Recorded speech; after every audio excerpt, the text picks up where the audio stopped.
Hi family, ನಾನು ನಿಮ್ಮ ಪೃಥ್ವಿ ಸಂಚಾರಿ. ನನ್ನ ಲಾಸ್ಟ್ ವ್ಲಾಗ್ಗೆ ನೀವೆಲ್ಲ ತುಂಬಾ ಅಪ್ರಿಷಿಯೇಟ್ ಮಾಡಿದ್ದೀರಾ. ಇಷ್ಟೆಲ್ಲ ಆಡಿಷನ್ಸ್ ಕೊಡ್ತಿದ್ರಿ, ಅದ್ರ ಜೊತೆಗೆ ಸೀರಿಯಲ್ ಎಲ್ಲ ಮಾಡ್ತಿರ್ಬೇಕಾದ್ರೆ ಮನೆಯವ್ರ ಸಪೋರ್ಟ್ ಅನ್ನೋ ತುಂಬಾ ಇಂಪಾರ್ಟೆಂಟ್ ಆಗುತ್ತೆ. ದುಡ್ಡು ಬೇಕು ಕೊಡಮ್ಮ ಅಪ್ಪ ದುಡ್ಡಿಗೆ ಅಂತ ಹಿಂಗೆ ಕೈ ಒಡ್ಡೋದಿದೆಯಲ್ಲ, ಅದು ತುಂಬಾ ಕಷ್ಟ. ನೀನು ಇದೇ ಮಾಡು ಅದೇ ಮಾಡಬೇಕು ಅಂತ ಯಾವತ್ತೂ ನಮಗೆ ರೆಸ್ಟ್ರಿಕ್ಟ್ ಮಾಡಲಿಲ್ಲ. ನಿಹಾರ್ ಅವ್ರಿಗೆ ಕನ್ನಡದಕ್ಕಿಂತ ತೆಲುಗು ಅಲ್ಲಿ ಆಪರ್ಚುನಿಟಿ ಸಿಕ್ತು. ಅಂಡ್ ಅದ್ರ ಜೊತೆಗೆ ಫ್ಯಾನ್ ಬೇಸ್ ತೆಲುಗು ಅಲ್ಲಂತೂ ಹೆವಿ ಫ್ಯಾನ್ ಬೇಸ್ ಇದೆ. ಅದೊಂದು ಋಣ, ಆ ಋಣನ ತೀರ್ಸಕ್ಕಾಗುತ್ತೆ ಎಲ್ಲೋ ಗೊತ್ತಿಲ್ಲ. ಅದೊಂಥರ ನಿಜವಾಗ್ಲೂ ನೆನೆಸ್ಕೊಂಡ್ರೆ ನನಗೆ ಒಂಥರ ನನ್ನ ಯೋಗ್ಯತೆಗೂ ಮೀರಿ ಕೊಟ್ಬಿಟ್ಟಿದ್ದಾರೆ ಪ್ರೀತಿನ ಜನ. ಎಸ್, ಗಿಫ್ಟ್ಗಳ ಜೊತೆಗೆ ಅಷ್ಟೇ ಪ್ರಪೋಸಲ್ಸ್ಗಳು ಬಂದಿದೆ. ಮಾಮೂಲಿ ಎಲ್ಲ ಓಡಾಡಿರ್ತಾರಲ್ಲ, ನೀವು ಮಾಡದೇ ಇರೋದ ಮಾಡಿಲ್ಲ. ಅಪ್ಪನಿಗೆ ಅಕಸ್ಮಿತವಾಗಿ ಒಂದು ಅನಾರೋಗ್ಯ ಕಾಡುತ್ತೆ. ಶೋಲ್ಡರ್ ಮೇಲೆ ಕೈ ಹಾಕಕ್ಕೆ ಒಬ್ಬ ಅಪ್ಪನವರು ಇರಬೇಕು ಜೊತೆಗೆ. ಆ ಟೈಮಲ್ಲಿ ನಂಗೆ ಅದು ಇರಲಿಲ್ಲ ಅಂದಾಗ ನಂಗೆ ತುಂಬ ಬ್ಲ್ಯಾಂಕ್ ಆಗ್ತಿತ್ತು. ಜೀವನದಲ್ಲಿ ಏನು ಮಾಡಬೇಕು ಅಂತಲೇ ಗೊತ್ತಾಗ್ತಿರಲಿಲ್ಲ. ಬಟ್ ಈ ಕ್ಯಾರೆಕ್ಟರ್ ಹಂಗಲ್ಲ, ಇದು ಲೈಫ್ ಟೈಮ್ ಕ್ಯಾರಿ ಮಾಡ್ತಿರೋ ಒಂದು ಒಳಗಡೆಯಿಂದ ಒಂದು ಕೋಪ, ದ್ವೇಷ ಅಮ್ಮನ ಮೇಲೆ. ಆಗಾಗ ಮನೆಗೆ ಬರೋದಿಷ್ಟೆಲ್ಲ ಅಂತ ಹೇಳಿದ್ರು, ಅದು ಬರಲ್ಲ. ಒಂದೇ ಒಂದು ಜೀವನದಲ್ಲಿ ನಾನು ಅನ್ಲಕ್ಕಿ ಅಂತ ಫೀಲ್ ಆಗೋದು ಅಂದರೆ ಅದು ಪುನೀತ್ ರಾಜ್ಕುಮಾರ್ ಸರ್ ನಾನು ನೋಡೋಕ್ಕೆ ಆಗಲಿ. ಹಾಯ್ ಹಲೋ ನಮಸ್ಕಾರ, welcome to Boss TV Kannada. ನಾನು ಮಂಜುನಾಥ್ ಶ್ರೀನಿವಾಸ್. ಇವತ್ತಿನ ಬಾಸ್ ಟಿವಿ ಸ್ಪೆಷಲ್ನಲ್ಲಿ ನಮ್ಮ ಜೊತೆ ಜಾಯ್ನ್ ಆಗ್ತಾ ಇದ್ದಾರೆ ಕನ್ನಡ ಮತ್ತು ತೆಲುಗು ಕಿರುತೆರೆ ಹಾಗೂ ಹಿರಿತೆರೆಯಲ್ಲಿ ಬ್ಯಾಕ್ ಟು ಬ್ಯಾಕ್ ಸೀರಿಯಲ್ಸ್, ಅದ್ರ ಜೊತೆಗೆ ಸಿನಿಮಾಗಳ ಮೂಲಕ ಒಂದು ಕಡೆ ಕಿರುತೆರೆ ವೀಕ್ಷಕರನ್ನು, ಮತ್ತೊಂದು ಕಡೆ ಸ್ಯಾಂಡಲ್ವುಡ್ ಮತ್ತು ಟಾಲಿವುಡ್ ಪ್ರೇಕ್ಷಕರನ್ನು ಎಂಟರ್ಟೈನ್ ಮಾಡ್ತಾ ಇರುವಂತಹ ಸಾಂಸ್ಕೃತಿಕ ನಗರಿ ಮೈಸೂರಿನ ಹುಡುಗ ನಿಹಾರ್ ಮುಕೇಶ್ ಗೌಡ ಅವರು. ಮೊದಲನೇದಾಗಿ ನಮಸ್ತೆ, ಕಾರ್ಯಕ್ರಮಕ್ಕೆ ಸ್ವಾಗತ. Thank you so much. ಹೇಗಿದ್ದೀರಾ? ನಮಸ್ತೆ, ನಾನು ಚೆನ್ನಾಗಿದ್ದೀನಿ, ನೀವು ಹೇಗಿದ್ದೀರಾ? ನಾನು ಸೂಪರ್ ಆಗಿದ್ದೀನಿ. ನಿಮ್ದು ಎರಡೆರಡು ಹೆಸರು ಇಟ್ಕೊಂಡಿದ್ರಲ್ಲ, ಏನು ಅದು ಸೀಕ್ರೆಟು ಅಂತ? ಸೀಕ್ರೆಟ್ ಅಲ್ಲ, ಅದೊಂಥರ ಮಿಸ್ಟ್ರಿ ಆಗೋದು ನಂಗೆ ಆಗೋಗ್ತಿದೆ. ಆ್ಯಕ್ಚುಲಿ ನನಗೆ 4 ಹೆಸರಿದೆ. 4 ಹೆಸರು ಯಾರ್ಯಾರು ಇಟ್ಟಿದ್ದು? ಅಂದರೆ ಹೆಂಗೆ ಅಂದರೆ, ಹುಟ್ಟಿದ ಹೆಸರು ದೇವರಿಗೆ ಅಂತ ಇಡ್ತಾರಲ್ಲ, ಅದೊಂದು ಹೆಸರಿದೆ. ಯಾವುದು ಹೇಳ್ಬೇಕಾ? ಹೇಳ್ಬೇಕು. ರಿವೀಲ್ ಮಾಡ್ಲೇಬೇಕು. ಅದು ಮಹಾದೇವ ಅಂತ. ಓಕೆ. ಅಂದರೆ ಮಹದೇಶ್ವರ ಬೆಟ್ಟಕ್ಕೆ ನಮ್ಮಮ್ಮ ಅರ್ಕೆ ಹೊತ್ಕೊಂಡ್ರು, ಸೊ ಹಂಗಾಗಿ ಹುಟ್ಟಿದ್ಕೆ ಮಹಾದೇವ ಅಂತ ಇಟ್ಟಿದ್ರು. ಅದಾದ್ಮೇಲೆ ಮನೆ ನನಗೆ ಗಿರಿ ಅಂತ ಕರೆಯೋದು. ಸೊ ಅದು ಹೆಂಗಾಯ್ತು ಅಂತಂದ್ರೆ, ನಮ್ಮ ದೊಡ್ಡಮ್ಮನ ಮಗನ ಹೆಸರು ಗಿರೀಶ್ ಅಂತ. ಅವ್ರನ್ನ ಗಿರಿ ಅಂತ ನಮ್ಮ ಅಜ್ಜಿ ಕರಿತಾ ಇದ್ರು. ಅವ್ರನ್ನ ಕರೆದು ನಾನು ಅದೇ ಚಿಕ್ಕ ವಯಸ್ಸಲ್ಲಿ ಅವರು ಗಿರಿ ಅನ್ನಕ್ಕೆ ಸ್ಟಾರ್ಟ್ ಮಾಡಿದ್ರು. ಅದು ನಮ್ಮ ಅಜ್ಜಿ ಹಂಗೆ ಕರಿತಿದ್ರು, ನಮ್ಮ ಮನೆಯವರೆಲ್ಲ ಗಿರಿ ಅನ್ನಕ್ಕೆ ಸ್ಟಾರ್ಟ್ ಮಾಡಿದ್ರು. ಅದು ಅಫಿಷಿಯಲ್ ಅಲ್ಲ. ಆ್ಯಂಡ್ ದೆನ್ ಸ್ಕೂಲಿಗೆ ಮಾತ್ರ ಮುಖೇಶ್ ಅಂತ ಇಟ್ರು. ಮುಖೇಶ್ ಬಿ ಅಂತ ಇತ್ತು. ಅದು ಮಾತ್ರ ಅಫಿಷಿಯಲ್ ಆಗಿತ್ತು. ಸೊ ಮುಖೇಶ್ ಅನ್ನೋದೇ ನಂಗೆ ಕ್ಯಾರಿ ಆಗಿ ಬಂತು ಎಲ್ಲ, ಒಂದು school, college and next serial start ಮಾಡಿದಾಗಲೂ ಹಂಗೆ ಬಂತು. ಆ್ಯಂಡ್ ಆದಮೇಲೆ ನಿಹಾರ್ ಅಂತ ಈಗ ರೀಸೆಂಟಾಗಿ ಅಂದರೆ ಆಲ್ಮೋಸ್ಟ್ 2020 ನೇಮ್ ಚೇಂಜ್ ಮಾಡಿದ್ದೆ.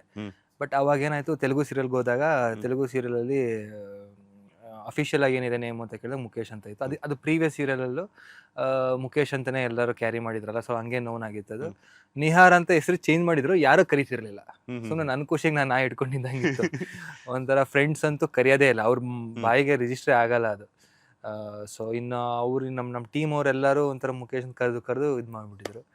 ಇಲ್ಲ, ಈಗ ಹಂಗಾರು ಮಾಡಿ ಇದನ್ನ ನಿಹಾರ್ ಅಂತ ಅನ್ನೋದು ಸ್ವಲ್ಪ ನಿಂತ್ಕೊಳ್ಳೇಬೇಕು ಅಂದ್ಬಿಟ್ಟು ಸಿನಿಮಾಗೆ ಬಂದಾಗ ನಮ್ಮ ಡೈರೆಕ್ಟರ್ ರಾಮನಹಳ್ಳಿ ಜಗನ್ನಾಥ್ ಅವ್ರು ಹೇಳಿದ್ರು, ಒಂದು ಹೆಸರು ಚೇಂಜ್ ಮಾಡ್ಬೋದಲ್ಲ ಅಂತಂದ್ರು. ನಂದು ಆಲ್ರೆಡಿ ಚೇಂಜ್ ಇತ್ತು, ಬಟ್ ಯಾರು ಕರೀಲಿಲ್ಲ. ಅಟ್ಲೀಸ್ಟ್ ನೀವಾರು ಕರೀತಾರೆ, ರೆಡಿ ಈಗಲೇ ಚೇಂಜ್ ಮಾಡ್ತೀನಿ ಅಂತಂದು. ಸೊ ಹಾಗಾಗಿ ಅದನ್ನ ನಿಹಾರ್ ಮುಖೇಶ್ ಅಂತ ಮತ್ತೆ ಹ್ಯಾಡ್ ಆಯ್ತು. ನೆಕ್ಸ್ಟ್ ಹಂಗೆ ಫ್ಯೂಚರಲ್ಲಿ ಇನ್ನೊಂದಷ್ಟು ಇಲ್ಲ ಇಷ್ಟಕ್ಕೆ ಸುಸ್ತಾಗಿ ಹೋಗಿದ್ದೀನಿ ನಾನು. ಯಾರಿಗೆ ಏನು ಹೆಸರು ಹೇಳಬೇಕು ಅನ್ನೋದೇ ಗೊತ್ತಾಗಲ್ಲ ಒಂದೊಂದ್ಸಲ. ಸೊ ನಿಹಾರ್. ಅದ್ರ ಜೊತೆ ಒಂದಷ್ಟು ಜನ ಹುಡುಗರು ಚಿನ್ನು, ಬನ್ನು, ಬಂಗಾರಿ ಅಂತ ಹೇಳ್ಬಿಟ್ಟು ನಾವು ಕರೆಯೋದ ಅಥವಾ ನಮಗೆ ಕರ್ಸ್ಕೊಳ್ಳೋದು? ಯಾರಿಗ್ ಗೊತ್ತು.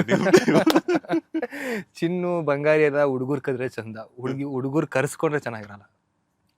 ಬೇಬಿ ಅಂತೆಲ್ಲ ಕರೀತಾರಲ್ಲ, ನಮ್ಗೆ ಯಾರು ನಮ್ಗೆ ಈ ಒಂದು 8 ಪರ್ಸನಾಲಿಟಿ ಏಜಿಗೆ ಬಂದಾಗ ಯಾರು ಬೇಬಿ ಅಂತ ಕರೀತಾರ? ಯಾಕೆ ಕರಿಯಲ್ಲ? ಕರಿಯೋರು ಸಿಕ್ಕಿಲ್ಲ, ಹಾಗಾದ್ರೆ ಸಿಕ್ಕಿದ್ದಾರೆ, ತರಿಸ್ತಾ ಹೋಗ್ತೀನಿ. ಎಸ್, ಮೂಲತಃ ಮೈಸೂರವರು. ಮೈಸೂರವ್ರು ಅಂದ್ರೆ ಏನಂತಂದ್ರೆ, ಸಿನಿಮಾ ನೋಡೋದಕ್ಕೂ ಸೈ, ಮಾಡೋದಕ್ಕೂ ಸೈ ಅನ್ನುವಂಥವ್ರು. ಸೊ ನಿಹಾರ್ ಮುಕೇಶ್ ಗೌಡ ಅವರ ಒಂದು ಇಂಡಸ್ಟ್ರಿ ಎಂಟ್ರಿ ಯಾವ ರೀತಿ ಇತ್ತು, ಎಲ್ಲಿಂದ ಶುರು ಮಾಡಿದ್ರಿ? ನಾನ್ ಸರ್ಚ್ ಮಾಡಿರೋ ಪ್ರಕಾರ ಜೂನಿಯರ್ ಆರ್ಟಿಸ್ಟ್ ಆಗಿ ಎಂಟ್ರಿ ಕೊಟ್ರಿ ಅಂತ ಹೇಳ್ಬಿಟ್ಟು ಒಂದು ಇನ್ಫಾರ್ಮೇಶನ್ ಇದೆ. ಸೊ ನೀವು ಹೇಳೋದಾದ್ರೆ ನಿಮ್ಮ ಜರ್ನಿ ಹೆಂಗ್ ಶುರುವಾಯ್ತು ಅಂತ? ಜರ್ನಿ ನಂದು ಅಂದ್ರೆ ಕಾಲೇಜ್ ಟೈಮಲ್ಲಿ ಇರ್ಬೇಕಾದ್ರೆ ಸ್ವಲ್ಪ ಈ ರ್ಯಾಂಪ್ ವಾಕು, ಆಮೇಲೆ ಇಂಟರ್ ಕಾಲೇಜ್ ಫೆಸ್ಟ್ ಆ ಥರ ನಡೀತಿರ್ಬೇಕಾದ್ರೆ ರ್ಯಾಂಪ್ ವಾಕ್ ಆ ಥರ ಎಲ್ಲ ಸ್ಟಾರ್ಟ್ ಆಗಿತ್ತು. ಸೊ ಅದಕ್ಕೆಲ್ಲ ಜಸ್ಟ್ ನಮ್ಮ ಫ್ರೆಂಡ್ಸ್ ಎಲ್ಲ ಫೋರ್ಸ್ ಮಾಡಿದ್ರು ಅಂದ್ಬಿಟ್ಟು ಹೋಗಿದ್ದಾಯಿತು. ಅದಾದಮೇಲೆ ಕಾಲೇಜ್ ಮುಗೀತು. ಕಾಲೇಜ್ ಮುಗಿದ ಮೇಲೆ ಸ್ವಲ್ಪ ಮನೆಯಲ್ಲಿ ಒಂದಷ್ಟು ಇಶ್ಯೂಗಳು ನಡೀತಿರ್ಬೇಕಾದ್ರೆ ನನಗೆ ಒಂದು ಅನಿಸಿದ್ದು ಏನು ಅಂತಂದರೆ, ಆ್ಯಕ್ಟರ್ ಆಗಬೇಕು ಅಂತ ಒಂದು ಥಾಟ್ ಬಂತು. ಅಷ್ಟೊತ್ತಿಗೆ ಮೈಸೂರಲ್ಲಿ ಆ, ಒಂದಷ್ಟು ಶೋಗಳು ನಡೀತಾ ಇರುತ್ತೆ. ಇದು ಮಿಸ್ಟರ್ ಮೈಸೂರು ಥರ ಆ್ಯಂಡ್ ಯಾವುದಾದ್ರು ನಡೀತಾ ಇತ್ತು. ಮಿಸ್ಟರ್ ಕರ್ನಾಟಕ. ಮಿಸ್ಟರ್ ಕರ್ನಾಟಕ ಎಲ್ಲ ಇಲ್ಲ ಅಂದರೆ ಶೋಗಳ ಹೆಸರು ಮಾತ್ರ ಆ ಥರ ಮಿಸ್ಟರ್ ಮೈಸೂರು ಆ ಥರ ಶೋ ನಡೀತಿರ್ಬೇಕಾದ್ರೆ 1-2 ಶೋ ಹಂಗೆ ಜಸ್ಟ್ ನನ್ನ ಫ್ರೆಂಡ್ಸ್ ಫೋರ್ಸ್ ಮಾಡಿದ್ರು ಅಂದ್ಬಿಟ್ಟು ಹೋಗಿದ್ದಾಯ್ತು, ರ್ಯಾಂಪ್ ವಾಕ್ ಮಾಡಿದ್ದಾಯ್ತು. ಅಂದ್ರೆ ನೀವು ಇಂಟ್ರೆಸ್ಟ್ ಕೊಟ್ಟು ಹೋಗಿಲ್ಲ ಮಾಡ್ಲಿಂಗು ಕೂಡ? ಮಾಡ್ಲಿಂಗ್ ಕೂಡ ಇಂಟ್ರೆಸ್ಟ್ ಕೊಟ್ಟು ಹೋಗಿಲ್ಲ. ಅಂದರೆ ಆ ಟೈಮಲ್ಲಿ ಒಂಥರ ಕ್ರೇಜ್ ನಡೀತಾ ಇತ್ತು, ಒಂಥರ ಫ್ರೆಂಡ್ಸ್ ಎಲ್ಲ ಅದು ಹೋದಾಗ ಮೈಸೂರಲ್ಲಿ ತುಂಬ ಚೆನ್ನಾಗಿ ನಡೀತಾ ಇತ್ತು. ಅಂದರೆ ಈಗ ಮೈಸೂರು ಎಷ್ಟೊಂದು ಜನ ಆರ್ಟಿಸ್ಟ್ಗಳಿದಾರಲ್ಲ ಅವರು ಆ ಶೋ ಅಲ್ಲಿ ಮಾಡಿದ್ದಾರೆ. ಅಂದರೆ ಮೈಸೂರಿಂದ ಬಂದಿರೋರು ಇವಾಗ ನೆನ್ಸ್ಕೊಂಡು ಎಷ್ಟೊಂದು ಜನ ಇದ್ದಾರೆ, ಅವರು ಆ ಥರ ಎಲ್ಲ ಇದು ಮಾಡ್ತಾ ಇದ್ರು. ಆ ಟೈಮಲ್ಲಿ ನಾನು ಒಂದು ಇದು ಮಾಡೋಣ ಅಂದ್ಬಿಟ್ಟು ಸುಮ್ಮನೆ ನೋಡೋಕ್ಕೆ ಅಂತ ಹೋಗಿದ್ದಿದ್ದು ಅವತ್ತು. ನೋಡಕ್ಕೆ ಹೋಗಿದ್ದೀನಿ. ಸರಿ, ಆಲ್ಮೋಸ್ಟ್ ಒಂದು 40 ಮೆಂಬರ್ಸ್ ಏನೋ ಇದ್ರು ಹುಡುಗರು. ಅವರೆಲ್ಲ ಕರೆದು ನನ್ನ ಫ್ರೆಂಡ್ಸ್ ಫೋರ್ಸ್ ಮಾಡಿದ್ರು, ಹೋಗೋ ನೀನು ಒಂದು ವಾಕ್ ಮಾಡು ಅಂತ. ಅಂದರೆ ನಂಗೆ ಮುಂಚೆನೇ ವಾಕಿಂಗ್ ಸ್ಟೈಲ್ ಚೆನ್ನಾಗಿದೆ ಅಂತ ಕೇಳ್ಪಟ್ಟಿರೋದಿದೆ ನನಗೆ. ಸೊ ಹಂಗಾಗಿ ಸರಿ, ನನಗೆ ಅವಾಗ black T shirt dress code ಇತ್ತು, ಅದಕ್ಕೆ ಬ್ಲ್ಯಾಕ್ ಟಿ ಶರ್ಟ್. ಅದು ಯಾರೋ ಒಬ್ರು ಪಾರ್ಟಿಸಿಪೇಟ್ ಮಾಡಿರೋರನ್ನ ಹತ್ರ ಹೋಗಿ ರಿಕ್ವೆಸ್ಟ್ ಮಾಡಿಕೊಂಡು ಈಸ್ಕೊಂಡು ನನಗೆ ಕೊಟ್ಟಿರೋದನ್ನ ನಾನು ಹಾಕ್ಸ್ಕೊಂಡು ವಾಕ್ ಮಾಡಿದೆ. ಔಟ್ ಆಫ್ 40ಲಿ ಟಾಪ್ 10 ಅಂತ ಸೆಲೆಕ್ಟ್ ಮಾಡಿದ್ರು. ಸೊ ಅಲ್ಲಿ ಅದೊಂದು ಸ್ಟಾರ್ಟ್ ಆದಮೇಲೆ ಅದೊಂದು ಫಸ್ಟ್ ರೌಂಡ್ ಸೆಲೆಕ್ಟ್ ಆಯಿತು. ಇನ್ನೊಂದು ಸ್ವಲ್ಪ ದಿನ ಆಮೇಲೆ ನಮಗೆ ಗ್ರೂಮ್ ಮಾಡಿ ವಾಕ್ ಮಾಡೋದು ಹೇಳ್ಕೊಟ್ಟು ಆ್ಯಂಡ್ ಏನೇನು ರೌಂಡ್ಸ್ಗಳಿರುತ್ತೆ, ಹೆಂಗಿರುತ್ತೆ ಕ್ವಶನ್ ರೌಂಡ್ಸು, ಅದಕ್ಕೆಲ್ಲ ನಮಗೆ ಟ್ರೈನ್ ಮಾಡಿ ಆ್ಯಂಡ್ ಅದು ಮಾಡಿದಾಗ ಟಾಪ್ 5ಅಲ್ಲಿ ಬಂತು ನನಗೆ. ಅದರಲ್ಲಿ ಮಿಸ್ಟರ್ ಮೆಸ್ಮರೈಸರ್ ಅಂತ ಬಂತು. ಮಿಸ್ಟರ್ ಮೆಸ್ಮರೈಸರ್ ಅಂತ. ಸೊ ಫಸ್ಟ್ ಹಂಗೆ ಬಂದಾಗ ಅಂದರೆ ಟಾಪ್ 5 ಬಂದಾಗ ಎಲ್ಲರಿಗೂ ಒಂದೊಂದು ಇದಿತ್ತು. ಮಿಸ್ಟರ್ ಮೆಸ್ಮರೈಸ್ ಅಂತ ಬಂತು. ನೆಕ್ಸ್ಟ್ ಬಂದಾಗ ಇನ್ನೊಂದು ಅದೇ ಥರ ಇನ್ನೊಂದು ಶೋ ಮಾಡಿದೆ, ಅದೇ ಥರ ಅದ್ರಲ್ಲಿ ಬೆಸ್ಟ್ ಸ್ಮೈಲ್ ಅಂತ ಬಂತು. ಯಾಕೆ ಕೊಟ್ಟರು ನಂಗೆ ಇವತ್ತಿಗೂ ಗೊತ್ತಿಲ್ಲ. ಅಷ್ಟು ಕೆಡ್ದಾಗ ನಗ್ತೀನಿ ನಾನು ಆ್ಯಕ್ಚುಲಿ, ಬಟ್ ಸ್ಟಿಲ್ ಸಿಕ್ತು. ಆ್ಯಂಡ್ ಅದಾದಮೇಲೆ ಸ್ವಲ್ಪ ಜಾಸ್ತಿ ಇಂಟ್ರೆಸ್ಟ್ ಬಂತು, ಇಲ್ಲ ಏನಾದ್ರು ಮಾಡಬೇಕು. ಅಷ್ಟೊತ್ತು ಫ್ರೆಂಡ್ಸ್ ಎಲ್ಲ ಹೇಳೋಕ್ಕೆ ಸ್ಟಾರ್ಟ್ ಮಾಡ್ತಿದ್ರು. ಆ್ಯಂಡ್ ನನಗೂ ಪರ್ಸ್ನಲ್ ಆಗಿ ಏನಾರು ಒಂದು ಅಚೀವ್ ಮಾಡಬೇಕು ಅಂತ ಬಂದಾಗ ಮಂಡ್ಯ ರಮೇಶ್ ಅವ್ರ ಹತ್ರ ನಟನ ಅಂತ ಇದೆ ಮೈಸೂರಲ್ಲಿ. ಸೊ ನಟನಾಗೆ ಹೋಗಿ ಜಾಯ್ನ್ ಆಗಿ ಅಲ್ಲೊಂದು ವರ್ಷ ರಂಗಾಭ್ಯಾಸ ಎಲ್ಲ ಥರ ಮಾಡಿ. ಅಂದರೆ ಅಂಥ ಡ್ರಾಮಾ ಮಾಡೋಕ್ಕೆ ಅವಕಾಶ ನಂಗೆ ಸಿಗಲಿಲ್ಲ, ಸ್ಟೇಜ್ ಪರ್ಫಾರ್ಮೆನ್ಸ್ ಆಗಲಿ ಅದು ಮಾಡೋಕ್ಕೆ ಸಿಗಲಿಲ್ಲ. ಬಟ್ ನಂಗೆ ಅಲ್ಲೊಂದು ಕಲಿಕೆ ಇತ್ತು, ಒಂದು ಆ್ಯಕ್ಟಿವಿಟೀಸು, ಆಮೇಲೆ ನಮಗದು ಲರ್ನಿಂಗ್ ಪ್ರೋಸೆಸ್ಸು, ಆಮೇಲೆ ನೋಡಿ ಕಲಿಯೋದೇ ಜಾಸ್ತಿ ಇತ್ತು ನಂಗೆ ಅಲ್ಲಿ. ಆ್ಯಂಡ್ ಕಾಸ್ಟ್ಯೂಮ್ ಡಿಪಾರ್ಟ್ಮೆಂಟಲ್ಲಿ ವರ್ಕ್ ಮಾಡಿದ್ದೆ, ಸ್ಟೇಜ್ ಡಿಪಾರ್ಟ್ಮೆಂಟ್ ವರ್ಕ್ ಮಾಡಿದ್ದೆ, ಈ ಮರ ಕುಟ್ಟೋದು, ಸ್ಟೇಜ್ ಇದು ಮಾಡೋದು, ಸೆಟ್ ಪ್ರಾಪರ್ಟಿ ರೆಡಿ ಮಾಡೋದು, ಅದರಲ್ಲೆಲ್ಲ ತೊಡಗಿಸ್ಕೊಂಡಿದ್ದೆ. ಆ್ಯಂಡ್ ಆ ಥರ ಅದರಲ್ಲೇ ಒಂದು 3 ನಾಟಕ ಮಾಡಿದ್ವಿ. ಒಂದು ಮರ್ಚೆಂಟ್ ಆಫ್ ವೆನಿಸ್ ಅಂತ, ಆಮೇಲೆ ಒಂದು ಸುಭದ್ರ ಕಲ್ಯಾಣ ಅಂತ, ಆಮೇಲೆ ಯುಗಾಂತರ ಅಂತ ಒಂದು ಮಂಜು ಬಡಿಗರ್ ಅವರು ಮಾಡಿದರು. ಸೊ ಎಲ್ಲದರಲ್ಲೂ ನಾನು ಒಂಥರ ಆ್ಯಕ್ಟಿವ್ ಆಗಿ ಇದ್ದು ವರ್ಕ್ ಮಾಡಿದ್ದೆ. ಅದಾದಮೇಲೆ ಅಂದರೆ ಮುಂಚೆಯಿಂದ ರಂಗಭೂಮಿಗೆ ಹೋಗಿದ್ದೆ ಕಾರಣ ಸೀರಿಯಲಲ್ಲಿ ಅವಕಾಶ ಸಿಗಬೇಕು ಅಂತ. ಸೊ ಹಂಗೆ ಆ ಟೈಮಲ್ಲೆಲ್ಲ ಹೆಂಗೆ ಅಂದರೆ ಆಡಿಷನ್ಗಳು ಕೊಡಬೇಕಿತ್ತು. ಕಲರ್ಸ್ ಚಾನಲಲ್ಲಿ ಆಡಿಷನ್ ಅಂತ ಕರೆದ್ರೆ 1,500 ಜನ ಬರೋರು ಹುಡುಗರು. ಅಷ್ಟು ನನಗಿನ್ನೂ ನೆನಪಿದೆ. ಇಲ್ಲೊಂದು ಇದು ಕೊಡ್ತಾರಲ್ಲ ನಂಬರ್ ಅಂಟಿಸ್ಕೊಂಡು 1517 ಏನೋ ಇತ್ತು ನನ್ನ ಹತ್ರ ನಂದು. ಅಷ್ಟೊಂದು ಕ್ಯೂ ಅಲ್ಲಿ ನಿಂತ್ಕೊಳ್ಳೋರು ಕಲರ್ಸ್ ಕನ್ನಡ ಆಡಿಷನ್ ಅಂತಂದ್ರೆ ಅಷ್ಟು ವ್ಯಾಲ್ಯೂ ಇರ್ತಿತ್ತು. ಅಂದರೆ ಅಷ್ಟು ಜನ ಕಾಯ್ತಾ ಇದ್ರು ಅದಕ್ಕೆ. ಸೊ ಸ್ಟಿಲ್ ಅವಾಗ ಹೋದಾಗ ಸುಮಾರು ಆಡಿಷನ್ಗಳು ಕೊಟ್ಟಿದ್ದೀನಿ, ಅದು ಸಿಗ್ತಿರ್ಲಿಲ್ಲ. ಸೊ ಗ್ಯಾಪಲ್ಲಿ ಯಾವ್ದಾದ್ರು ಕರೆದ್ರೆ ಸಾಕು ಹೋಗೋಣ ಅಂತ ಅಂದ್ಕೊಂಡು ಹಂಗಾದಾಗ ಜೂನಿಯರ್ ಆರ್ಟಿಸ್ಟ್ ಆಗಿ ಅಂತಂತಂದರೆ ಆ್ಯಕ್ಚುಲಿ ಅಗ್ನಿಸಾಕ್ಷಿ ಆಗ ತುಂಬ ಫೇಮಸ್ ಸೀರಿಯಲ್ ಅದು, ಆಗ ಟಾಪ್ ಸೀರಿಯಲ್ ಥರ ಇತ್ತು. ಸೊ ಅಲ್ಲಿನ ಮ್ಯಾನೇಜರು ಒಂದು ಕ್ಯಾರೆಕ್ಟರ್ ಇದೆ ಮಾಡ್ತೀರಾ ಅಂತಂತಂದು. ನಾನು ಕ್ಯಾರೆಕ್ಟರ್ ಅಂದ ತಕ್ಷಣ ಫುಲ್ ಖುಷಿ ಆಗೋಯ್ತು. ಬಂದು ಮಾಡ್ತೀನಿ ಸರ್, ಮೈಸೂರಲ್ಲಿ ಎಲ್ಲಿದ್ದೀರಾ ಅಂತ ಕೇಳಿದ್ರು, ಮೈಸೂರಲ್ಲಿದ್ದೀನಿ ಅಂತ ಹೇಳಿದೆ. ಹಾಗಿದ್ರೆ ಒಂದು ಸಲ ಬನ್ನಿ, ಒಂದು 3 days ಇರುತ್ತೆ ಅಂತ ಹೇಳಿದ್ರು. ಸರಿ ಅಂತ ಅಂದ್ಬಿಟ್ಟು ಹೊರಟು ಬಂದಿದ್ದಾಯಿತು. ಮೈಸೂರಿಂದ ಬೈಕಲ್ಲಿ ಬಂದು ಇಲ್ಲೇ ಉಳ್ಳಾಳ ಹತ್ರ ಶೂಟಿಂಗ್ ನಡೀತಾ ಇತ್ತು. ಸೊ ಅವಾಗ ನಮ್ಗೆ ಇಲ್ಲೆಲ್ಲೂ ಮೈಸೂರಲ್ಲಿ ಅಂದರೆ ಬೆಂಗಳೂರಲ್ಲಿ ಯಾವುದು ನಮ್ಮ ದೊಡ್ಡಮ್ಮನ ಮನೆ ಇತ್ತು, ಅದು ಬಿಟ್ಟರೆ ನನಗೆ ಇನ್ನೆಲ್ಲೂ ಉಳ್ಕೊಳ್ಳೋಕೆ ಅವಕಾಶ ಇರಲಿಲ್ಲ. ವೈಟ್ ಫೀಲ್ಡ್ ನನ್ನ ಫ್ರೆಂಡ್ ಇದ್ದ, ವೈಟ್ ಫೀಲ್ಡಲ್ಲಿ ಅಲ್ಲೋಗಿ ಅವನ ಜೊತೆ ಇದ್ಕೊಂಡು ಡೈಲಿ ಉಳ್ಳಾಳಿಗೆ ಬಂದು ಶೂಟ್ ಮಾಡೋದು ಹೋಗೋದು ಆ ಥರ ಆಗ್ತಿತ್ತು. ಸೊ ಅಲ್ಲಿ ಹೋದಾಗ ಅಂದರೆ ಕ್ಯಾರೆಕ್ಟರ್ ಅಲ್ಲ ಅಂತ ಅವಾಗ ಗೊತ್ತಾಯಿತು. ಸೊ ಅವಾಗ ಅಲ್ಲಿವರೆಗೂ ಜೂನಿಯರ್ ಆರ್ಟಿಸ್ಟ್ ಸ್ವಲ್ಪ ಅಂದ್ರೇನು ಗೊತ್ತಿರಲಿಲ್ಲ. ಆ ಥರ ಕರೆದು ಜಸ್ಟ್ ಒಂದು ಫೋಟೋ ಫ್ರೇಮ್ನ ಕೊಟ್ಬಿಟ್ಟು ಹೋಗೋದು, ಮತ್ತು ಒಂದೆರಡು ಡೈಲಾಗ್ 3 ಡೈಲಾಗ್ ಹೇಳ್ಬಿಟ್ಟು ಹೋಗೋದು. ಸೊ ಅದೇ ಒಂದು 3 ದಿನ ಮಾಡಿಸಿದ್ರು ನನಗೆ. ಇವತ್ತು ಬೇಡ ಶೂಟ್, ನಾಳೆ ಬನ್ನಿ, ಇವತ್ತು ಬೇಡ ನಾಳೆ ಬನ್ನಿ ಅನ್ಕೊಂಡು ಅಷ್ಟು ವೆಯ್ಟ್ ಮಾಡಿ. ಅಂದರೆ ಏನಾಗ್ತಿತ್ತು ಅಂತಂದರೆ ಅದು ಒಂದು ಸ್ವಲ್ಪ ಮಾರ್ನಿಂಗಲ್ಲಿ ತೊಗೋಬೇಕಿತ್ತು. ಬಟ್ ಅವ್ರಿಗೆ ಅವ್ರದ್ದು ತುಂಬ ಕಂಟಿನ್ಯೂಸ್ ಆಗಿ ಟಾರ್ಗೆಟ್ಸ್ ಇರುತ್ತಲ್ಲ. ಸೊ ಆ ಒಂದು ಇದರಲ್ಲಿ ಇವತ್ತು ಬೇಡ ನಾಳೆ ಮಾಡೋಣ, ಈ ಸೀನು ನಾಳೆ ಮಾಡೋಣ ಅಂದ್ಕೊಂಡು 3 ದಿನ ಆಗೋಯ್ತು. ಸೊ ಅದಲ್ಲೊಂದು ಕಾಣಿಸ್ಕೊಂಡೆ, ಅದಲ್ಲೊಂದು ಸೀನ್ ಮಾಡಿಬಿಟ್ಟು ಹೋದೆ. ಬಂದಾಗ ಎಲ್ಲರಿಗೂ ಹೇಳ್ಕೊಬಿಟ್ಟಿದ್ದೆ ಫುಲ್ಲು ಇದೆಲ್ಲ ಒಂದು ಅಗ್ನಿಸಾಕ್ಷಿ ಸೀರಿಯಲ್ ಮಾಡ್ತಾ ಇದೀನಿ ನಾನು ಅಂತೆಲ್ಲ ಹೇಳ್ಕೊಬಿಟ್ಟಿದ್ದೆ. ಹೋಗ ಹೋಗಿಂತ ಮುಂಚೆನೇ ಹೇಳ್ಕೊಬಿಟ್ಟಿದ್ದೆ. ಹ. ಬಟ್ ನೋಡಿದ್ರೆ ಅಲ್ಲಿ ಸೈಡಿಂದ ಒಂದು ಕ್ಯಾಮ್ರಾ ಇಟ್ಬಿಟ್ಟು ಹ್ಮ್. ಜಸ್ಟ್ ಹಿಂಗೆ ಕೊಟ್ಬಿಟ್ಟು ಹೋಗೋ ಥರ ಮಾಡಿಸ್ಬಿಟ್ರು. ಅಯ್ಯೋ ಅಂದರೆ ನಾನು ಅಂತ ರಿಜಿಸ್ಟ್ರೇ ಆಗಲ್ಲ ಅಲ್ಲಿ, ಹಂಗಿತ್ತದು. ಇಟ್ಸ್ ಓಕೆ ಅಂತ ಅಂದ್ಕೊಂಡು ವಾಪಸ್ ಮೈಸೂರಿಗೆ ಹೋಗಿದ್ದಾಯಿತು. ಅದಾದಮೇಲೆ ಮತ್ತೆ ಆಡಿಷನ್ಗಳು ಅಂದ್ಕೊಂಡು ಮೈಸೂರಿಂದ ಬರೋದು, ಪ್ರತಿ ಸಲ ಆಡಿಷನ್ ಕೊಡೋದು, ಹೋಗೋದು, ಇವ್ರು ಕಾಂಟ್ಯಾಕ್ಟ್ ಮಾಡೋದು, ಅದಾಗೋದು ಇದಾಗ್ತಿತ್ತು. ಒಂದ್ಸಲ ಆಗ ಆ ಟೈಮಲ್ಲಿ ಕಲರ್ ಸೂಪರ್ ಅನ್ನೋ ಚಾನಲ್ ರಿಲೀಸ್ ಆಗಿತ್ತು. ಅವಾಗ ಓಪನಿಂಗ್ ಆದಾಗ ಒಂದು 6 ಸೀರಿಯಲ್ ರಿಲೀಸ್ ಮಾಡ್ತಿದ್ರು. ಅದರಲ್ಲಿ ಮನೆ ಮಂತ್ರಾಲಯ ಅನ್ನೋದು ಒಂದು ಸೀರಿಯಲ್ಲು, ಅದಕ್ಕೆ ನಾನು ಸೆಲೆಕ್ಟ್ ಆಗಿದ್ದೆ. ದೊಡ್ಡ ಫ್ಯಾಮಿಲಿ, ದೊಡ್ಡ ಫ್ಯಾಮಿಲಿ ಸೀರಿಯಲ್ ಅದು. ಸೊ ಆ ಸೀರಿಯಲ್ ನಾನು ಸೆಲೆಕ್ಟ್ ಆಗಿದ್ದೆ. ಸೊ ಸೆಲೆಕ್ಟ್ ಆಗಿ ಇಲ್ಲ ನಿಮ್ಮದು ನೆಕ್ಸ್ಟ್ ಇದರೆಲ್ಲ ಹೈದರಾಬಾದೆಲ್ಲ ಶೂಟ್ ಇರುತ್ತೆ, ಪಾಸ್ ಇದೆಲ್ಲ ಇದೆಯಾ ಅಂತೆಲ್ಲ ಕೇಳಿದರು. ಎಲ್ಲ ಇದೆ ಸರ್, ಓಕೆ, ಶೂಟ್ ಹೊರಗಡೆನೂ ಮಾಡ್ಬೋದು, ಆ ಥರ ಪ್ಲ್ಯಾನಿಂಗಲ್ಲಿತ್ತು. ಸೊ ಸರಿ ಸರ್ ನಾನು ಫುಲ್ ಖುಷಿಯಾಗಿ ಹೊಟ್ಟೋಗಿದ್ದೆ. ಬಟ್ ಅದು ಚಾನಲ್ ರಿಲೀಸ್ ಆದಮೇಲೆ ಅದು ಸ್ಟಾರ್ಟ್ ಆಗಿ ತುಂಬ ಟೈಮ್ ತಗೋತು. ಇನ್ನೊಂದು 2 months ಇದೆ ಅನ್ನೋ ಥರ ಹೇಳ್ತಿದ್ರು.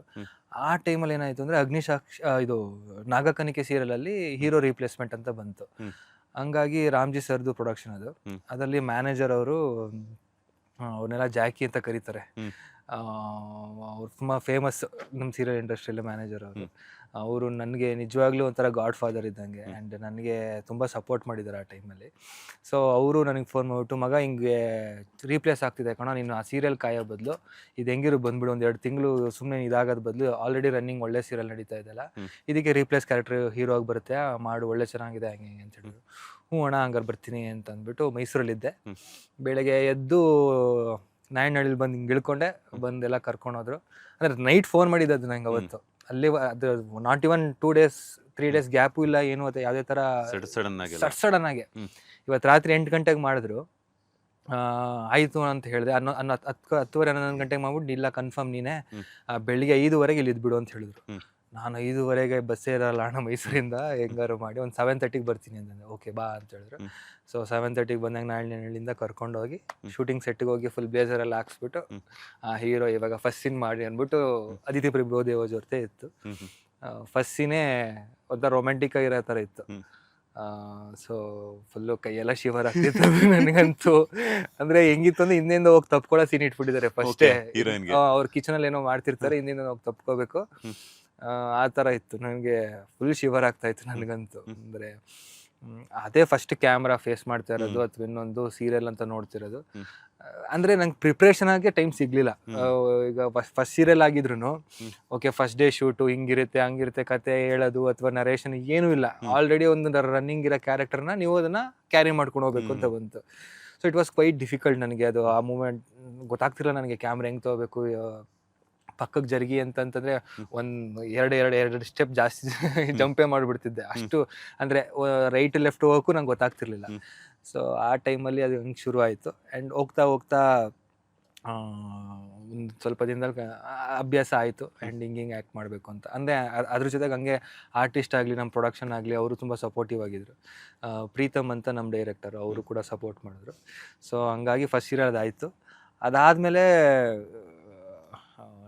ಅಂದರೆ ಅದು ಒಂದು ಆ 3 ತಿಂಗಳಿಗೆ 3-4 ತಿಂಗಳು ಅಷ್ಟೇ ಬಂದಿದ್ದು ಅದು.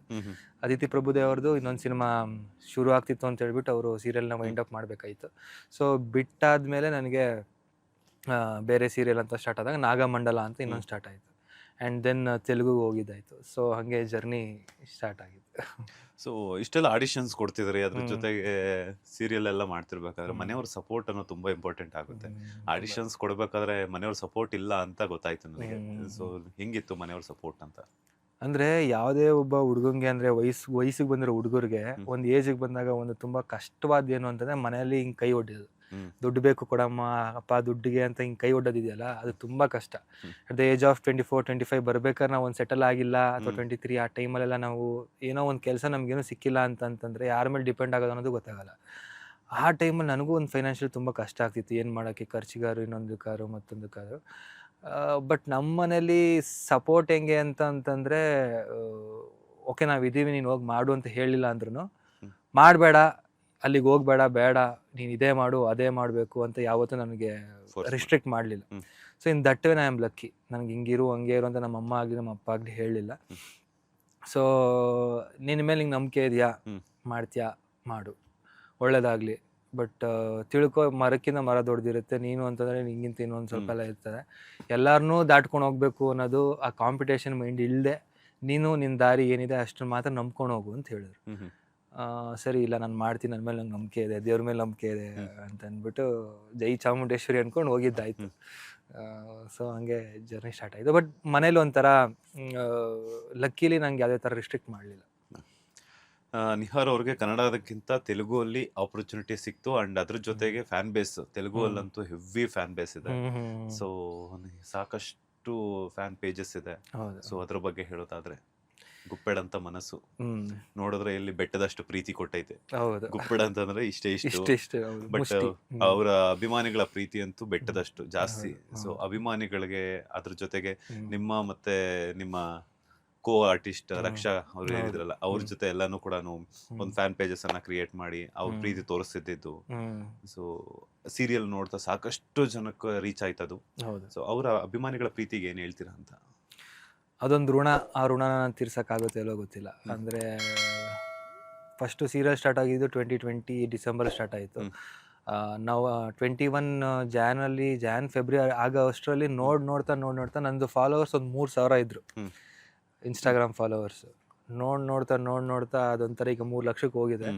ಅಂದರೆ ಆ ಗ್ರೋತು ಆ ಸೀರಿಯಲ್ ನಂಗೆ ಅಷ್ಟು ತಂದು ಕೊಡ್ತು. ಅಂದರೆ ಅದು ಹೆಂಗೆ ಜನ ಕನೆಕ್ಟ್ ಆದ್ರು ನಂಗೆ ಇವತ್ತಿಗೂ ಅರ್ಥ ಆಗಲ್ಲ. ಅಂದರೆ ಅಷ್ಟು ಪ್ರೀತಿ ತೋರಿಸೋವಂಥದ್ದು ಹೆಂಗೆ ಕನೆಕ್ಟ್ ಆದರು ಆ ಸೀರಿಯಲ್ಗೆ. ಮನೆಯವರೆಲ್ಲ ನೋಡೋಕೆ ಸ್ಟಾರ್ಟ್ ಮಾಡಿದ್ರು. ಒಂದು ಚಿಕ್ಕ ಅಂದರೆ ಆ ಕಾಲೇಜ್ ಸ್ಟೂಡೆಂಟ್ಸ್ಗಳು ಕನೆಕ್ಟ್ ಆದರು ಆ್ಯಂಡ್ ಎಸ್ಪೆಷಲಿ ಲೇಡೀಸ್ ಅಂತೂ ಅವ್ರ ಮಕ್ಕಳನ್ನೇ ನನ್ನ ಮಕ್ಳಿಗಿಂತ ನನಗೆ ಇಂಪಾರ್ಟೆಂಟ್ ಅಂತ ಬಂದು ಹೇಳಿದಾರೆ. ನನಗೆ ನನ್ನ ಸ್ವಂತ ಮಗ, ನನಗೆ ಅವನಿಗಿಂತ ನೀನು ನನ್ನ ಮಗ ಅಂತ ನಂಗೆ ಅನ್ಸುತ್ತೆ. ನಾನು ನೋಡಿದಾಗೆಲ್ಲ ನೀನು ನನಗೆಲ್ಲೋ ನನ್ನ ಯಾವುದೋ ಜನ್ಮದಲ್ಲಿ ನೀನು ನನ್ನ ಮಗ ಆಗಿದ್ದೇನೋ ಅಂತ ಅನ್ಸುತ್ತೆ. ಅಷ್ಟು ನನಗೆ ಮೇಲೆ ಅಂದರೆ ಒಬ್ರಿಬ್ರು ಹೇಳಿರೋದಂತಲ್ಲ, ಇದು ಸುಮಾರು ಜನ ಬಂದು ಹೇಳಿದರು. ನಾವು ಇಲ್ಲಿ ಕರ್ನಾಟಕದಿಂದ ಹೋಗಿರೋ ಆರ್ಟಿಸ್ಟ್ಗಳು ಆ್ಯಂಡ್ ಆ ಸೀರಿಯಲ್ಗೆ ಅಷ್ಟು ಅವ್ರು ತೋರಿಸಿದ ಪ್ರೀತಿ, ನಮ್ಮವರು ಅಂತ ಅಲ್ಲದೆ ತಮ್ಮವರು ಅಂತ ಅಲ್ಲದೆ ಯಾವುದೇ ಆದ್ರೂ ಏನೇ ಆದ್ರೂ ಕಲೆಗೊಂದು ಬೆಲೆ ಕೊಟ್ಟು ಆ ಪಾತ್ರ ಕನೆಕ್ಟ್ ಆದರು. ಆ್ಯಂಡ್ ಅದೊಂಥರ ನಿಜವಾಗ್ಲೂ ನೆನೆಸ್ಕೊಂಡ್ರೆ ನನಗೆ ಒಂಥರ ನನ್ನ ಯೋಗ್ಯತೆಗೂ ಮೀರಿ ಕೊಟ್ಬಿಟ್ಟಿದ್ದಾರೆ ಪ್ರೀತಿನ ಜನಗಳಲ್ಲಿ. ಲಿಟ್ರಲಿ ಆ ಸೀರಿಯಲ್ ಅಷ್ಟು ಲೆವೆಲ್ಗೆ ಅದು ರೀಚ್ ಆಯಿತು. ನಿಜವಾಗ್ಲೂ ಎಲ್ಲೆಲ್ಲಿಂದನೂ ಹುಡ್ಕೊಂಡು ಬಂದರು. ಆಂಧ್ರ, ತೆಲಂಗಾಣ, ಅಲ್ಲಿಂದ ಆಮೇಲೆ ಫಾರಿನ್ಗಳಿಂದ ಹುಡ್ಕೊಂಡು ಬಂದರು. ಅಂದರೆ ಇಂಡಿಯಾಗೆ ಬಂದಾಗೆಲ್ಲ ನಿಮ್ಗೆ ನೋಡಲೇಬೇಕು ಅಂದ್ಕೊಂಡು ಬಂದಿದ್ದೀನಿ ಅಂತ ಬಂದರು. ಹೆಂಗಷ್ಟು ಪ್ರೀತಿ ಅದು ಆ ಪಾತ್ರಗಳು ಗಳಿಸ್ತೋ ಗೊತ್ತಿಲ್ಲ. ಅದೊಂಥರ ಬ್ಲೆಸ್ಡ್ ಟೀಮ್ ಅಂತ ಅನ್ಸುತ್ತೆ. ಅದರ ಜೊತೆ ನಮ್ಮ ಜೊತೆ ರಕ್ಷಾ ಅಂತ ಹೀರೋಯಿನ್, ಆಮೇಲೆ ನಮ್ಮ ತಾಯಿ ಪಾತ್ರದಲ್ಲಿ ಜ್ಯೋತಿರಾಯ್ ಕಾಣಿಸ್ಕೊಂಡಿದ್ರು, ಆಮೇಲೆ ಸಾಯಿ ಕಿರಣ್ ಗಾರು ಅಂತ ಅವರು ತೆಲುಗು ತುಂಬಾ ಫೇಮಸ್. ಅವರು ಮುಂಚೆ ಸಿನಿಮಾದೆಲ್ಲ ಕಾಣಿಸ್ಕೊಂಡವ್ರು. ಅವರು ಆ 4 ಜನ ಒಂಥರ ಪಿಲ್ಲರ್ ತರ ಇದ್ವಿ ಸೀರಿಯಲ್ಗೆ. ನಿಮ್ಗೆ ಹೆಂಗ್ ತಗೊಂಡೋಗಿ ಬಂದ್ರು ಜನಗಳು ನೋಡೋರು ಅದನ್ನ. TRP ಯಾವತ್ತೂ ಕಡಿಮೆ ಆಗ್ಲಿಲ್ಲ. ಅದು ಯಾವ ಟೈಮಿಗೆ ಹಾಕಿದ್ರು ಜನಗಳದ್ದು ಕ್ರೇಜ್ ಕಮ್ಮಿ ಆಗ್ಲಿಲ್ಲ. ಆ್ಯಂಡ್ ಮಧ್ಯದಲ್ಲಿ ನಂಗೆ ಸ್ವಲ್ಪ ಹೆಲ್ತ್ ಇಶ್ಯೂ ಆಗಿ ನಾನು ಹೋಗೂ ಇರಲಿಲ್ಲ. ಆಗ್ಲೂ ನನ್ನ ಮೇಲೆ ಜನಗಳು ಅದೇ ಪ್ರೀತಿ ತೋರಿಸಿದ್ರು. ನಿಮ್ಮ ಡೈರೆಕ್ಟರ್ಗೆಲ್ಲ ಮೆಸೇಜ್ ಮಾಡ್ತಿದ್ರು. ಡೈರೆಕ್ಟರ್ಗಿರಲಿ, ಚಾನಲ್ ಅವ್ರಿಗಂತೂ ಆಮೇಲೆ ಯಾರದೇ ನಮ್ದು ಚಾನಲಲ್ಲಿ ಯಾರೇ ಕೆಲಸ ಮಾಡ್ತಿರ್ಲಿ, ಅದೇ ಹೇಳ್ತಾ ಇದ್ರು. ಶ್ರೀಮುಖಿ ಅಂತ ಆಂಕರ್ ಇದ್ದಾರೆ, ಗೊತ್ತು. ಅವರೊಂದು ಅವಾರ್ಡ್ ಫಂಕ್ಷನ್ ಹೇಳಿದ್ರು, ನಂದು ಪೋಸ್ಟ್ ಇದೆ, ನಾನು ಹಾಕಿರೋ ನಂದು ಫೋಟೋಸ್ ಇದೆ, ಕಮೆಂಟ್ಸ್ ಏನೋ ನಿನ್ನ ಫ್ಯಾನ್ಸ್ಗಳು ಹಾಕಿದಾರೆ ಇಲ್ಲಿ ಅಂತ. ಅಂದ್ರೆ ಅವ್ರ ಪೋಸ್ಟ್ಗಳಿಗೂ ನಮ್ಮ ಫ್ಯಾನ್ಸ್ ಕಮೆಂಟ್ಸ್ ಹಾಕೋರು. ಏನದು ರಿಷಿ ಮತ್ತೆ ವಸುಧಾರನ ಕರೆಸಿ ನಿಮ್ಮ ಪ್ರೋಗ್ರಾಮಿಗೆ ಕರೆಸಿ ಅವ್ರಿಗೆ ಅವಾರ್ಡ್ ಕೊಡಿ, ಹಂಗೆ ಅದೊಂಥರ ಪ್ರೀತಿ ನಾನು ಹೇಳೋಕ್ಕೆ ಆಗಲ್ಲ. ನಾ 3-4 ವರ್ಷ ನಾನು ಲಿಟ್ರಲಿ ಯಾವುದೋ ಒಂದು ಬೇರೆ ಪ್ರಪಂಚದಲ್ಲೇ ಬದುಕ್ಬಿಟ್ಟಿದ್ದೀನಿ ಅಂತ ಅನ್ಸುತ್ತೆ. ಅಂದರೆ ಯಾವ್ದನ್ನ ತಲೆಗೆ ಹಾಕೊಂಡಿರಲಿಲ್ಲ. ಅವ್ರು ತೋರಿಸಿದ ಪ್ರೀತಿ ನಮ್ಮನ್ನ ಆ ಲೆವೆಲ್ಗೆ ಕರ್ಕೊಂಡು ಹೋಗಿತ್ತು ಅಂತ ಅನ್ಸುತ್ತೆ. ಲಿಟ್ರಲಿ ನೀವು ನಂದು ವಾರ್ಡ್ರೂಬ್ ನೋಡಿದ್ರೆ, ನಂದೊಂದು ವಾರ್ಡ್ರೂಬಲ್ಲಿ 3/4 ಭಾಗ ಬರೀ ಫ್ಯಾನ್ಸ್ ಕೊಟ್ಟಿರೋ ಗಿಫ್ಟ್ಗಳೇ ಇದೆ. ಒಂಥರ ಅದು ಎಲ್ಲೆಲ್ಲಿಂದನೂ ಗಿಫ್ಟ್ಗಳನ್ನ ಕಳಿಸ್ತಾ ಇದ್ರು. US ಇಂದ ಕಳಿಸ್ತಿದ್ರು, ಸಿಂಗಾಪುರಿಂದ ಕಳಿಸ್ತಿದ್ರು, UK ಇಂದ ಕಳಿಸಿದ್ದಾರೆ. ಏನೆಲ್ಲ ಬಂದಿದೆ? ನನಗೆ ಕಾಸ್ಟ್ಲಿ ಬ್ರ್ಯಾಂಡ್ಗಳೆಲ್ಲ ಬಂದ್ಬಿಟ್ಟಿದೆ ನನಗೆ. ನಾನು ನೀವು name it I have it ಅನ್ನೋ ಥರ ಇದೆ. ಅಂದರೆ ನಿಜವಾಗ್ಲೂ ಅಂದರೆ ನನಗೂ ಅದು ಹೇಗೆ ಅಂದರೆ, ನಾವು ಚಿಕ್ಕ ವಯಸ್ಸಲ್ಲೆಲ್ಲ ಕನ್ಸು ಕಾಣ್ತಿದ್ದೆ. ಅಂದರೆ ನನಗೆ ತುಂಬ ಬಟ್ಟೆ ಕ್ರೇಜ್ಗಳು ಜಾಸ್ತಿ. ನಮ್ಮ ಮನೇಲಿ ಚಿಕ್ಕ ವಯಸ್ಸಲ್ಲಿ ನನಗೆ ಏನು ಕೊಡ್ಸಿಲ್ಲ ಅಂದರೂ ನಂಗೆ ಹೋಟೆಲ್ ಕರ್ಕೊಂಡು ಹೋಗ್ತಿಲ್ವೋ ಗೊತ್ತಿಲ್ಲ, ಬಟ್ಟೆಗಳು ಕೊಡ್ಸಮ್ಮ ಅಂತ ಕೇಳ್ತಿದ್ದೆ ನಾನು. ಅಷ್ಟು ಕ್ರೇಜ್ ನಂಗೆ ಬಟ್ಟೆಗಳು ಅಂತ. ಆಮೇಲೆ ನಾನು ದುಡಿಯೋಕೆ ಸ್ಟಾರ್ಟ್ ಮಾಡಿದಾಗ್ಲೂ ಬರ್ತಿದ್ ಕಡಿಮೆ ಪೇಮೆಂಟಲ್ಲೂ ಫಸ್ಟ್ ತೊಗೊಂಡೋಗಿ ಬಟ್ಟೆಗೆ ಹಾಕುವೆ, ಬಟ್ಟೆ ತಗೊಳ್ಳೋದು, ನಮ್ಗೇನು ರೆಡಿ ಆಗಬೇಕು ಆ ಥರ ಹಾಕೋದು. ನನಗೆ ಈ ಹೋಟೆಲ್ಗೆ ಹೋಗಿ ದುಡ್ಡು ಖರ್ಚು ಮಾಡೋದು ಇಷ್ಟ ಆಗ್ತಿರ್ಲಿಲ್ಲ. ಎಲ್ಲರೂ ಫುಟ್ಪಾತಲ್ಲಿ ಊಟ ಮಾಡ್ಕೊಂಡ್ರೆ ದುಡ್ಡು ಸ್ವಲ್ಪ ಮಿಕ್ಕಳತ್ತೆಲ್ಲ ಸಾಕು ಅನ್ನೋ ಥರ ಮೈಂಡ್ ಸೆಟ್ಟು. ಇನ್ನು ಮಿಕ್ಕಿದ್ದೆಲ್ಲ ಏನಾದ್ರು ಬಟ್ಟೆಗಳಿಗೆ ಹಾಕೊಂಡು ಒಂದು ಸ್ವಲ್ಪ ಹೀರೋಯಿಸಮ್ ಆಗಿ ಕಾಣಿಸ್ಬೇಕಲ್ಲ, ತೋರಿಸ್ಕೋಬೇಕಲ್ಲ ಅನ್ನೋ ಥರಲ್ಲಿ ಇರ್ತಿತ್ತು. ಆ ಥರದಲ್ಲಿ ನಾನು ಇರ್ತಿರ್ಬೇಕಾದ್ರೆ ನನಗೆ ಬ್ರ್ಯಾಂಡ್ ಗುಚ್ಚಿ ಬ್ರ್ಯಾಂಡ್ ಅಥವಾ ಯಾವುದು ಬರ್ಬೆರಿ ಕಳಿಸಿದ್ದಾರೆ, ಆಮೇಲೆ ಜಿ ಸ್ಟಾರ್, ಇದು ಇದು ಇದು ಫ್ಯಾನ್ ಕಟ್ಟಿರೋದೆ ಸೀರಿಯಸ್ಲಿ. ಆಮೇಲೆ ಒಳ್ಳೊಳ್ಳೆ ಬ್ರ್ಯಾಂಡ್ಗಳೆಲ್ಲ ನನಗೆ ಅಲ್ಲಿಂದ ಎಲ್ಲ ಕಳಿಸಿದ್ದಾರೆ. ಆಮೇಲೆ ವಾಚ್ಗಳಂತೂ ಲೆಕ್ಕನೇ ಇಲ್ಲ, ಅಷ್ಟು ವಾಚ್ಗಳು ಕಳಿಸಿದ್ದಾರೆ, ಗಾಗಲ್ಸ್ ಕಳಿಸಿದ್ದಾರೆ. ಆಮೇಲೆ ಫೋಟೋ ಫ್ರೇಮ್ಗಳಂತೂ ನೀವು ನಂದೊಂದು ರೂಮ್ಗೆ ಇಟ್ರು ಮುಗಿಯಲ್ಲ, ಅಷ್ಟು ಫೋಟೋ ಫ್ರೇಮ್ಗಳಿದೆ. ಅಷ್ಟು ಗಿಫ್ಟ್ಗಳು ಅಂತಂದ್ರೆ ನನ್ಗೆ ಹುಡ್ಕೊಂಡು ಬರೋರು ಸೆಟ್ಗೆ. ಅದೇ ಹಂಗೆ ಅಂದ್ರೆ ಮೋಸ್ಟ್ಲಿ ಇದು ಕನ್ನಡದವ್ರಿಗೆ, ಕನ್ನಡ ಜನತೆಗೆ ಇದು ಹೇಳ್ತಿದ್ರೆ ಹಿಂಗೆಲ್ಲ ಆಗಿತ್ತಾ ಅಂತ ಅವ್ರಿಗೆ ಓವರ್ ಆಗಿ ಹೇಳ್ಕೊತಾ ಇದ್ದೆ ನೀನು ಅಂತ ಅನ್ಕೋಬಹುದು. ಬಟ್ ಅಲ್ಲಿ ನಂಗೆ ಹಂಗೆ ನಡೆದಿದ್ದದು ಆ ಥರ. ಅಷ್ಟು ಪ್ರೀತಿ ಸಿಕ್ತು ನಂಗೆ. ಜನಗಳೆಲ್ಲ ಬಂದು ಶೂಟಿಂಗ್ ಸೆಟ್ಗೆ ಬಂದು ಗಿಫ್ಟ್ ಕೊಡೋದಾಗ್ಲಿ, ಆಮೇಲೆ ಪೊಲಿಟಿಷಿಯನ್ಸ್ಗಳು ಬಂದಿದ್ದಾರೆ, ಕೆಲವರು ಪೊಲಿಟಿಷಿಯನ್ಸ್ ಬಂದಿದ್ದಾರೆ, ಅವ್ರು ಫೋನು ಮಾಡಿದ್ದಾರೆ. ಆಮೇಲೆ ಎಲ್ಲದಕ್ಕಿಂತ ಹೆಚ್ಚಾಗಿ ಅದೊಂದು ದೇವರ ಒಂದು ಕೃಪೆನೇನೋ, ಬ್ರಹ್ಮಾನಂದಂ ಅವ್ರು ಗೊತ್ತಲ್ವಾ? ಗೊತ್ತು. ಲೆಜೆಂಡರಿ ಆಕ್ಟರ್ ಅಂತಂದ್ರೆ ಸಾಕಷ್ಟು ಜನ ವೇಟ್ ಮಾಡ್ತಾರೆ. ಅವ್ರದ್ದು ಗಿನ್ನಿಸ್ ರೆಕಾರ್ಡು ಆಗಿದೆ. ಸೊ ಅಂತ ಲೆಜೆಂಡರಿ ಆಕ್ಟರು ನಮ್ಮ ಸೀರಿಯಲ್ ನಾನು ನೋಡ್ತಿದ್ರು. ಅಂಡ್ ಅವ್ರು ನಾನು ನಿನ್ ಫ್ಯಾನು, ನೀನು ಅಷ್ಟು ಆಕ್ಟಿಂಗ್ ಚೆನ್ನಾಗಿ ಮಾಡ್ತೀಯ ಅಂತ ಅವ್ರ ಬೈಲಿ ಹೇಳಿದ್ದು. ನಾವು ಶೂಟಿಂಗ್ ಅಲ್ಲಿ ಮಾಡ್ತಿರ್ಬೇಕಾ ಅವ್ರದ್ದು ಶೂಟಿಂಗ್ ನಡೀತಾ ಇತ್ತು. ನಾನು ಫೀಲ್ಡಲ್ಲಿ ಅಂದರೆ ನಾನು ಔಟ್ಡೋರ್ ನಡೀತಾ ಇತ್ತು ನನಗೆ. ಅವ್ರಿಗೆ ಕಾರಲ್ಲಿ ಹೋಗ್ಬೇಕಾದ್ರೆ ನಾನು ನೋಡಿದ್ದಾರೆ. ನಾನು ನೋಡ್ಬಿಟ್ಟು ನಾನು ಹಿಂಗೆ ಹೋಗ್ಬೇಕು, ಎಲ್ಲ ಆ ಕಡೆ ಎಲ್ಲ ನೋಡ್ತಿದ್ರು ಅವರು. ಸರ್ ನಾನು ಶಾರ್ಟಲ್ಲಿ ಇದ್ನಲ್ಲ, ನಂಗೆ ಗೊತ್ತಾಗಲಿಲ್ಲ ಯಾರು ಅಂತ, ಯಾರೋ ದೊಡ್ಡ ಆ್ಯಕ್ಟ್ರ್ ಹೋಗ್ತಿದ್ದಾರೇನೋ ಅಂತ ಅಂದ್ಕೊಂಡೆ. ಸರಿ ಹಿಂಗೆ ಶಾರ್ಟಲ್ಲಿ ಇದ್ದೀನಿ, ಹಿಂಗೆಲ್ಲ ಆ್ಯಕ್ಟ್ ಎಲ್ಲ ಆಯಿತು. ಹಿಂಗೆ ಕಟ್ಟಾದರೆ ಅವ್ರದ್ದು ಒಬ್ಬರು ಅಸಿಸ್ಟೆಂಟ್ ಬಂದುಬಿಟ್ಟು ನನಗೆ ಬ್ರಹ್ಮಾನಂದಂ ಸರ್ ಕರಿತಿದ್ದಾರೆ ಅಂತಂದ್ರೆ, ನಾವು ಯಾರು ಬ್ರಹ್ಮಾನಂದಂ ಅಂತ ನಂಗೆ ಗೊತ್ತಾಗಲಿಲ್ಲ ಫಸ್ಟು. ನಿಮ್ಮನ್ನ ಯಾರು ಅಂತ, ಇಲ್ಲ ಆ್ಯಕ್ಟರು, ಸೀನಿಯರ್ ಆ್ಯಕ್ಟರ್. ಹೌದಾ, ಅವರೆಲ್ಲಿದ್ದಾರೆ ಅಂತ ನಾನು ಇದು ಮಾಡ್ತಂದ್ರೆ, ಇಲ್ಲ ಇಲ್ಲೇ ಕ್ಯಾರವನಲ್ಲಿದ್ದಾರೆ, ನಿಮ್ಗೆ ಮಾತಾಡ್ಸ್ಬೇಕಂತೆ ಅಂತಂದ್ರು. ನಾನು ಲಿಟ್ರಲಿ ಶಾಕ್ ಆಗೋದೆ, ಇನ್ನು ನಿಜವಾಗ್ಲೂ ಕರಿತಿದಾರಾ ಅಥವಾ ನನಗೆ ಯಾರೋ ಪ್ರ್ಯಾಂಕ್ ಮಾಡ್ತಿದಾರ ಹುಡುಗರು ಬಂದ್ಬಿಟ್ಟು ಅಂತ. ನಾನು ಅವ್ನು ಹೊಸ ಹುಡುಗ ಬೇರೆ, ನಂಗೆ ಮುಖ ನೋಡಿಲ್ಲ. ಇಲ್ಲ ಅಲ್ಲಿದ್ದಾರೆ ಬನ್ನಿ ಅಂತಂದ್ರು. ಆಮೇಲೆ ನಂಗೆ ಇಲ್ಲಿ ಶಾರ್ಟ್ ಇತ್ತು, ನಂಗೆ ಹೋಗೋಕ್ಕೂ ತಕ್ಷಣನೂ ಆಗಲಿಲ್ಲ. ನಾನು ಶಾರ್ಟ್ ಇದೆ, ಮುಗಿಸ್ಕೊಂಡು ಬರ್ತೀನಿ ಅಂತ. ಅಷ್ಟೊತ್ತಿಗಾಗಲೇ ಸಾಯಿ ಸರ್ ಇದಾರಲ್ಲ, ಅವ್ರನ್ನ ಮತ್ತೆ ಜ್ಯೋತಿ ರೈ ಅವ್ರನ್ನ ಅವರು ಕರ್ಸ್ಕೊಂಡು ಅವರು ಮಾತಾಡ್ತಿದ್ದಾರೆ. ನನಗೆ ವೆಯ್ಟ್ ಮಾಡ್ತಾ ಇದ್ರು ಅಂತೆ. ಇನ್ನೂ ಸೆಟ್ ರೆಡಿನೂ ಆಗಿರ್ಲಿಲ್ಲ, ಅಂದ್ರೆ ರೆಡಿ ಆಗ್ತಾ ಇದ್ರು ಅವ್ರ ಶಾರ್ಟ್ಗೆ. ಇಲ್ಲ ಕರ್ಸೋ, ನಾನು ಮಾತಾಡ್ಸ್ಲೇಬೇಕು, ನನ್ನ ಹೆಂಡತಿ ಮತ್ತೆ ನಾನು ಅವ್ರದೆಲ್ಲ ಸೀರಿಯಲ್ ದೊಡ್ಡ ಫ್ಯಾನ್ ನಾನು ಅಂತ ಹೇಳಿದ್ರು. ಆಮೇಲೆ ಸಾಯಿ ಸರ್ ಫೋನ್ ಮಾಡಿದ್ರು, ನೀನು ಶಾರ್ಟ್ ಇಲ್ಲ ಅಂದ್ರೆ ಬಾ, ಈ ಥರ ಬ್ರಹ್ಮಾನಂದಂ ನಿಮ್ಗೆ ವೆಯ್ಟ್ ಮಾಡ್ತಿದ್ದಾರೆ, ಸರ್ ನಾವು ಮಾತಾಡ್ಸ್ಕೊಂಡು ಹೋಗು ಅಂತ. ನಾನು ನಿಜಾನ ಅಂತ ಅನ್ಕೊಂಡು ಬಿದ್ನೋ ಡೈರೆಕ್ಟರ್ನ, ಸರ್ ಬಂದಿದ್ದಾರಂತೆ, ದಯವಿಟ್ಟು ಒಂದು 10 ನಿಮಿಷ ಬಿಟ್ಬಿಡಿ ನನ್ನ ಅಂತಂದ್ಬಿಟ್ಟು ಓಡೋದೆ. ಅವರು ವೆಲ್ಕಮ್ ಮಾಡಿದ ರೀತಿನೇ ಚೆನ್ನಾಗಿತ್ತು. ವೆಲ್ಕಮ್ ರಿಷಿ ಅಂತ ಅಂದ್ಬಿಟ್ಟು ಒಂದು ಕ್ಯಾರವನಲ್ಲಿ ಕೂತಿದ್ರು ಅವರು. ಹಂಗೆ ಕರೆದ್ರು ಒಂಥರ ಅವ್ರ ಮಕ್ಕಳನ್ನ ಎಷ್ಟೋ ವರ್ಷ ಆದ್ಮೇಲೆ ಮನೆಗೆ ಹೋದಾಗ ಹೆಂಗ್ ಕರೀತಾರೋ ಹಂಗೆ ಕರೆದ್ಬಿಟ್ಟು ಒಂಥರ ಆ ಮನೆ ಮಗನ ಥರನೇ ಒಂಥರ ಮಾತಾಡಿಸಿ, ಗಾಡ್ ಬ್ಲೆಸ್ ಯು ಅಂತ ಹೇಳಿ, ಒಳ್ಳೇದಾಗ್ಲಿ ನಿನಗೆ, ಅಂದರೆ ನನ್ನ ಹೊಗಳಿದ್ರು. ಅಂದರೆ ನೀನು ಆ್ಯಕ್ಟಿಂಗ್ ಮಾಡಿದ ಗ್ರಾಫ್ನ ಚೆನ್ನಾಗಿ ತೋರಿಸಿದ್ಯಾ, ಆ ಎಮೋಷನ್ನ ಚೆನ್ನಾಗಿ ಎಮೋಟ್ ಮಾಡಿದ್ಯಾ, ಅವ್ರ ಬೈಲಿಗೆ ಕೇಳೋದು, ಅದು ನಾನು ತುಂಬ ಬ್ಲೆಸ್ಡ್. ಇವಾಗ ತೆಲಂಗಾಣ, ಆಂಧ್ರದಲ್ಲಿ ನೀವು ಗೊತ್ತಿರೋ ಜನನೇ ಇಲ್ಲ, ಅಷ್ಟು ಫೇಮಸ್ ಇದ್ದೀರಾ ನೀವು. ಸೊ ಆಮೇಲೆ ಅವ್ರ ದೊಡ್ಡ ಗುಣ ಏನು ಅಂತಂದರೆ, ಅಷ್ಟು ಲೆಜೆಂಡ್ರಿ ಆ್ಯಕ್ಟರ್ ಆಗಿದ್ರು ಒಂದು ಮಾತು ಹೇಳಿದ್ರು ಅವರು, ಸರ್ ನೀವು ಈ ಥರ ಹೇಳ್ತಿದ್ರೆ ನಮಗೆ ನಿಜವಾಗ್ಲೂ ನಮ್ಗೆ ದೊಡ್ಡದು ಅನಿಸ್ತಿದೆ. ಅವ್ರೇನಂದ್ರು ಅಂತಂದರೆ, ನಿಮ್ಮನ್ನು ಮೀಟ್ ಮಾಡಿದ್ರೆ ಇವತ್ತು ನನ್ನ ಪುಣ್ಯ, ಇವತ್ತು ನನ್ನ ದಿನ ಅನಿಸುತ್ತೆ, ಇದು today is my day to meet you all ಅಂತ ಹೇಳಿದ್ರು. ಸರ್ ನೀವು ಈ ಮಾತು ಹೇಳ್ತಿದ್ದೀರಾ ಹೆಂಗೆ ಅಂತಂದ್ರೆ, ಅದಕ್ಕೆ ಒಂದು ಮಾತು ಹೇಳಿದ್ರು ಅವರು, don't criticise a old man, Young man, because ಮುಂದೆ ಅವ್ನು ಏನಾಗ್ತಾನೆ ಅಂತ ಗೊತ್ತಿಲ್ಲ. ನೀವು ಈಗಲೇ ಅವನ್ನ ಜಡ್ಜ್ ಮಾಡಬಾರ್ದು.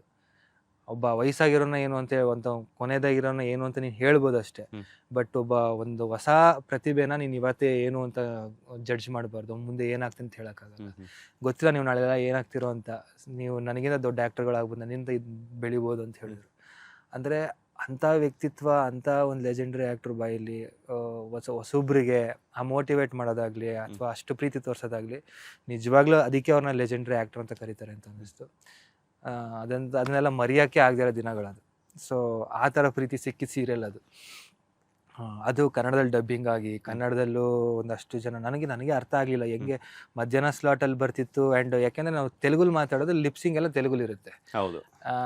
ಕನ್ನಡದಲ್ಲಿ ಯಾರೋ ಡಬ್ಬಿಂಗ್ ಮಾಡ್ತಾರೆ, ಬಟ್ ನಾವು ಅಷ್ಟೇ ಇಲ್ಲಿ ತೋರಿಸಿರೋ ಎಮೋಷನ್ ನಾವು ಕನ್ನಡದಲ್ಲಿ ಸ್ವಂತವಾಗಿ ಕೊಟ್ಟಾಗ ನಮ್ದು ಇನ್ನೂ ಆ್ಯಕ್ಟಿಂಗ್ ಸ್ವಲ್ಪ ಬೇರೆ ಥರ ಇರುತ್ತೆ. ಬಟ್ ಅಲ್ಲಿ ಮಾಡಿರೋ ಆ್ಯಕ್ಟಿಂಗು ಡಬ್ಬಿಂಗ್ ಬರೋದು ಸ್ವಲ್ಪ ಚೇಂಜಸ್ ಇರುತ್ತೆ. ಇದು ಕನೆಕ್ಟ್ ಆಗಲ್ವೇನೋ ಅಂತ ಅಂದ್ಕೊಂಡಿದ್ದೆ ನಾನು. ಯೂಶಲಿ ಡಬ್ಬಿಂಗ್ ನೋಡಿದಾಗ ಜನಗಳಿಗೆ ಅಷ್ಟು ಕನೆಕ್ಟ್ ಆಗಲ್ವೇನೋ ಅಂತ ಅನ್ಸುತ್ತೆ. ಬಟ್ ಇದನ್ನು ಜನಗಳು ಇಷ್ಟಪಟ್ಟು ಕನೆಕ್ಟ್ ಆಗಿ ಒಂದಷ್ಟು ಲೇಡೀಸ್ಗಳು ತುಂಬ ಕಾರ್ಕಳದಿಂದ, ಆಮೇಲೆ ಬೆಂಗಳೂರಿಂದ, ಶ್ರೀರಂಗಪಟ್ಟಣದಿಂದ, ಮಂಡ್ಯದಿಂದ, ಶಿವಮೊಗ್ಗದಿಂದ, ಕಡೂರಿಂದ ಎಲ್ಲ ಹುಡ್ಕೊಂಡು ಬಂದು ನನಗೆ ಈಗ ಒಂದು ಆಲ್ಮೋಸ್ಟ್ ಒಂದು 2-3 ವರ್ಷದಿಂದ ನನ್ನ ಬರ್ತಡೇಗೆಲ್ಲ ವಿಶ್ ಮಾಡೋಕ್ಕೆ ಮನೆಗೆ ಬರ್ತಾರೆ. ಆ್ಯಂಡ್ ನನ್ನ ಬರ್ತಡೇ ಟೈಮಲ್ಲೆಲ್ಲ ಅನಾಥಾಶ್ರಮಕ್ಕೆ ಹೋಗಿ ಅವರು ದಾನ ಮಾಡೋದು ಅಥವಾ ಒಂದು ಊಟ ಹಾಕ್ಸೋದು ಮತ್ತೊಂದು ಆ ಥರದ್ದೆಲ್ಲ ಒಂದು ಪ್ರೋಗ್ರಾಮ್ಗಳು ಪ್ಲ್ಯಾನ್ ಮಾಡ್ತಾರೆ. ಹೈದ್ರಾಬಾದಲ್ಲಿ ಹಂಗೆ ಮಾಡಿದರು. ಸೊ ಇದೆಲ್ಲ ನೋಡಿದಾಗ ನನಗೆ ಇಷ್ಟು ಯೋಗ್ಯತೆ ನಂಗೆ ಇದೆಯಾ ಅಂತ ನನಗೆ ಕ್ವಶನ್ ಆಗುತ್ತೆ. ಸೊ ಅಷ್ಟು ಪ್ರೀತಿ ತೋರಿಸಿದ್ದಾರೆ.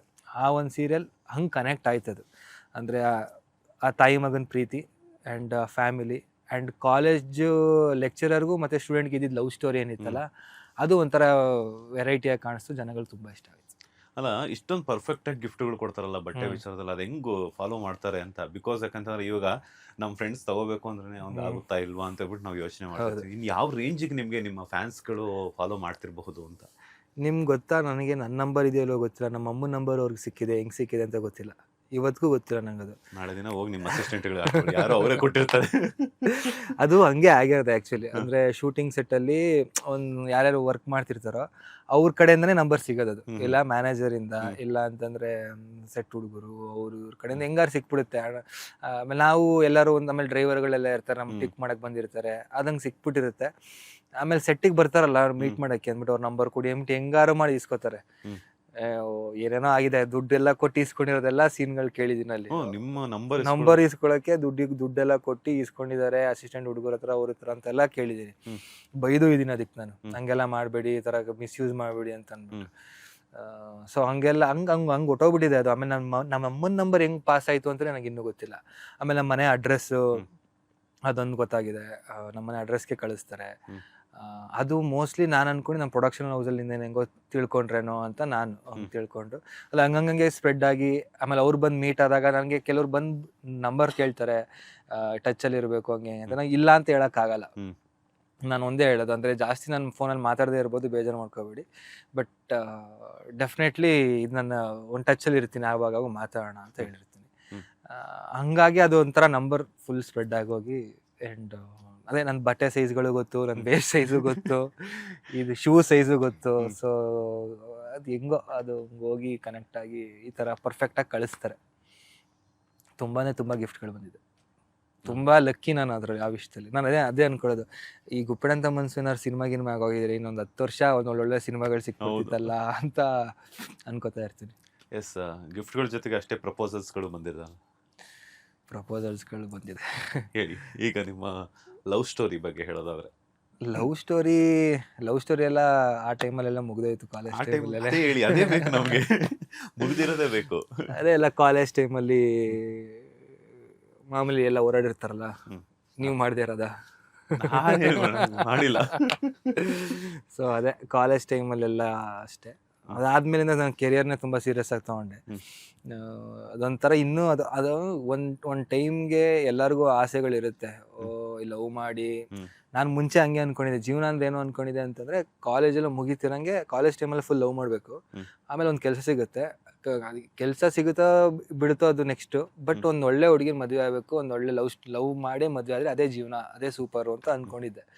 ಬಟ್ ಹೋಗ್ತಾ ಜೀವನ ಹಂಗಿರಲ್ಲ. ಅಂದರೆ ನಾವೇನೋ ಅಂದ್ಕೊಂಡಿರ್ತೀವಿ, ಗಾಡ್ಸ್ ಪ್ಲ್ಯಾನ್ ಬೇರೆ ಇರುತ್ತೆ. ಸೊ ಅದು ಹೋಗ್ತಾ ಅದೊಂಥರ ನನಗೆ ಆ ಥರ ಇದ್ದವನು ತುಂಬ ಕೆರಿಯರ್ ಅಂತ ತುಂಬ ಇದ್ರ ಮೇಲೆ ಕಾನ್ಸಂಟ್ರೇಷನ್ ಬಂತು. ಒಂದು ಹಂತಕ್ಕೆ ಹೋಗಿ ಸೆಟ್ಲ್ ಆಗೋವರೆಗೂ ಲವ್ ಮ್ಯಾರೇಜು ಅನ್ನೋದು ಸ್ವಲ್ಪ ಕಷ್ಟ, ಅದು ಈ ಫೀಲ್ಡಲ್ಲಿ ಇರ್ಬೇಕಾದ್ರೆ. ಸೊ ನೋಡೋಣ, ಈ ಸಿನಿಮಾದಿಂದ ನೆಕ್ಸ್ಟು ಎಲ್ಲ ಥರ ಸಕ್ಸಸ್ ಆಗಿ ನಂದು ಅಂತ ಒಂದು ಸ್ಟ್ಯಾಂಡ್ ತೊಗೊಂಡ್ಮೇಲೆ ಲವ್ ಮ್ಯಾರೇಜು ಎಲ್ಲ ಮುಂದುವರಿಸ್ಬೇಕು. ಕ್ರೇಜಿಯಸ್ಟ್ ಪ್ರಪೋಸಲ್ಸ್ ಇವಾಗ ಇನ್ಸ್ಟಾಗ್ರಾಮ್ ಅಂದ ತಕ್ಷಣ ಫ್ಯಾನ್ಸ್ ಮಾತ್ರ ಮಾಡ್ತಿರ್ತಾರೆ, ಅದ್ರ ಜೊತೆ ಒಂದಷ್ಟು ತುಂಬಾನೇ ಹಚ್ಕೊಂಡ್ಬಿಟ್ಟಿರ್ತಾರೆ. ಈ ನೀವು ಹೇಳದಂಗೆ ಈ ಸ್ಟೂಡೆಂಟು ಮತ್ತೆ ಲೆಕ್ಚರರ್ ಅಥವಾ ಹ್ಮ್. ಇಲ್ಲ ಅಂತಾರೆ ಕಾಲೇಜಲ್ಲಿ ವರ್ಕ್ ಮಾಡೋಂಥವ್ರು ಆ ಹ್ಮ್. ಲವ್ ಸ್ಟೋರೀಸ್ ತುಂಬಾ ಕ್ಲಿಕ್ ಆಗುತ್ತೆ ಬಿಕಾಸ್ ಯಾಕಂತಂದ್ರೆ ಹ್ಮ್. ಕನೆಕ್ಟಿವಿಟಿ ಆಗ್ಬಿಡ್ತಾರೆ ಎಲ್ಲರೂ ಕೂಡ. ಕರೆಕ್ಟ್. ಸೊ ಇನ್ಸ್ಟಾಗ್ರಾಮ್ ಅಲ್ಲಿ ಯಾವ ತರ ಪ್ರಪೋಸಲ್ಸ್ ಬಂದಿದೆ ಕ್ರೇಜಿ ಆಗಿ ಅಂತ? ಕ್ರೇಜಿನೇ ತುಂಬ ಪ್ರಪೋಸಲ್ಸ್ಗಳು ಬಂದಿದೆ. ಒಂಥರ ಕೆಲವರೆಲ್ಲ ವಿಡಿಯೋ ಮಾಡಿ ಪ್ರಪೋಸ್ ಮಾಡಿದ್ದಾರೆ. ಹ್ಮ್. ಆಮೇಲೆ ಒಂದು ಹುಡುಗಿ ಅಂತೂ ಐ ಥಿಂಕ್ ಯು ಎಸ್ ಅಲ್ಲೋ ಎಲ್ಲೋ ಇದ್ದಿದ್ದವರು. ಹ್ಮ್. ಅವ್ರು ಹೆಂಗೆ ಅಂತಂದರೆ ಡೈಲಿ ಅವ್ರ ರೊಟೀನ್ ನನ್ನ ಹತ್ರ ಶೇರ್ ಮಾಡ್ತಾ ಇದ್ದಾರೆ. ಹ್ಮ್. ನಾನು ಮೆಸೇಜ್ ಮಾಡಿ ಓಪನ್ ಮಾಡೇ ಇಲ್ಲ. ಅವ್ರು ಎಲ್ಲಿ ಹೋಗ್ತಾರೆ, ಏನು ಮಾಡ್ತಾರೆ, ಅಂದರೆ ಆ್ಯಸ್ ಇಫ್ ಐ ಆಮ್ ಅವರ್ ಬಾಯ್ ಫ್ರೆಂಡ್ ಅನ್ನೋ ಥರದಲ್ಲೇ ನನ್ನ ಜೊತೆ ಡೈಲಿ ಕಾನ್ವರ್ಸೇಷನ್. ನಂಗೆ ಕಳ್ಸಿರೋ ಮೆಸೇಜ್ಗಳು ಈ ಥರ ಹಿಂಗಿದೆ, ಹಿಂಗೆ ಇಲ್ಲಿ ಮಾಡಿದೆ, ನಿಂದು ಊಟ ಆಯಿತಾ ಅಂದ್ಕೊಳೋದಾಗಲಿ, ನನ್ನ ಡೇ ಹಿಂಗಿತ್ತು, ನಾನು ಇನ್ಸ್ಟಾಗ್ರಾಮ್ ನಿಂಗೆ ಫಾಲೋ ಮಾಡಿದೆ, ಐ ಥಿಂಕ್ ನಿಂಗೆ ಡೇ ಹಿಂಗಿತ್ತು ಅನಿಸುತ್ತೆ, ಮೋಸ್ಟ್ಲಿ ನಾನು ಹಿಂಗೆಲ್ಲ ನೆನೆಸ್ಕೊತಾ ಇದೆಯಾ ಅನ್ಸುತ್ತೆ, ನನಗೂ ನಿನ್ನ ನೆನಪಾಗ್ತಾ ಇದೆ, ಇಲ್ಲಿ ಸ್ನೋ ಬೀಳ್ತಿದೆ, ನಿನಗೆ ಅಲ್ಲೇನೋ ಮಳೆ ಬೀಳ್ತಿದ್ಯಾ, ಆ ಥರ ಒಂಥರ ವಿಚಿತ್ರವಾಗಿ ಒಂಥರ ಹೆಂಗೆ ಕನೆಕ್ಟ್ ಆಗಿದ್ರು. ಅಂದರೆ ಲಿಟ್ರಲಿ ನಾನು ಅವ್ರ ಹತ್ರ ಒಂದು ರಿಪ್ಲೈನೂ ಮಾಡಿಲ್ಲ ಅಥವಾ ಮೆಸೇಜ್ ತೆಗೆದು ನೋಡಿಲ್ಲ. ಅದು ನಾನು ಚೆಕ್ ಮಾಡಿದಾಗ ಆಲ್ಮೋಸ್ಟ್ ಒಂದು 7 months ಮೇಲಿತ್ತು. ರೆಗ್ಯುಲರ್ ಆಗಿ ಮಾಡಿದ್ರು ಅದೇ ಥರ. ಸೊ ಅದು ನಂಗೆ ನೋಡಿದಾಗೆಲ್ಲ ತುಂಬ ಅನ್ಸುತ್ತೆ, ಹಿಂಗೆಲ್ಲ ಕನೆಕ್ಟ್ ಆಗಿದ್ರಾ, ನಾನು ಅವ್ರಿಗೆ ರಿಪ್ಲೈ ಮಾಡಿಲ್ಲ ಅಂತಂದ್ರೂ ಹಿಂಗೆಲ್ಲ ಇದು ಮಾಡಿದ್ರಾ ಅಂತ. ಮತ್ತು ಇನ್ನೊಂದು, ನಮ್ಮದು ಕಾಲೇಜಲ್ಲೇ ಶೂಟಿಂಗ್ ನಡೀತಾ ಇರ್ತದಲ್ಲ, ಕಾಲೇಜ್ ಸ್ಟೋರಿ ಅದರಿಂದ ಅಲ್ಲಿ ಸ್ಟೂಡೆಂಟ್ಸ್ಗಳು ಬಂದು ಪ್ರಪೋಸ್ ಮಾಡೋರು, ಸ್ಟೂಡೆಂಟ್ಸ್ಗಳು ಬರೋರು. ರಿಷಿ ಸರ್ ಬಂದ್ಬಿಟ್ಟು ಕೈ ನಡ್ಗದವ್ರಿಗೆಲ್ಲ. ಅಂದ್ರೆ ನನ್ನ ಕ್ಯಾರೆಕ್ಟರ್ ಸ್ವಲ್ಪ ಹಂಗಿತ್ತು, ರಗಡ್ ಕ್ಯಾರೆಕ್ಟರ್, ತುಂಬಾ ಆಟಿಟ್ಯೂಡು ಹಂಗಿರೋದು. ಹತ್ರ ಬಂದ್ರೆ ನಡ್ಗೋರು, ದೂರದಿಂದ ಒಂಥರ ಕ್ರಶ್ ಆ ಫೀಲಲ್ಲಿ ಮಾತಾಡ್ಸೋದು, ಒಂಥರ ಸರ್ ಇವ್ರ ಹ್ಯಾಂಡ್ಸಮ್ ಹಂಗೆ ಹಿಂಗೆ ಅಂತ ಬಂದು ಹೊಗಳೋರು. ಹತ್ರ ಬಂದ ತಕ್ಷಣ ಕೈ ನಡ್ಗ, ಸೆಲ್ಫಿ ತೆಗೀರಿ ಅಂದ್ರೆ ಹಿಂಗೆ ಅನ್ನೋರು ಅವರು. ಬಟ್ ಅದಾದಮೇಲೆ ನಾನು ಪರ್ಸ್ನಲಿ ಇನ್ಸ್ಟಾಗ್ರಾಮಲ್ಲಿ ನೋಡಿದಾಗ ನನ್ನ ಜೊತೆ ಓಕೆ ಇವರು ಒಂಥರ ಕೂಲ್ ಗೋಯಿಂಗ್ ಗೈ ಅಂತ ಅಂದ್ಕೊಂಡು ಅವಾಗ ಇನ್ನೂ ಜಾಸ್ತಿ ಕ್ಲೋಸ್ ಆಗಿ ಮಾತಾಡ್ಸೋಕೆ ಸ್ಟಾರ್ಟ್ ಮಾಡಿದ್ರು. ಬಟ್ ಅಲ್ಲಿ ಕಾಲೇಜಲ್ಲಿ ಬಂದು ಪ್ರಪೋಸ್ ಮಾಡೋರು, ಒಬ್ಳು ಹುಡುಗಿ ನೀಲ್ ಡೌನ್ ಮಾಡಿ ರೋಸ್ ಕೊಟ್ಬಿಟ್ಟೋದ್ರು. ಅದಾದಮೇಲೆ ಕ್ರೇಜಿಯೆಸ್ಟ್ ಅಂತಂದರೆ ಇದು ಏನಾಯಿತು ಅಂದರೆ ಕ್ಲಾಸ್ ಒಳಗಡೆ ಶೂಟ್ ನಡೀತಾ ಇದೆ. ನಾನು ಕ್ಲಾಸ್ ಒಳಗೆ ಹಿಂಗೆ ಎಂಟ್ರಿ ಆಗಬೇಕು, ಕಾರಿಡಾರಲ್ಲಿ ಯಾರು ಇರಬಾರ್ದು, ಯಾರು ಇರಲ್ಲ, ಯಾಕೆಂದ್ರೆ ಕ್ಯಾಮ್ರಾ ಅಲ್ಲಿ ನಾನು ಹಿಂಗೆ ಎಂಟ್ರಿ ಆಗಿದ್ರೆ ಕಾರಿಡಾರಲ್ಲಿ ಯಾರು ಇಲ್ಲ, ಎಲ್ಲ ಸೆಟ್ ಹುಡುಗರು, ಎಲ್ಲ ಲೈಟಿಂಗ್ ಎಲ್ಲರೂ ಒಳಗಡೆ ಇದ್ರು, ನಮ್ಮ ಡೈರೆಕ್ಟ್ರಿಂದ ಎಲ್ಲರೂ ಅಲ್ಲೇ ಇದ್ರು. ನಾನು ಮಾತ್ರ ಹಿಂಗೆ ಎಂಟ್ರಿ ಆಗಬೇಕಿತ್ತು. ಸೊ ಈ ಹೋಲ್ ಕಾರಿಡಾರ್ ಯಾರೂ ಇಲ್ಲ, ಪಕ್ಕದೆಲ್ಲ ಕ್ಲಾಸ್ ನಡೀತಾ ಇದೆ. ನಮ್ಮ ಕಾಲೇಜು ರಿಯಲ್ ಕಾಲೇಜ್ ಇರೋದ್ರಿಂದ ಅಲ್ಲಿ ಕಾಲೇಜ್ ಶೂಟು ಆಗೋದು, ಕಾಲೇಜು ಕ್ಲಾಸ್ಗಳು ನಡೀತಾ ಇರ್ತಿತ್ತು. ಒಂದು ಹುಡುಗಿ ಹಿಂಗೆ ಮಾಸ್ಕ್ ಹಾಕೋ ಬಂದ್ಲು, ಮಾಸ್ಕ್ ಕೊರೋನಾ ಟೈಮ್ ಅನ್ಸುತ್ತೆ, ಅದು 21-22 ಅಲ್ಲೇನೋ. ಹಿಂಗೆ ಮಾಸ್ಕ್ ಹಾಕೋ ಬಂದು ನಾನು ಹಿಂಗೆ ನಿಂತಿದ್ದೀನಿ, ನಂಗೆ ಆ್ಯಕ್ಷನ್, ನಂದು ಸೆಕೆಂಡ್ ಆ್ಯಕ್ಷನ್ ನನಗೆ ಎಂಟ್ರಿ ಆಗಬೇಕಿತ್ತು, ಅಲ್ಲಿವ್ರು ಸೀನ್ ಶಾರ್ಟ್ ನಡೀತಾ ಇತ್ತು. ನಾನು ಹಿಂಗೆ ವೆಯ್ಟ್ ಮಾಡ್ತಾ ನಿಂತಿದ್ದೀನಿ. ಹಿಂಗೆ ಹಿಂದೆಯಿಂದ ಹಿಂಗೆ ಬಂದರು, ನಾನು ನೋಡಿದಾಗ ಹಿಂದೆಯಿಂದ ಯಾರೋ ಬರ್ತಿದ್ರೆ ಗೊತ್ತಾಯ್ತು, ಸುಮ್ಮನೆ ನಿಂತಿದ್ದೆ. ಹಿಂಗೆ ಬಂದ್ಬಿಟ್ಟು ಹಿಂಗೆ ಮಾಸ್ಕ್ ತೆಗೆದ್ಬಿಟ್ಟು ಇಲ್ಲಿ ಕಿಸ್ ಕೊಟ್ಬಿಟ್ಟು ಹಿಂಗೆ ಹೋಗ್ಬಿಟ್ಟು ಐ ಲವ್ ಯು ಸರ್ ಅಂತ ಅಂದ್ಬಿಟ್ಟು ಓಡ್ಬಿಟ್ಲು. ನಾನು ಫುಲ್ ಮೈ ಬಿಸಿ ಆಗೋಯ್ತು, ನನಗೆ ಏನಾಯ್ತು ಅಂತಾನೆ ಗೊತ್ತಾಗಲ್ಲ 2 ಸೆಕೆಂಡ್. ಅದು ನಂಗೆ ಹಿಂಗೆ ಏನಾಗ್ತಿದೆ, ಯಾರೋ ನೋಡ್ರ, ಯಾರು ಏನು ಅನ್ಕೋತಿದ್ದಾರೆ ಏನು ಅಂತಾನೂ ಗೊತ್ತಾಗ್ಲಿಲ್ಲ. ಆಮೇಲೆ ಆ ಹುಡುಗಿ ಯಾರು ಅಂತಾನೂ ಗೊತ್ತಾಗ್ಲಿಲ್ಲ ನನಗೆ. ಮಾಸ್ಕ್ ಹಾಕೊಂಡು ಬಂತು, ಚೆನ್ನಾಗೇ ಇದ್ರು ಅನ್ಸುತ್ತೆ, ನೋಡಕ್ಕೂ ಆಗ್ಲಿಲ್ಲ. ಹಿಂಗೆಲ್ಲ ಐ ಲವ್ ಯು ಸರ್ ಅನ್ಕೊಂಡು ಓಡೋಗ್ಬಿಟ್ರು. ಆಮೇಲೆ ನಂಗೆ ಅಲ್ಲಿ ಆ್ಯಕ್ಷನ್ ಬೇರೆ ಇತ್ತಲ್ಲ, ಸೆಕೆಂಡ್ ಆ್ಯಕ್ಷನ್ಗೆ ಹೋಗ್ಬೇಕಿತ್ತು. ಆ್ಯಕ್ಷನ್ ಅಂತಂದ್ರು ನಾನು ಹಿಂಗೆ ಹೊಟ್ಟೋದೆ. ಆಮೇಲೆ ಅಲ್ಲಿ ಹೋಗಿ ಆ್ಯಕ್ಟ್ ಮಾಡ್ತಾ ಇದೀನಿ, ಬಟ್ ನಂಗೆ ಅದೇ ಬ್ಯಾಕ್ ಇನ್ ದ ಮೈಂಡ್ ಅದೇ ನಡೀತಾ ಇತ್ತು, ಯಾರಪ್ಪ ಅಂತ. ಅದೊಂಥರ ನೆನ್ಸ್ಕೊಂಡ್ರೆ ಖುಷಿ ಆಗುತ್ತೆ. ಯಾರು ನೋಡ್ಲಿಲ್ಲ. ನನ್ನ ಅಸಿಸ್ಟೆಂಟು ಕೂಡ ಒಳಗಡೆ ಇದ್ದ. ಎಲ್ಲ ಅಂದ್ರೆ ಕ್ಯಾಮ್ರಾ ಇಟ್ಟಿರೋದ್ರಿಂದ ಎಲ್ಲ ಹೈಡಾಗಿ ಕೂತಿರ್ತಾರಲ್ಲ, ಸೊ ಯಾರು ನೋಡ್ಲಿಲ್ಲ. ನಂದು ಹಿಂಗೆ ಎಂಟ್ರಿ ಆಗಕ್ಕೆ ನಾನು ಅಲ್ಲಿ ಕಾಯ್ತಾ ಇದ್ರು, ನಾನು ಒಬ್ಬನೇ ನಿಂತಿದ್ದೆ. ಕ್ಲಾಸ್ ನಡೀತಾ ಇರುತ್ತಲ್ಲ, ಅಲ್ಲಿ ಯಾರು ಜನಗಳೇ ಇರ್ಲಿಲ್ಲ. ಆ ಹುಡುಗಿ ಎಲ್ಲಿಂದ ಬಂದು ಹೆಂಗ್ ಬಂದು ಅಂತಾನೂ ಗೊತ್ತಿಲ್ಲ. ಹಂಗಾಯ್ತು. ಒಂದ್ ಇನ್ನರ್ ವಾಯ್ಸ್, ಮಗ ಲಡ್ಡು ಬಂದ್ ಬೈಕ್ ಬಿತ್ತಾವ ಅಂತ, ಇನ್ನೊಂದು ವಾಯ್ಸ್ ಮಿಸ್ ಆಯ್ತಲ್ಲ, ಅದೊಂಥರ ಭಯ, ನರ್ವಸ್ನೆಸ್, ಒಂಥರ ಏನಾಯ್ತು, ಒಂಥರ ಯಾರು ಏನು ಅನ್ನೋದೇ ಒಂಥರ ಭಯ ಆಗೋಯ್ತು. ಆ ಟೈಮಲ್ಲಿ ನಿಮ್ಗೆ ಖುಷಿ ಆಗಲ್ಲ, ಭಯ ಆಗೋದು ಜಾಸ್ತಿ. ಒಂದ್ ಕಡೆ ಶೂಟ್ ಇರುತ್ತೆ, ಇನ್ನೊಂದ್ ಕಡೆ ಇದಿರುತ್ತೆ, ಈ ತರ ಎಸ್. ಈ ಲವ್ ಸ್ಟೋರಿ ಜೊತೆಗೆ ನಮ್ಮ ರಕ್ಷಾ ಗೌಡ ಅವರೊಟ್ಟಿಗೆನೂ ಕೂಡ ನಿಮ್ಮ ಫ್ಯಾನ್ ಪೇಜಸ್ ಎಲ್ಲಾನು ಕೂಡ ಒಂದಷ್ಟು ವೈರಲ್ ಮಾಡಕ್ ಶುರು ಮಾಡಿದ್ರು. ಇಬ್ರು ಲಿವಿಂಗ್ ಟುಗೆದರ್ ಅಲ್ಲಿ ಇದಾರೆ, ಮದುವೆ ಆಗ್ತಾರೆ, ಹಂಗೆ ಹಿಂಗೆ ಆತರ ಈ ತರ ಅಂತ ಹೇಳ್ಬಿಟ್ಟು ಟ್ರೋಲ್ ಪೇಜಸ್ ಅಲ್ಲೆಲ್ಲ ಬಂತು ತೆಲುಗು ನಾಡಿನಲ್ಲಿ. ಸೊ ಅದ್ರ ಬಗ್ಗೆ ನೀವು ಐ ಥಿಂಕ್ ಕ್ಲಾರಿಟಿ ಕೂಡ ಕೊಟ್ಟಿದ್ರಿ ಅನ್ಸುತ್ತಲ್ಲ. ಆಕ್ಚುಲಿ ಅದ್ ಹಂಗೆಲ್ಲ ಅನ್ಕೊಂಡ್ಬಿಟ್ಟಿದ್ರು, ಅಂದ್ರೆ ಇವ್ರಿಬ್ರು ಡೆಫಿನೆಟ್ಲಿ ಮದ್ವೆ ಆಗ್ತಾರೆ ಅಂತ. ಈಗ್ಲೂ ಬೇಕಿರ್ ನೋಡಿ ಫ್ಯಾನ್ ಪೇಜಸ್ ಗಳಿಗೆ ನಾವಿಬ್ರು ಮದ್ವೆ ಆಗ್ತೀವಿ ಅನ್ನೋ ತರದಲ್ಲೇ ಇದೆ. ಅಷ್ಟು ಒಂಥರ ಅವ್ರನ್ನ ಇಬ್ರು ಪೇರು ಹಂಗೆ ಹಿಂಗೆ ಅಂತ ಇದೆ. ಅಂದ್ರೆ ಏನಾಗ್ತಿತ್ತು ಅಂದ್ರೆ, ನಾನು ರಕ್ಷಾ ತುಂಬಾ ಚೆನ್ನಾಗಿ ಅದೊಂಥರ ಫ್ರೆಂಡ್ಶಿಪ್ ತುಂಬಾ ಕ್ಲೋಸ್ ಆಗಿಬಿಟ್ಟಿದ್ವಿ. ಅಂದ್ರೆ ಸ್ಟಾರ್ಟಿಂಗ್ ಅಲ್ಲಿ ಸೀರಿಯಲ್ ಸ್ಟಾರ್ಟ್ ಆದಾಗ ಒಂಥರ ಇಲ್ಲಿಂದನೇ ಹೋಗ್ತಿರೋದ್ರಿಂದ ಆಮೇಲೆ ಒಂದು ಆಫ್ ದ ಸ್ಕ್ರೀನ್ ಎಲ್ಲ ನಾವು ತುಂಬಾ ಫನ್ ಮಾಡ್ಕೊಂಡು ಮಜಾ ಮಾಡ್ತಾ ಇದ್ವಿ. ಅದಂತೂ ಅನ್ಫರ್ಗೆಟಬಲ್ ಡೇಸ್. ಆ ಥರ ಮಜಾ ಮಾಡ್ಕೊಂಡಿರೋದು. ಮತ್ತೆ ಆ ಒಂದು ಆಫ್ಲೈನ್ ವಿಡಿಯೋಸ್ಗಳನ್ನೆಲ್ಲ ಯೂಟ್ಯೂಬ್ಗೆ ಹಾಕೋದು, ಅದೆಲ್ಲ ಹಾಕಿದ್ರೆ ಜನಗಳಿಗೆ ಒಂಥರ ಇವ್ರಿಬ್ರು ನಿಜ ಮಧ್ಯೆ ಇದೆ ಬಾಂಡ್ ಇದೆ ಏನೋ ಇದೆ ಅಂತ. ಬಟ್ ಅಷ್ಟೇ ಜಗಳನೂ ಆಡಿದೀವಿ ನಾನು ಮತ್ತೆ ರಕ್ಷಾ ಜಗಳ ಆಡಿರೋದು ಈಗಲೂ ಬೇಕಿರ್ ಕೇಳಿದ್ರೆ ಎಲ್ಲ ನಗ್ತಾರೆ ಅಂತ. ಅಂದ್ರೆ ಇಡೀ ಸೆಟ್ಟೆ ಬಂದು ನಿಲ್ಸ್ಬಿಟ್ಟು ನಮ್ಮನ್ನ ಈ ಜಗಳ ಆಡ್ಬಿಡಿ ಕಿರ್ಚಾಡ್ಬಿಡಿ ಅಂತ ಹೇಳಿದ್ರು. ಹಂಗ್ ಕಿರ್ಚಾಡ್ಬಿಟ್ಟಿದ್ವಿ ಜಗಳ ಆಡಿ. ಅಷ್ಟು ದೊಡ್ಡ ಜಗಳನೂ ಆಡಿದೀವಿ. ಅದಾದ್ಮೇಲೆ ಅಷ್ಟೇ ಕ್ಲೋಸ್ ಆಗೋದ್ವಿ. ಅಂಡ್ ಒಂಥರ ಅಂಡರ್ಸ್ಟ್ಯಾಂಡಿಂಗ್ ಅಲ್ಲಿ ಇಬ್ರು ಮಾತೆಲ್ಲ ಬಿಟ್ಬಿಟ್ಟಿದೀವಿ. ಒಂದ್ 2-3 ತಿಂಗಳು ಮಾತಾಡ್ಸಿಲ್ಲ. ಆಕ್ಟ್ ಎಲ್ಲ ಮಾಡಿದೀವಿ, ಮಾತಾಡ್ಸಿರ್ತಿಲ್ಲ, ಮುಖನೇ ನೋಡ್ತಿರ್ಲಿಲ್ಲ. ಕ್ಲೋಸ್ ಅಪ್ ಶಾಟ್ ಇದ್ರೆ ಕಣ್ಣು ಇಲ್ಲಿ ನೋಡ್ಬೇಕು ಅಂತಂದ್ರೆ ನಾವ್ ಇಲ್ಲೆಲ್ಲ ನೋಡ್ತಾ ಇದ್ದೆ ನಾನು. ಅವಳು ಅಷ್ಟು ಇಲ್ಲೆಲ್ಲ ನೋಡ್ತಾ ಇದ್ಲು, ಮುಖನೇ ನೋಡ್ತಿರ್ಲಿಲ್ಲ, ಮಾತೇ ಆಡ್ತಿರ್ಲಿಲ್ಲ. ಜಗಳ ಆಡ್ಕೊಂಡು. ಬಟ್ ಫ್ಯಾನ್ಸ್ ಗಳಿಗೆಲ್ಲ ಮಾತ್ರ ಅದೊಂಥರ ಟಾಮ್ ಅಂಡ್ ಜೆರಿ, ಒಂಥರ ಲವ್ ಸ್ಟೋರಿ ಆ ತರನೇ ಇರ್ತಿತ್ತು. ಬಟ್ ಅದೇ ಕ್ಲಾರಿಟಿ ಕೊಟ್ಟಿದೀವಿ, ಆ ಥರ ನಮ್ಮಿಬ್ರು ಮಧ್ಯೆ ಏನೂ ಇಲ್ಲ, ಅದು ಫ್ರೆಂಡ್ಶಿಪ್ ಅಷ್ಟೇ ಅಂತ. ಬಟ್ ಈಗಲೂ ಫ್ಯಾನ್ಸ್ಗಳಿಗೆ ಆ ಮುಕ್ಷ ಅಂತ, ಆಮೇಲೆ ರಿಷಿದಾರ ಅಂತ ಅದನ್ನೆರಡನ್ನೂ ಕಂಬೈನ್ ಮಾಡಿ ಇದು ಮಾಡ್ತಿದ್ರು. ಅಂದ್ರೆ ಅವ್ರ ಪಾಯಿಂಟ್ ಆಫ್ ವ್ಯೂ ಅಲ್ಲಿ ಅದು ಒಂಥರ ಕ್ಯೂಟ್ ಆಗಿ ಕಾಣಿಸುತ್ತೆ, ಚೆನ್ನಾಗಿ ಅನ್ಸುತ್ತೆ. ಬಟ್ ಅದು ಇನ್ ಲಿವಿಂಗ್ ಟುಗೆದರ್ ಅನ್ನೋದು ನೆಕ್ಸ್ಟ್ ಮಾತು. ಯಾಕೆ ಅಂತಂದ್ರೆ ನಾನು ಬೆಂಗಳೂರಿಗೆ ಬಂದ್ರೆ ಒಂದು 4 years ನಾವು ಒಂದೇ ಸಲ ಮೀಟ್ ಮಾಡಿರೋದು, ಅದು ಅವಳ ಬರ್ತ್ಡೇ ದಿನ ಅಷ್ಟೇ. ಅದ್ ಬಿಟ್ರೆ ಇನ್ನೊಂದ್ಸಲ ಮೀಟ್ ಮಾಡಿರೋದು ಅಷ್ಟೇ. ಅಂದ್ರೆ ನಾವು ಹೈದರಾಬಾದಲ್ಲಿ ಅಷ್ಟು ಕ್ಲೋಸ್ ಇರ್ತಿದ್ವಿ, 10 days ಒಟ್ಟಿಗೆ ಕೆಲಸ ಮಾಡ್ತಿದ್ವಿ. ಬಟ್ ಬೆಂಗಳೂರಿಗೆ ಬಂದ್ರೆ ವಿ ಆರ್ ಲೈಕ್ ಅವಳ ಕೆಲಸ ಅವಳಿಗೆ, ನನ್ನ ಕೆಲಸ ನನಗೆ, ಆ ಥರ ಅಷ್ಟು ಸಿಗ್ತಾನೆ ಇರ್ತಿರ್ಲಿಲ್ಲ. 4 ವರ್ಷ ಸಿಕ್ಕೇ ಇರಲಿಲ್ಲ ನಾವು. ಸೊ ಬಟ್ ಸ್ಟಿಲ್ ಆನ್ ಸ್ಕ್ರೀನಲ್ಲಿ ಮಾತ್ರ ಜನಗಳಿಗೆ ಆ ಪೇರು, ರಿಯಲ್ ಲವ್ ಸ್ಟೋರಿ ಹೆಂಗಿರುತ್ತೋ ಆ ಥರ ಅಷ್ಟು ಒಂಥರ ಬಿಲೀಫ್ ಸಿಸ್ಟಮ್ ಹಂಗಿತ್ತು ಅವ್ರಿಗೆ. ಒಂಥರ ಇವರಿಬ್ರು ಮದುವೆ ಆಗ್ಲಿ ಹಂಗೂ ಹೇಳೋರು ಬಂದ್ಬಿಟ್ಟು, ನೀವಿಬ್ರು ಮದ್ವೆ ಆಗ್ಲಿ ಅಂದ್ರೆ ದೇವ್ರ ತರ ಎಲ್ಲ ಅರ್ಕೆ ಹೊತ್ಕೊಂಡಿದೀವಿ, ನೀವು ಇಬ್ರು ಲವ್ ಆಗ್ಲಿ ಅಂತ ಹೇಳ್ಬಿಟ್ಟು ಅಂದ್ಬಿಟ್ಟು. ಅಂದ್ರೆ ತೆಲುಗು ಅವ್ರದ್ದು ಅವ್ರ ಜನಗಳ ಪ್ರೀತಿ ಹೆಂಗಿದೆ ಅಂತಂದ್ರೆ ಒಂದ್ಸಲ ಹಚ್ಕೊಬಿಟ್ರೆ ಅವರು ನೀವೇನೇ ಮಾಡಿ ನಿಮ್ಗೆ ಅವರು ಪ್ರೀತಿ ತೋರಿಸ್ತಾರೆ. ನೀವೇ ಎಂತ ಡೌನ್ ಫಾಲ್ ಅಲ್ಲಿರಿ ಅಥವಾ ಏನೇ ನೀವು ಸಕ್ಸಸ್ ಸಿಗದೇ ಇರ್ಲಿ, ನಿಮ್ಗೆ ಜನ ಒಂದ್ಸಲ ಮನ್ಸಲ್ಲಿ ಇಟ್ಕೊಂಡಿದ್ದಾರೆ ಅಂದ್ರೆ ಅವ್ರ ಪ್ರೀತಿ ಯಾವಾಗ್ಲೂ ನಿಮ್ಮ ಮೇಲೆ ಇದ್ದೇ ಇರುತ್ತೆ. ಎಸ್, ಒಂದು ರಿಯಾಲಿಟಿ ಶೋ ಅಲ್ಲಿ ಶ್ರೀಮುಖಿ ಅವರು ಕೂಡ ನಿಮ್ಮ ಬಗ್ಗೆ ಒಂದಷ್ಟು ಪ್ರೀತಿಯ ಮಾತುಗಳನ್ನ ಆಡ್ತಾರಲ್ಲ. ನನ್ ಬಗ್ಗೆ ಅದು ಜಸ್ಟ್ ಸುಮ್ನೆ ಶೋಗೋಸ್ಕರ ಅಷ್ಟೇ.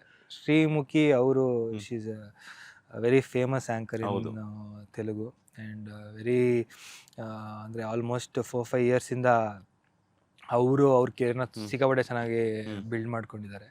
ಅಂಡ್ ನಂದು ಅವ್ರದ್ದು ಅಂತ ಹಂಗೆ ಶ್ರೀಮುಖಿ ಅಂತ ಮುಖೇಶ್ ಅಂತ ಅಂದ್ಬಿಟ್ಟು ಸ್ಟಾರ್ಟಿಂಗ್ ಆ ತರ ಒಂಥರ ಫ್ಲರ್ಟಿಶ್ ಆಗಿ ತೋರಿಸೋರು, ಕ್ಯೂಟ್ ಆಗಿ ಕಾಣಿಸುತ್ತೆ ಅಂತ ಅಂದ್ಬಿಟ್ಟು.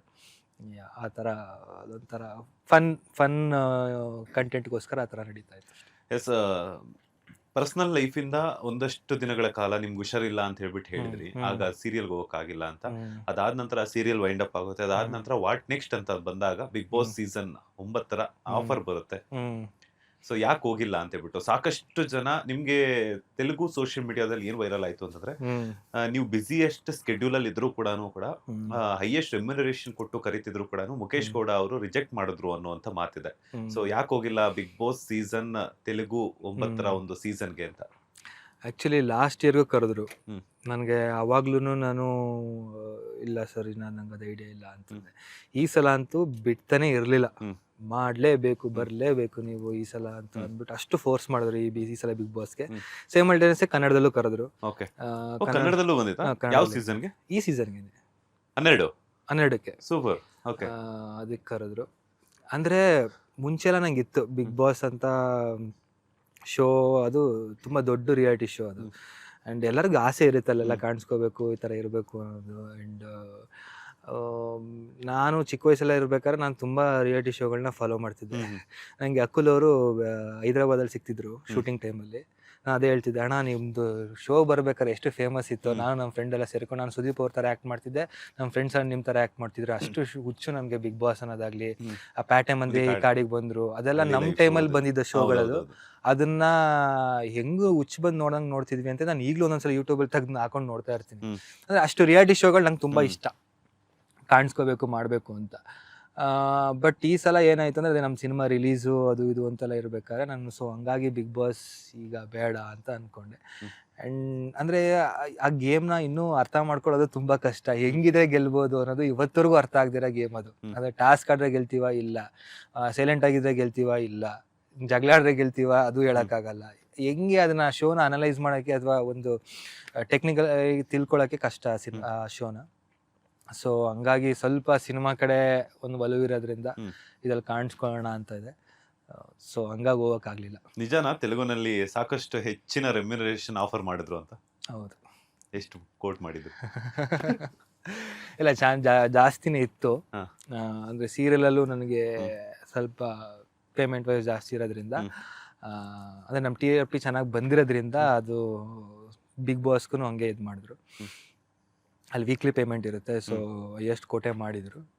ನನಗೆ ಏನೋ ಇನ್ನೂ ಪ್ರಿಪೇರ್ ಆಗಿರಲಿಲ್ಲ. ನಂಗೆ ಸ್ವಲ್ಪ ಹಂಗೆ ಕಾಣಿಸ್ಕೋಬೇಕು. ಆಮೇಲೆ ಇನ್ನೊಂದೇನು ಅಂತಂದರೆ, ಇಟ್ಸ್ ನಾಟ್ ಅಬೌಟ್ ಮನಿ. ನನಗೆ ಅದು ದುಡ್ಡಲ್ಲಿ ಅಥವಾ ಇನ್ನೊಂದರಲ್ಲಿ ಏನೋ ಪೇಮೆಂಟ್ ಜಾಸ್ತಿ ಇದೆ ಅಂದ್ಬಿಟ್ಟು ಏನೋ ಒಂದು ಮಾಡ್ಬಿಡೋಣ ಅಂತ ಅನ್ಸಲ್ಲ. ಒಂಥರ ಅದಕ್ಕೆ ಆದರೆ ಒಂಥರ ಬೇರೆ ಥರ ಪ್ರಿಪ್ರೇಷನ್ ಆಗಬೇಕು ಅಂತ ಇತ್ತು. ಇವಾಗಿರೋ ಮೈಂಡ್ ಸೆಟ್ಗೆ let's not take it up ಅಂತ ಅನಿಸ್ತು. ಎಸ್. ಈಗ ತೆಲುಗು ಬಿಗ್ ಬಾಸ್ ಫಾಲೋ ಮಾಡ್ತಿದ್ರ, ಕನ್ನಡದ ಬಿಗ್ ಬಾಸ್ ಫಾಲೋ ಮಾಡ್ತಿದ್ರ ಅಂತ? ನನಗೆ ಎರಡೂ ಮಾಡೋಕ್ಕಾಗ್ತಿಲ್ಲ. ಅಂದರೆ ನಾನು ನೋಡಿದ್ದು 23 ಕಾರ್ತಿಕ್ದೊಂದು ಬಂತಲ್ಲ, ಅವನಿದಾನೆ ಅಂದ್ಬಿಟ್ಟು ನೋಡಿದ್ದೆ. ಸೀಸನ್ 10 ನೋಡಿದ್ದೆ. ಅದಾದ್ಮೇಲೆ ಯಾವುದೋ ಸೀಸನ್ ಅಷ್ಟು ಫಾಲೋ ಮಾಡಿರಲಿಲ್ಲ. ಮಧ್ಯದಲ್ಲಿ ಈಗ ಮಾಮೂಲಿ ಪ್ರೋಮೋ ಕಟ್ಗಳೆಲ್ಲ ಬರ್ತಿರುತ್ತಲ್ಲ, ಅದು ನೋಡ್ತಾ ಇರ್ತೀನಿ. ಸೊ ತೆಲುಗುಲು ಒಂದಷ್ಟು ಕಟ್ಗಳು ಬರ್ತಿರುತ್ತೆ. ನನ್ಗೆ ಗೊತ್ತಿರೋರೇ ಕಂಟೆಸ್ಟೆಂಟ್ಸ್ ಇದ್ದಾರೆ, ಆ್ಯಂಡ್ ಕನ್ನಡದಲ್ಲೂ ಇದ್ದಾರೆ. ಸೊ ಎರಡೂ ನೋಡ್ತಾ ಇರ್ತೀನಿ. ಅಂದರೆ ಈ ಥರ ಪ್ರೋಮೋ ಕಟ್ಗಳು ಬಂದಾಗ ನೋಡ್ತಾ ಇರ್ತೀನಿ. ಎಸ್. ಕನ್ನಡದಲ್ಲಿ ನೋಡ್ತಿರ್ತೀರ ಪ್ರೋಮೋ ಕಟ್ಸ್ ಅಂತದಲ್ಲ, ಯಾರು ಚೆನ್ನಾಗಿ ಆಡ್ತಿದ್ದಾರೆ ಅಂತ ಪ್ರೋಮೋದಲ್ಲಿ ನೋಡಿರೋ ಪ್ರಕಾರ ಗಿಲ್ಲಿನೇ. ಅವರು ಅಂದರೆ ನೆಕ್ಸ್ಟ್ ಲೆವೆಲಾಗಿ ಆಡ್ತಿದ್ದಾರೆ. ನಂಗೆ ತುಂಬ ಇಷ್ಟ ಆಯಿತು. ಅಂದರೆ ಆ ಶೋಗೆ ಬೇಕಾಗಿರೋ ವ್ಯಕ್ತಿತ್ವ ಅವರಲ್ಲಿದೆ. ಸೊ ಹಾಗಾಗಿ ಗಿಲ್ಲಿ ಅವರು ಒಂಥರ ಹೆಂಗೆ ಎಂಟರ್ಟೈನ್ ಮಾಡೋದು ಗೊತ್ತು, ಹೆಂಗೆ ಟ್ಯಾಕಲ್ ಮಾಡೋದು ಗೊತ್ತು. ಟಾಸ್ಕ್ಗಳು ಅಷ್ಟು ನೋಡಿಲ್ಲ ನಾನು ಅವ್ರು ಹೆಂಗೆ ಆಡಿದ್ದಾರೆ ಅಂತ. ಬಟ್ ಒನ್ ಮ್ಯಾನ್ ಶೋ ಥರ ಹಿಂಗ್ ರೌಂಡ್ ಹೊಡ್ಕೊ ಬಂದ್ಬಿಡ್ತಾರೆ ಎಲ್ಲ ಕಡೆ, ಎಲ್ಲ ಕ್ಯಾಮ್ರಾ ಮುಂದೆ ಹಿಂಗೆ ಕಾಣಿಸ್ಕೊಬಿಡ್ತಾರೆ ಅವರು. ಸೊ ಆ ಥರ ಆಡೋದು ಗಿಲ್ಲಿ. ತೆಲುಗುವಲ್ಲಿ ನಮ್ಮ ಸಂಜನಾ ಅವರು ಇದ್ದಾರೆ, ತನುಜಾ ಅವರು ಇದ್ದಾರೆ, ಎಲ್ಲ ನೋಡ್ತಿರ್ತೀರಾ? ನೋಡ್ತಿರ್ತೀನಿ. ಯಾರು ವಿನ್ ಆಗಬೇಕು ಅಂತ ತೆಲುಗು ಸೀಸನ್ 9ರಲ್ಲಿ? ನನಗೆ ಅವ್ರು ವಿನ್ ಆಗ್ಬೇಕು, ಇವ್ರು ವಿನ್ ಆಗ್ಬೇಕು ಅಂದರೆ ಆ ಥರದ್ಕಿಂತ ಅಂದರೆ ಜನಗಳಿಗೆ ಯಾರು ಹತ್ರ ಆಗಿದಾರೋ ಅವ್ರು ವಿನ್ ಆಗಲಿ ಅನ್ನೋದು ನಂಗೆ ಜಾಸ್ತಿ ಇದೆ. ಅದರಲ್ಲಿ ಇಮ್ಯಾನ್ಯುಯಲ್ ಅಂತ ಇದಾರಲ್ಲ, ಅವರು ಸ್ವಲ್ಪ ಜನಕ್ಕೆ ಹತ್ರ ಆಗಿದ್ದಾರೆ ಅಂತ ಅನ್ಸುತ್ತೆ ನನಗೆ. ಮತ್ತು ಆ ಥರದ ಕ್ಯಾರೆಕ್ಟರ್ಗಳು ಅಥವಾ ಆ ಥರ ವ್ಯಕ್ತಿತ್ವಗಳು ವಿನ್ ಆಗಬೇಕು. ಸೊ ಇನ್ ದಟ್ ವೇ ಸ್ವಲ್ಪ ತೆಲುಗಲ್ಲಿ ಅವ್ರು ವಿನ್ ಆದರೆ ಚೆನ್ನಾಗಿರುತ್ತೇನೋ. ಕನ್ನಡದಲ್ಲಿ ಗಿಲ್ಲಿ ಅವ್ರು ಹಾಗೆ ಆಗ್ತಾರೆ ಅಂತ ಅನಿಸ್ತಿದೆ. ಹೇಳಲಿಲ್ಲ ಅಂದ್ರೂ ಹಾಗೆ ಸೋಷಿಯಲ್ ಮೀಡಿಯಾ ಸರ್ವೆ ಪ್ರಕಾರ. ಆಮೇಲೆ ನಾವು ಆಸ್ ಎ ಆಡಿಯನ್ಸ್ ನೋಡ್ತಿರ್ಬೇಕಾದ್ರೂ ಗುರು ಇವಂದ್ರಲ್ಲಿ ಏನೋ ಇದೆ ಗುರು, ಹೊಡೆದೇ ಹೊಡಿತಾರೆ ಇವರು, ಈ ಥರ ಇರೋರು ಅಂತ. ಈ ಸಲ ಹಂಗೆ ಅನ್ನಿಸ್ತು. ಅದ್ರ ಜೊತೆಗೆ ನಂಗೆ ಅಶ್ವಿನಿ ಮ್ಯಾಮ್ ಮಾಡೋದು ಕೂಡ ಒಂಥರ ನಿಜವಾಗ್ಲೂ ಅಂದರೆ ವಾಟ್ ಎವರ್ ಅವ್ರದ್ದು ಸ್ಟಬ್ಬರ್ನೆಸ್ ಏನೇ ಇರ್ಬೋದು, ಬಟ್ ಒಂಥರ ಹಂಗೆ ಆಡೋಕ್ಕೂ ದಮ್ಬೇಕು ಗುರು ಅಂತ ಅನ್ಸುತ್ತೆ. ಆ ಥರ ಕಾಣಿಸ್ಕೊಳ್ಳೋಕ್ಕೂ ಇದ್ಬೇಕು ಅನ್ಸುತ್ತೆ. ಸೊ ಇನ್ ದಟ್ ವೇ ಅವ್ರ ಥರ ಆಡ್ತಿರೋದು. ನಾನು ಅಶ್ವಿನಿ ಮ್ಯಾಮ್ ಜೊತೆ ವರ್ಕ್ ಮಾಡಿದ್ದೀನಿ, ತೆಲುಗುಲಿ ಒಂದು ಸೀರಿಯಲ್ ವರ್ಕ್ ಮಾಡಿದ್ದೀನಿ. ಹಾಗೆ ಹೇಳಿದ್ನಲ್ಲ, ಈ ಸೀಸನಲ್ಲಿ ಇಲ್ಲಿ ತೆಲುಗಲ್ಲಿರೋರು ಗೊತ್ತು, ಕನ್ನಡದಲ್ಲಿರೋರು ಗೊತ್ತು ನನಗೆ. ಸೊ ಇದರಲ್ಲಿ ಗಿಲ್ಲಿ ಅವ್ರಿಗೆ ಗೆದ್ರೆ ಖುಷಿ. ಇದೆಲ್ಲದರ ಮಧ್ಯೆ ಏನಾಗುತ್ತೆ ಅಂತ, ಒಂದು ಬ್ಯಾಡ್ ಇನ್ಸಿಡೆಂಟ್ ಆಗುತ್ತೆ ನಿಮ್ಮ ಲೈಫಲ್ಲಿ.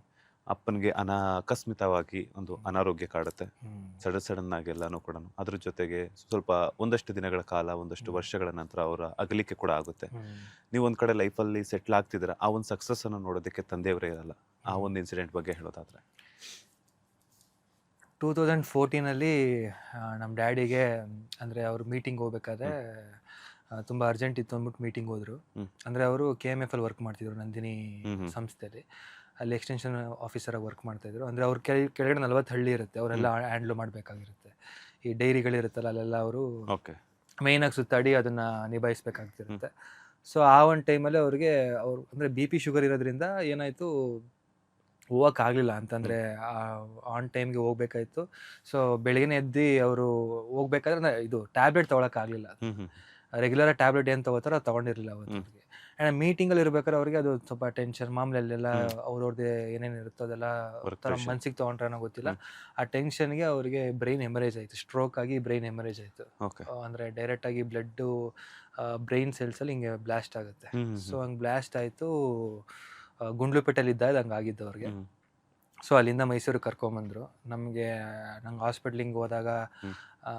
ನಮ್ಮಪ್ಪ ಈ ಕಡೆ ಕಣ್ಣೆಲ್ಲ ಬಿಡ್ತಿದ್ದಾರೆ, ಮಾತಾಡ್ತಿದ್ದಾರೆ, ಮಾತಾಡ್ತಿರ್ಲಿಲ್ಲ, ಹಿಂಗೆ ನೋಡ್ತಿದ್ದಾರೆ. ಹ್ಮ್. ನಂಗೆ ಜೀವ ಇದೆಯಲ್ಲ ಸಾಕು ಅಂತ ನನಗೆ ಹ್ಮ್. ನನಗಾಗ 18-19 ವರ್ಷ ನಂಗಾಗ. ಹ್ಮ್. ಸೊ ನನಗೆ ಆ ಏಜಲ್ಲಿ ನಂಗೇನೋ ಅಂದರೆ ಹಾಸ್ಪಿಟ್ಲು ನೋಡಿಲ್ದವನೇ ಅಲ್ಲ ನಾನು, ಹ್ಮ್. ಹಾಸ್ಪಿಟ್ಲಿಗೆ ಹೋಗಿಲ್ದವನೇ ಅಲ್ಲ ನಾನು. ಸೊ ಸಡನ್ನಾಗಿ ಹಿಂಗೆ ಹಾಸ್ಪಿಟ್ಲ್ ಎಮರ್ಜೆನ್ಸಿ ಕರ್ಕೊಂಡೋದ್ರು, ಕರ್ಕೊಂಡೋಗಿ ಡ್ಯಾಡಿ ಹಿಂಗೆ ತೋರಿಸ್ತಿದ್ದಾರೆ. ನಂಗೆ ಡ್ಯಾಡಿ ಬದುಕಿದಾರಲ್ಲ ಸಾಕು ಅಂತ ಅನ್ನಿಸ್ತಿದೆ. ಹ್ಮ್. ಅಂದ್ರೆ ಅವ್ರೇನು ಮಾತಾಡ್ತಾ ಇಲ್ಲ. ನನಗೆ ಆ ಸ್ಟ್ರೋಕ್ ಅಂದ್ರೆ ಏನು ಅಂತಲೂ ಗೊತ್ತಿಲ್ಲ, ನನಗೆ ಪ್ಯಾರಾಲಿಸಿಸ್ ಅಂದ್ರೆ ಏನು ಅಂತಲೂ ಗೊತ್ತಿಲ್ಲ. ಸೊ ಡಾಕ್ಟ್ರು ಬಂದ್ಬಿಟ್ಟು ಇಲ್ಲ ಅವ್ರಿಗೆ ಈ ಥರ ಪ್ಯಾರಾಲಿಸಿಸ್ ಆಗಿದೆ ಅಂತಂದ್ರು. ನಮ್ಮ ಅಕ್ಕ ಹಿಂಗೆ ನಿಂತಿರೋರು ಕೇಳಿಸ್ತಿರಂಗೆ ಅವರು ತಲೆ ಸುತ್ತ ಬಿದ್ದೇ ಬಿಟ್ರು ಹ್ಮ್. ಕೇಳ್ಕೊತಿರ್ಬೇಕಾದ್ರೆ. ನನಗೆ ಏನು ಪ್ಯಾರಾಲಿಸಿಸ್ ಅಂದರೆ ಏನಾಗಿರುತ್ತೆ, ಈಗೆಲ್ಲ ಚೆನ್ನಾಗೇ ಇದಾರಲ್ಲ, ಅವ್ರಿಗೇನು ಅಂದರೆ ಗಾಯ ಗೀಯ ಆಗಿ ರಕ್ತ ಗಿಕ್ತ ಏನೋ ಬಂದಿಲ್ವಲ್ಲ, ಆ ಥರ ಏನೂ ಆಗಿಲ್ಲ, ಏನಾಗಿದೆ ಅಂತ ನಾನು. ಅದಾದಮೇಲೆ ಪ್ಯಾರಾಲಿಸಿಸ್ ಅಂದ್ರೆ ಏನು, ಅಂದರೆ ಸ್ಟ್ರೋಕ್ ಅಂದ್ರೆ ಏನು ಅಂದರೆ ಫುಲ್ ಕಂಪ್ಲೀಟ್ ರೈಟ್ ಸೈಡ್ ಅವ್ರಿಗೆ ಫುಲ್ ಪ್ಯಾರಾಲಿಸಿಸ್ ಆಯಿತು. ಕೈ ಮತ್ತು ಕಾಲು ಎರಡೂ ಆಡ್ತಿರ್ಲಿಲ್ಲ, ಮಾತು ಬರ್ತಿರ್ಲಿಲ್ಲ, ಆ್ಯಂಡ್ ನಮ್ಮನ್ನ ರೆಕಗ್ನೈಸು ಮಾಡ್ತಿರ್ಲಿಲ್ಲ. ನನಗೆ ಲಿಟ್ರಲಿ ನಮ್ಮ ಅಪ್ಪನ ನಾನು ಮತ್ತೆ ಹುಟ್ಟಿರೋ ಮಗು ಥರ ನೋಡೋಕೆ ಸ್ಟಾರ್ಟ್ ಆಗೋಯ್ತಾಗ. ಹಾಸ್ಪಿಟ್ಲಲ್ಲಿ ಆಲ್ಮೋಸ್ಟ್ ಒಂದು 6 ಮಂತ್ಸ್ ಇದ್ವಿ. ನಂದು ಲೈಫ್ ಪ್ಯಾಟ್ರನ್ನೇ ಚೇಂಜ್ ಆಗೋಯ್ತಾಗ. ಕಾಲೇಜಲ್ಲಿ ಬಂಕ್ ಹೊಡ್ಕೊಂಡು ಹಂಗೆ ಹಿಂಗೆ ತಿರ್ಗಾಡ್ಕೊಂಡು ಮೈಸೂರಲ್ಲಿ ಒಂಥರ ಮಜಾ ಮಾಡಿಕೊಂಡು ಆ ಲೈಫ್ ಸ್ಟೈಲ್ ಇದ್ದವನು. ನೆಕ್ಸ್ಟ್ ಡೇಯಿಂದ ಬರೀ ಬೆಳಿಗ್ಗೆ ಹೋಗು, ಹಾಸ್ಪಿಟ್ಲ್ ಬಂದು ಮಲ್ಕೋ, ಹಾಸ್ಪಿಟ್ಲಲ್ಲಿ ನೋಡು, ಆಮೇಲೆ ಅವ್ರನ್ನ ಕರ್ಕೊಂಡು ಎತ್ಕೊಂಡು ಹೋಗ್ಬೇಕಿತ್ತು ಎಲ್ಲ ಕಡೆಗೂ. ಅಂದರೆ ನಿನ್ ಲಿಟ್ರಲಿ ಒಂಥರ ಮಗು ಥರ, ಅಂದರೆ ಆಲ್ರೆಡಿ ಪರ್ಸ್ನಾಲಿಟಿ ಇರೋ ಒಂದು ಮಗು ಥರ ಇದ್ರು. ಸೊ ಆಗ ಒಂದು ಮಾತು ಬರ್ತಿರ್ಲಿಲ್ಲ, ಕಣ್ಣಿಡಿತಿರ್ಲಿಲ್ಲ, ಅವ್ರಿಗೆ ಊಟ ಮಾಡಿಸ್ಬೇಕಿತ್ತು. ಪ್ರತಿಯೊಂದು ಅವ್ರಿಗೆ ಡೈಪರ್ ಚೇಂಜ್ ಮಾಡೋದಿಂದ ಹಿಡಿದು ಮತ್ತು ಹೆಂಗೆ ಮಗುನ ಹೆಂಗೆ ನೋಡ್ಕೋತೀವೋ ನೀವು ಹಂಗೆ ನೋಡ್ಕೋಬೇಕಿತ್ತು. ನನಗೆ ಇದನ್ನ ಹಿಂಗೆಲ್ಲ ನೋಡ್ಬೇಕಾ ನಮ್ಮ ಅಪ್ಪನ ಅನ್ನೋ ಥರ ಒಂಥರ ತುಂಬ ಹಿಂಸೆ ಆಗ್ತಿತ್ತು ನಂಗಾಗ. ಅಂದರೆ ಆ ಏಜಲ್ಲಿ ಒಬ್ಬ ಗಂಡು ಮಕ್ಕಳಿಗೆ ಒಂಥರ ಒಂದು ಬಿಗ್ ಸಪೋರ್ಟಾಗಿ ಅಪ್ಪ ನಿಂತ್ಕೋಬೇಕಾಗುತ್ತೆ. ಒಂದು ಶೋಲ್ಡ್ರ್ ಮೇಲೆ ಒಂದು ಕೈ ಬೇಕೇ ಬೇಕು. ನಿನಗೆ ನಾನಿದ್ದೀನಿ ಮಗ, ಹೋಗು, ನೀನು ಏನಾರು ಮಾಡು, ನೀನು ಸಾಧನೆ ಮಾಡು, ನನ್ನ ಜೊತೆ ನಿಂತ್ಕೋತೀನಿ ಅಂತ ಹೇಳೋಕ್ಕೆ ಒಂದು ಶೋಲ್ಡ್ರ್ ಮೇಲೆ ಕೈ ಹಾಕೋಕೆ ಒಬ್ಬ ಅಪ್ಪನವರು ಇರಬೇಕು ಜೊತೆಗೆ. ಆ ಟೈಮಲ್ಲಿ ನಂಗೆ ಅದು ಇರಲಿಲ್ಲ ಅಂದಾಗ ನಂಗೆ ತುಂಬ ಬ್ಲ್ಯಾಂಕ್ ಆಗ್ತಿತ್ತು. ಜೀವನದಲ್ಲಿ ಏನು ಮಾಡಬೇಕು ಅಂತಲೇ ಗೊತ್ತಾಗ್ತಿರ್ಲಿಲ್ಲ. ಅಂದರೆ ನಾನು ದುಡಿಯೋ ವಯಸ್ಸು ಅಲ್ಲ, ಈ ಕಡೆ ಇನ್ನೂ ಅಕ್ಕಂಗೆ ಮದುವೆ ಆಗಿರಲಿಲ್ಲ, ಈ ಕಡೆ ಅಮ್ಮ ಹೌಸ್ ವೈಫು, ಹೆಂಗೆ ಇದನ್ನ ನಿಭಾಯಿಸೋದು ಹೆಂಗೆ ಅಂತಲೇ ಗೊತ್ತಾಗ್ತಿರಲಿಲ್ಲ. ತುಂಬ ಬ್ಲ್ಯಾಂಕ್ ಆಗ್ತಿತ್ತು ಜೀವನ. ಆ ಟೈಮಲ್ಲಿ ಮತ್ತೆ ಅವ್ರನ್ನ ಒಂದು 6 ಮಂತ್ಸ್ ಹಾಸ್ಪಿಟ್ಲಲ್ಲಿ ಇರಿಸಿ, ಮತ್ತೆ ಅವ್ರಿಗೆ ಫಿಸಿಯೋಥೆರಪಿ ಅದು ಇದು ಟ್ರೀಟ್ಮೆಂಟ್. ನಾನು ಈ ಕಡೆ ಇಂಥ ಜಾಗ ಕರ್ಕೊಂಡೋಗಿದ್ದೀನಿ ಅನ್ನೋದೇ ಇಲ್ಲ. ಆಂಧ್ರ ಕರ್ಕೊಂಡೋಗಿದ್ದೀನಿ, ಕಾರ್ಕಳ, ಉಡುಪಿ ಸೈಡು, ಅಲ್ಲೆಲ್ಲೋ ಆ ಔಷಧಿ ಕೊಡ್ತಾರೆ, ಈ ಔಷಧಿ ಕೊಡ್ತಾರೆ, ಸರಿ ಹೋಗುತ್ತೆ ಅಂತ ಹೇಳೋರು. ಬರೀ ಕರ್ಕೊಂಡೋಗೋದೇ ಆಗ್ತಿತ್ತು. ಕಾರ್ ಮಾಡೋದು ಕರ್ಕೊಂಡೋಗೋದೇ ಆಗ್ತಿತ್ತು. ಆ ಒಂದು ಟೈಮಲ್ಲಿ ಮಾತ್ರ ತುಂಬ ಸಫರ್ ಪಟ್ಟಿದ್ದೀವಿ. ಅಂದರೆ ಅದು ಆ ಕಾಯಿಲೆ ಒಂಥರ ಮನೆಯವ್ರಿಗೆ ಬಂದಂಗೆ, ಅದು ನಾಟ್ ದಟ್ ಪರ್ಟಿಕ್ಯುಲರ್ ಪರ್ಸನ್ ಥರ ಅಲ್ಲ, ಅದು ಮನೆಯವರೆಲ್ಲರೂ ಅನುಭವಿಸ್ಬೇಕಾಗುತ್ತೆ. ಅಷ್ಟು ಕಷ್ಟ ಆಯ್ತದು. ಸೊ ಹಂಗಿರ್ಬೇಕಾದ್ರೆ ಅವ್ರನ್ನ ಮತ್ತೆ ಒಂದು ಹಂತಕ್ಕೆ ಅಂತಂದರೆ ಮನೆಯಲ್ಲಿ ಅವರಾಗಿದ್ದವರೇ ಒಂದು ಚಿಕ್ಕ ಕೆಲಸ ಮಾಡ್ಕೊಳ್ಳೋಕ್ಕೆ, ಅಂದರೆ ಸ್ವಂತವಾಗಿ ಒಂದು ಸ್ಟಿಕ್ ಹಿಡ್ದು ನಡೆಯೋಷ್ಟು ಅವ್ರನ್ನ ನಾನು ನಿಲ್ಲಿಸಿದ್ದೀನಿ ಅಂತಂದರೆ ನಮ್ಮ ಮನೆಯವರೆಲ್ಲ ತುಂಬ ಅಷ್ಟು ಕಷ್ಟಪಟ್ಟಿದ್ದೀವಿ. ಯಾಕೆಂದರೆ ಅವ್ರಿಗೆ ಅಷ್ಟು ಫಿಸಿಯೋಥೆರಪಿ ಮಾಡಿಸಿ ಒಂದು ಸ್ಟಿಕ್ಕಲ್ಲಿ ಮನೆ ಒಳಗಡೆ ಮಾತ್ರ ನಡೀತಾ ಇದ್ದಿದ್ದು ಅವರು. ಆ್ಯಂಡ್ ಅವ್ರ ಕೆಲಸ ಒಂದು ಬಾತ್ರೂಮ್ಗೆ ಹೋಗಿ ಬರೋಂಗೆ ಥರ ಆಗ್ಬಿಟ್ರೆ ಸಾಕಪ್ಪ ಅಂತ ಅನಿಸ್ಬಿಟ್ಟಿತ್ತು ನಮಗೆ. ಅಂದರೆ ಅಷ್ಟು ಕ್ರಿಟಿಕಲ್ ಆಗಿಬಿಟ್ಟಿದ್ರು ಅವರು. ಒಂದು ಸ್ಮೋಕ್ ಮಾಡ್ತಿರಲಿಲ್ಲ, ಒಂದು ಡ್ರಿಂಕ್ ಮಾಡ್ತಿರಲಿಲ್ಲ, ಫುಲ್ ಹೆಲ್ತಿ ಆಗಿದ್ರು. ಆದರೂ ಇವ್ರಿಗೆ ಯಾಕೆ ಹಿಂಗಾಯಿತು ಅಂತ ನಮ್ಮ ಅಪ್ಪನ ದೇವ್ರ ಹತ್ರ ನಮ್ಮ ಮನೆಯವರೆಲ್ಲ ಬೆಳಿಗ್ಗೆ ದೇವ್ರ ಮುಖ ನೋಡದೆ ಏನು ಕೆಲಸನೂ ಮಾಡೋರೇ ಅಲ್ಲ, ದೇವ್ರಿಗೆ ದೀಪ ಹಚ್ಚದೆ ಹೊರಗಡೆ ಹೋಗೋರೇ ಅಲ್ಲ. ನಮ್ಗೆ ಯಾಕೆ ಈ ಥರ ಕಷ್ಟ ಅಂತ ನನಗೆ ಅದು ತುಂಬ ಕಾಡ್ತಿತ್ತು. ನಮ್ಮಮ್ಮ ಅಷ್ಟು ದೇವರು ಅಂತ ಅಷ್ಟು ಪೂಜೆ ಮಾಡೋರು. ಆದರೂ ನಮ್ಮ ಅಪ್ಪಂಗೆ ಯಾಕೆ ಹಿಂಗಾಯಿತು, ಯಾರಿಗೇನು ತಪ್ಪು ಮಾಡಿದ್ವಿ ಅನ್ನೋ ಥರ ತುಂಬ ಕಾಡ್ತಾ ಇತ್ತು ನಂಗೆ ಆ ಟೈಮಲ್ಲಿ, ಆ ಏಜಲ್ಲಿ. ತುಂಬ ದೇವ್ರಿಗೆ ಒಂಥರ ಬೈಕೊಳ್ಳೋ ಒಂಥರ ಮನಸ್ಥಿತಿ ಬಂದುಬಿಟ್ಟಿತ್ತು. ಯಾಕೆ ದೇವ್ರು ಇಷ್ಟೊಂದು ಕ್ರೂರಿನ ನೀನು, ಒಂದು ಕೈಕಾಲನ್ನ ಬದುಕಿರ್ಬೇಕಾದ್ರೆ ಒಂದು ಕೈಕಾಲನ್ನ ಕಿತ್ಕೊಬಿಟ್ಟಿದ್ಯಲ್ಲ, ಈ ಥರ ಅವ್ರಿಗೂ ಒಂದು ಜವಾಬ್ದಾರಿ ಇದೆ, ಮಗಳು ಮದುವೆ ಮಾಡಬೇಕು, ನನಗೊಂದು ಜೀವನ ತೋರಿಸ್ಬೇಕು, ಈ ಏಜಲ್ಲಿ ಹಿಂಗೆ ಮಾಡಿಬಿಟ್ಟಲ್ಲ ಅಂತ ನಂಗೆ ಅಷ್ಟು ಬೇಜಾರಾಗ್ತಿತ್ತು. ಅದಾದಮೇಲೆ ಅದೇ ಒಂಥರ ನಂಗೆ ಇನ್ಸ್ಪೈರ್ ಆಯ್ತು ಏನೋ ಗೊತ್ತಿಲ್ಲ, ನನಗೆ ನಮ್ಮ ಅಪ್ಪನ್ನ ನೋಡೋಕೆ ಬರೋರೆಲ್ಲ ಬಂದು ಹೇಳೋರು, ನಮ್ಮಪ್ಪ ಈಸ್ ಎ ವೆರಿ ವರ್ಕಾಲಿಕ್ ಪರ್ಸನ್, ತುಂಬ ಪಂಚುಯಲ್ ಆಗಿದ್ರು, ಇಂಟ್ರೋವರ್ಟ್ ಪರ್ಸನ್ ಅವರು ತುಂಬ. ನನಗೆ ಯಾವತ್ತೂ ಹೇಳ್ದಂಗೆ ನನಗೆ ರಿಸ್ಟ್ರಿಕ್ಟ್ ಮಾಡ್ತಿರಲಿಲ್ಲ, ಈ ಕೆಲಸ ಮಾಡು ಆ ಕೆಲಸ ಮಾಡು ಅಂತ, ಹಿಂಗೆ ಓದು ಚೆನ್ನಾಗಿ ಓದು ಅಂತ. ನಾನು ಯಾವ ಕಾಲೇಜಲ್ಲಿ ಓದ್ತಿದ್ದೆ ಅನ್ನೋದು ಅವ್ರಿಗೆ ಗೊತ್ತಿರಲಿಲ್ಲ. ಅವ್ರಿಗೇನು ಅಂತಂದರೆ ನಿನ್ನ ಜೀವನ ನೀನು ನೋಡ್ಕೊ, ನಾನು ಅನ್ನ ತಿನ್ನಕ್ಕೆ ನಾನು ತಟ್ಟೆ ತೊಗೊಂಡಿದ್ದೀನಿ, ನೀನು ಅನ್ನ ತಿನ್ಬೇಕು, ನಿನ್ನ ತಟ್ಟೆ ನೀನೇ ತೊಗೋಬೇಕು, ನೀನೇ ಸಂಪಾದನೆ ಮಾಡಬೇಕು, ನಿನ್ನ ಕಾಲ ಮೇಲೆ ನೀನು ನಿಂತ್ಕೋಬೇಕು. ನಾನೇನೋ ಇಲ್ಲೊಂದು ಮನೆ ಕಟ್ಸಿದ್ದೀನಿ ಅಂತಂದ್ಬಿಟ್ಟು ಅಲ್ಲೇನೋ ಇನ್ನೊಂದೇನೋ ಇದೆ ಅಂತಂದ್ರೆ ನೀನು ಅದ್ರ ಮೇಲೆ ಡಿಪೆಂಡ್ ಆಗ್ಬೇಡ, ಅದು ಜೀವನ ಅಲ್ಲ. ನಿನ್ನ ಸ್ವಂತದಲ್ಲಿ ನೀನು ನಿಂತ್ಕೊಂತ ಹೇಳೋರು ಯಾವಾಗಲೂ ಅದನ್ನ. ನೀವು ಓದ್ತೀಯೋ ಕೆಲಸ ಮಾಡ್ತೀಯೋ ಗೊತ್ತಿಲ್ಲ, ಜೀವನದಲ್ಲಿ ನೀನು ಮೇಲ್ಗಡೆ ಬರೋದು ನೋಡು ಅಂತ ಹೇಳೋರು. ಸೊ ಹಂಗಿರ್ಬೇಕಾದ್ರೆ ಆ ಟೈಮಲ್ಲಿ ನಮ್ಮ ಅಪ್ಪನ ಕೊಲೀಗ್ಸ್ ಎಲ್ಲ ಬಂದು ಹಂಗೆ ಹೊಗಳ್ತಿದ್ದಾಗ ನನಗೆ ಒಂದೇ ಅನಿಸಿದ್ದು, ಲೈಫ್ ಇಷ್ಟು ತುಂಬ ಶಾರ್ಟ್ ಗುರು. ಈ ನೆನ್ನೆ ಮೊನ್ನೆ ಎಲ್ಲ ಎಷ್ಟೇ ಚೆನ್ನಾಗಿ ನಗಾಡ್ಕೊಂಡು ತಿರುಗಾಡ್ತಿದ್ರು, ನಾಳೆ ಅವ್ರು ಹೆಂಗೆ ಯಾವ ಥರ ಪರಿಸ್ಥಿತಿಗೆ ಬರ್ತಾರೆ ಅಂತಲೇ ಹೇಳೋಕ್ಕಾಗಲ್ಲ. ಜೀವನ ಹಿಂಗೆ ಇರುತ್ತೆ ಅಂತಲೇ ಹೇಳೋಕ್ಕಾಗಲ್ಲ. ಸೊ ಏನಾದ್ರು ಸಾಧಿಸ್ಬೇಕು. ಸುಮ್ಮನೆ ನಾನು ನಾಳೆ ಮತ್ತೆ ಒಂದು ಕಂಪ್ನಿಗೆ ಹೋಗಿ ಒಂದು ಕೆಲಸ ಮಾಡಿ ಅದೇ ಮಕ್ಕಳು ಮದುವೆ ಅದೇ ಒಂದು ಪ್ಯಾಟರ್ನ್ ಬೇಡ. ಏನಾದ್ರು ಈ ಥರ ಇವತ್ತು ಬಂದು ನಮ್ಮ ಅಪ್ಪನ ಹೆಂಗೆ ಒಂದು ಹೊಗಳ್ತಿದಾರೋ ಏನೋ ಅಂದರೆ ನಾಳೆ ದಿವಸ ನನ್ನ ಜೀವನನೂ ಯಾರು ಬಂದು ಮಾತಾಡಬೇಕು. ಒಂದು ಸೂರ್ಯ ಚಂದ್ರ ಇರೋವರೆಗೂ ನನ್ನ ಹೆಸರು ಉಳ್ಕೋಬೇಕು. ಒಂಥರ ನಂಗೆ ಆ ಥರ ಇನ್ಸ್ಪೈರ್ ಆಯಿತು. ಒಂಥರ ಈ ಸೋಷಿಯಲ್ ಬುಕ್ಗಳೆಲ್ಲ ನಾವು ಓದ್ತಿರ್ಬೇಕಾದ್ರೆ ಒಂದು ಎಂತೆಂಥ ಲೆಜೆಂಡ್ರಿ ಮತ್ತು ಆ ಕಾಲಕ್ಕೆ ಹೋರಾಟಗಾರರು ಮತ್ತು ರಾಜರ ಬಗ್ಗೆ ಏನು ಹೇಳ್ತಿರ್ತಾರೆ, ಅವಾಗ ಅವ್ರದ್ದೆಲ್ಲ ಹೆಸರು ಹಿಂಗೆ ಉಳ್ಕೊಂಡಿದೆ ಅಂತಂದ್ರೆ ಅವ್ರು ಅವತ್ತರು ಮಾಡಿರೋ ಸಾಧನೆಗಳೇ. ನಾವು ಆ ಥರದ್ದು ಏನಾದ್ರು ಕಷ್ಟಪಟ್ಟು ಮಾಡಬೇಕು ಅನ್ನೋ ಥರ ಅನ್ನಿಸ್ತಿತ್ತು. ಸೊ ಹಾಗಾಗಿ ಆ ಟೈಮಲ್ಲಿ ನನಗೆ ಇಲ್ಲ, ನಾನು ಆ್ಯಕ್ಟ್ರ್ ಆಗಲೇಬೇಕು ಅಂತ ಡಿಸೈಡ್ ಮಾಡಿದ ದಿನಗಳದು. ಆ್ಯಕ್ಟ್ರ್ ಆಗಬೇಕು, ಇನ್ನೊಂದೇನೋ ಒಂದು ಸಾಧಿಸಬೇಕು ಅಂತ ಇದಾಗಿದ್ದು. ಅದೇ ಟೈಮ್ಗೆ ವೀಕೆಂಡ್ ವಿತ್ ರಮೇಶ್ ಬರ್ತಾಯಿತ್ತು. ವೀಕೆಂಡ್ ವಿತ್ ರಮೇಶ್ ಅನ್ನೋ ಶೋ ನನಗೆ ತುಂಬ ಲೈಫ್ ಚೇಂಜಿಂಗ್ ಶೋ ಅಂತಲೇ ಹೇಳ್ಬೋದು. ಯಾಕೆಂದರೆ ಆ ಒಂದು ಶೋ ನೋಡಿರಲಿಲ್ಲ ಅಂದರೆ ಬಹುಶಃ ನಾನು ಆ್ಯಕ್ಟ್ರಿಗೆ ಆಗ್ತೀನಿ ಅಥವಾ ಆ್ಯಕ್ಟಿಂಗ್ ಫೀಲ್ಡಿಗೆ ಬರ್ತೀನಿ ಅಂತ ಅನ್ಕೊಳ್ತಿದ್ನೋ ಇಲ್ವೋ ಗೊತ್ತಿಲ್ಲ. ಯಾಕೆಂದರೆ ಯಶ್ ಅವ್ರ ಸ್ಟೋರಿ ನನಗೆ ತುಂಬ ಇನ್ಸ್ಪೈರ್ ಮಾಡ್ತು. ಯಾಕೆಂದರೆ ಅವರು ಮೈಸೂರಲ್ಲೇ ಇದ್ದವರು, ಪಡುವರಹಳ್ಳಿಲಿ ಇದ್ದವರು. ಪಡುವರಹಳ್ಳಿಲಿ ಅಂಥ ಏರಿಯಾದಲ್ಲಿ ಇದ್ಕೊಂಡು ಅಂಥ ಲೋವರ್ ಮಿಡಲ್ ಕ್ಲಾಸಲ್ಲೆಲ್ಲ ಬೆಳೆದು ಅವ್ರು ಈ ಮಟ್ಟ ಸಾಧನೆ ಆಗಿದ್ದಾರೆ ಅಂತಂದರೆ ಯಾರು ಏನು ಬೇಕಾದ್ರೂ ಮಾಡ್ಬೋದು. ಕಷ್ಟ ಅದಕ್ಕೆ ಪ್ರತಿಫಲ ಸಿಗ್ಬೇಕಂದ್ರೆ ಕಷ್ಟಪಡಬೇಕು ಆ್ಯಂಡ್ ಅದಕ್ಕೆ ಅಷ್ಟೇ ಎಫರ್ಟ್ ಹಾಕಬೇಕು ಆ್ಯಂಡ್ ಒಂದು ನಂಬಿಕೆ ಇರಬೇಕು. ಅದೇ ಅವರಲ್ಲಿ ನಾವು ನೋಡಿರೋದು, ಅದೇ ನಮ್ಮನ್ನು ಇನ್ಸ್ಪೈರ್ ಮಾಡಿರೋದು. ಸೊ ಆ ಥರ ಒಂದು ಇರಬೇಕಾದ್ರೆ ನಾನು ಅಲ್ಲಿಂದ ಆ್ಯಕ್ಟರ್ ಆಗಲೇಬೇಕು ಅಂತ ಡಿಸೈಡ್ ಮಾಡಿದ್ದು. ಸೊ ಅದೊಂಥರ ನನಗೆ ತುಂಬ ಕಷ್ಟ ಆಯಿತು. ಈ ಕಡೆ ಡ್ಯಾಡಿ ಈ ಥರ ಪರಿಸ್ಥಿತಿಲಿ ಇರಬೇಕಾದ್ರೆ ನಾನೊಬ್ಬ ಮಗನಾಗಿ ಏನೋ ದುಡ್ದಿನ ತಂದೆಯವ್ರಿಗೆ ನಾನು ಒಂಥರ ಸಪೋರ್ಟಿವ್ ಆಗಿರಬೇಕು. ಬಟ್ ನನಗೆ ಇಲ್ಲಿ ಕೆಲಸ ಇಲ್ಲ, ನಾನು ಈ ಅಲ್ದಾಟ ಆ್ಯಕ್ಟ್ರ್ ಆಗ್ತೀನಿ ಅಂದ್ಬಿಟ್ಟು ಸುತ್ತಾಡ್ತಾ ಇದ್ದಿದ್ದು ಅದೊಂಥರ ತುಂಬ ಕಷ್ಟಗಳ ದಿನಗಳದು. ಒಂಥರ ಅಂದರೆ ಕಷ್ಟ ಅಂತಂದರೆ ದುಡ್ಡಿಗೆ ನಮ್ಮಲ್ಲಿ ಯಾವುದೇ ಥರ ಕಷ್ಟ ಇರಲಿಲ್ಲ, ಅಥವಾ ಊಟಕ್ಕೆ ಯಾವುದೇ ಥರ ಕಷ್ಟ ಇರಲಿಲ್ಲ. ನನ್ನೊಂದು ಐಡೆಂಟಿಟಿಗೆ ನಂಗೆ ಕಷ್ಟ ಆಗ್ತಿತ್ತು. ನಾನು ಏನು ಮಾಡ್ತಾ ಇದ್ದೀನಿ ಅನ್ನೋದು ಜನಗಳಿಗೆ ಹೇಳ್ಕೊಳಕ್ಕೆ ಆಗ್ತಿರಲಿಲ್ಲ, ರಿಲೇಟಿವ್ಸ್ಗಳಿಗೆಲ್ಲ ಹೇಳ್ಕೊಳಕ್ಕೆ ಆಗ್ತಿರಲಿಲ್ಲ. ಒಂಥರ ಹಿಂಗೆ ಆ್ಯಕ್ಟ್ರ್ ಆಗ್ತೀನಿ ಅಂತಂದರೆ, ಗುರು ನಿಂಗೆ ಇರೋ ಪರಿಸ್ಥಿತಿಲಿ ಒಂದಿನ ಕೆಲಸ ತಗೊಂಡು ನಿಮ್ಮ ಅಪ್ಪನ ನೋಡ್ಕೋ ಹಂಗೆ ಹೇಳೋರು. ಹೌದು. ಈ ಟೈಮಲ್ಲಿ ನೀನು ಆ್ಯಕ್ಟ್ರ್ ಆಗ್ತೀನಿ, ಇನ್ನೊಂದಿನ ಕಟ್ಟೆ ಆಗ್ತೀನಿ ಅದು ಹಂಗೆಲ್ಲ ಯೋಚನೆ ಮಾಡಬೇಡ ಅಂತ ಹಿಂಗೆ ಡಿಮೋಟಿವೇಟೇ ಮಾಡೋರು. ಬಟ್ ಎಲ್ಲ ಒಳಗಡೆಯಿಂದ ಒಂದು ಇದು ಇಲ್ಲ, ಏನಾದ್ರು ಮಾಡಲೇಬೇಕು, ಸಂಪಾದನೆ ಅಂದರೆ ಇದರಲ್ಲೇ ಆಗಲಿ ಪರವಾಗಿಲ್ಲ ಅಂತ. ಸೊ ಹಾಗೆ ನನ್ನ ಕೆರಿಯರ್ ಹಂಗೆ ಇದಾಗ್ತಿತ್ತು. ಆ ಟೈಮಲ್ಲಿ ಸ್ವಲ್ಪ ಡ್ಯಾಡಿನೂ ಅದೊಂದು ಲೆವೆಲ್ಗೆ ಚೇತರಿಕೆ ಆಯಿತು. ಅದಾದಮೇಲೆ ಸೀರಿಯಲೆಲ್ಲ ಕಾಣಿಸ್ಕೊಳ್ಳೋದೆಲ್ಲ ನೋಡಿದಾಗ ಖುಷಿ ಪಟ್ಟಿದ್ರು. ಬಟ್ ನಮ್ಮಪ್ಪ ಯಾವ ಥರ ಅಂದರೆ ಯಾವುದನ್ನು ಬಾಯಿ ಬಿಟ್ಟು ಹೇಳೋರಲ್ಲ, ಅಥವಾ ಒಂಥರ ಎಕ್ಸೈಟ್ ಆಗಿ ನೀನೇನೋ ಮಾಡಿಬಿಟ್ಟೆ ಸಬಾಷ್ ಅಂತ ಯಾವತ್ತೂ ಹೇಳಿರಲಿಲ್ಲ. ಸೊ ಬಟ್ ಒಂದು ಖುಷಿ ಏನು ಅಂದರೆ, ಯಾವತ್ತೂ ಒಂದು ಮಿಡ್ ನೈಟು ನನಗೆ ರಾತ್ರಿ 1:30 2 ಗಂಟೆ ರಾತ್ರಿಲೇನೋ ನನಗೆ ಸೀರಿಯಲ್ ಆ್ಯಕ್ಟಿಂಗ್ ಎಲ್ಲ ಬಂದು ಸ್ವಲ್ಪ ತೆಲುಗುಲೆಲ್ಲ ಫೇಮಸ್ ಆದಾಗ ನನ್ನ ಗಿರಿ ಅಂತ ಕರೀತಾರಲ್ಲ ಮನೇಲಿ. ಸೊ ಗಿರಿ, ನೀನು ಆ್ಯಕ್ಟಿಂಗ್ ತುಂಬ ಚೆನ್ನಾಗಿ ಮಾಡ್ತೀಯಾ, ನಿಂಗೆ ಒಳ್ಳೇದಾಗಲಿ, ದೇವರ ಆಶೀರ್ವಾದ ಇರಲಿ ಅಂತ ಒಂದು ಮೆಸೇಜ್ ಕಳಿಸಿದ್ರು. ಅಂದರೆ ಯಾವತ್ತು ಹೇಳಿದ್ರು ರಾತ್ರಿ 1:30. ಎಷ್ಟು ಥಿಂಕ್ ಮಾಡಿರ್ಬೋದಲ್ಲ ನಿಮ್ಮ ಫ್ಯೂಚರ್ ಬಗ್ಗೆ, ಎಷ್ಟು ಯೋಚನೆ ಮಾಡಿ, ಅಥವಾ ಅದು ನಾರ್ಮಲ್ ಟೆಕ್ಸ್ಟಲ್ಲಿ ಹಿಂಗೆ ಕಳಿಸಿದ್ದು. ಅಂದರೆ ಅವ್ರಿಗೆ ಆ ಪರಿಸ್ಥಿತಿಲಿ ಇರ್ಬೇಕಾದ್ರೆ ಅವ್ರಿಗೆ ಲೆಫ್ಟ್ ಹ್ಯಾಂಡ್ ಮಾತ್ರ ವರ್ಕ್ ಆಗ್ತಾ ಇದ್ದು, ರೈಟ್ ಹ್ಯಾಂಡ್ ವರ್ಕ್ ಆಗಲ್ಲ. ಅದ್ರಲ್ಲಿ ಹೆಂಗೋ ಹಿಂಗೆ ಟೈಪ್ ಮಾಡಿ ಅದನ್ನು, ಅಂದರೆ ಅಷ್ಟು ಪ್ರಾಪರಾಗಿ ಇರಲಿಲ್ಲ, ಅದು ನಾರ್ಮಲ್ ಟೆಕ್ಸ್ಟ್ ಥರ ಇರಲಿಲ್ಲ. ಹಿಂಗೆ ಜೋಡಿಸ್ಕೊಂಡು ಮಧ್ಯದಲ್ಲಿ ಕನ್ನಡ ವರ್ಡ್ ಯೂಸ್ ಮಾಡಿ, ಇಂಗ್ಲೀಷ್ ವರ್ಡ್ ಯೂಸ್ ಮಾಡಿ, ನಂಗೆ ಅದು ಮರೆಯೋಕ್ಕೆ ಆಗಲ್ಲ ಯಾವತ್ತಿಗೂ. ಸೊ ಆ ಮೆಸೇಜ್ ಹಿಂಗೆ ಕಳಿಸಿದ್ರು ನನಗೆ, ಅದೊಂಥರ ಬ್ಲೆಸ್ಸಿಂಗ್ ಅದು ನನಗೆ. ಅಷ್ಟೊತ್ತಲ್ಲಿ ರಾತ್ರಿ ನಾನು ಬೆಳಗ್ಗೆ ಶೂಟ್, ನಾನು ಹೈದ್ರಾಬಾದಲ್ಲಿದ್ದೆ, ಬೆಳಗ್ಗೆ 6 ಗಂಟೆಗೆ ಹಿಂಗೆ ರೆಡಿ ಆಗಬೇಕಾದ್ರೆ ನೋಡಿದಾಗ ನನಗೆ ಒಂಥರ ಅವತ್ತು ನಾನು ಬದುಕ್ತೆ ಗುರು, ನಾನು ಸಾಧಿಸ್ದೆ ಗುರು ಅಂತ ಅನಿಸ್ತು. ನನಗೆ ಇನ್ನು ಯಾವ ಅವಾರ್ಡ್ ಆಗಲಿ ಅಥವಾ ಇನ್ನು ಯಾರ ಒಂದು ಪ್ರಶಂಸೆ ಆಗಲಿ ಅಥವಾ ಹೊಗಳಿಕೆ ಆಗಲಿ ನಂಗೆ ಏನೂ ಕೊಡಲಿಲ್ಲ. ಅವತ್ತು ಬೆಳಿಗ್ಗೆ ಎದ್ದಾಗ ಆ ಡೇ ಮಾತ್ರ ಮರೆಯೋಕ್ಕಾಗಲ್ಲ, ಇನ್ನೇನು ಬೇಕು ಅನಿಸುತ್ತೆ. ಆ್ಯಂಡ್ ಲಕ್ಕಿಲಿ ನನಗೆ ಡ್ಯಾಡಿ 2023 ಎಕ್ಸ್ಪೈರ್ ಆದರು. 22 ನಮ್ಮದೊಂದು ಅವಾರ್ಡ್ ಫಂಕ್ಷನ್ ನನಗೆ ಹೈದ್ರಾಬಾದಲ್ಲಿ ಬೆಸ್ಟ್ ಔಟ್ಸ್ಟ್ಯಾಂಡಿಂಗ್ ಪರ್ಫಾರ್ಮರ್ ಅಂತ ಅವಾರ್ಡ್ ಬಂತು. ಸೊ ಆ ಅವಾರ್ಡ್ಗೆ ನಮ್ದೊಂದು VT ಮಾಡ್ತಾರಲ್ಲ ನಮ್ಮ ಹೌದು. ಬಗ್ಗೆ ಒಂದು ನನ್ನ ಜರ್ನಿ ಬಗ್ಗೆ ಹೇಳ್ಬೇಕಾದ್ರೆ, ಹ್ಮ್. ಸೊ ನನ್ನ ಜರ್ನಿ ಹೇಳ್ಬೇಕಾದ್ರೆ ಅವರು ನಮಗೆ ಹೈದರಾಬಾದಿಂದ ಟೀಮ್ ಕಳಿಸಿದ್ರು. ಹ್ಮ್. ಸೊ ನಂಗೆ ಮೈಸೂರಲ್ಲಿ ಗೊತ್ತಿರಲಿಲ್ಲ ಯಾರಿಗೂ ನಮ್ಮ ಡ್ಯಾಡಿ ಪರಿಸ್ಥಿತಿ ಏನು ಹ್ಮ್. ಅಥವಾ ಇನ್ನೊಂದೇನು ಅಂತ.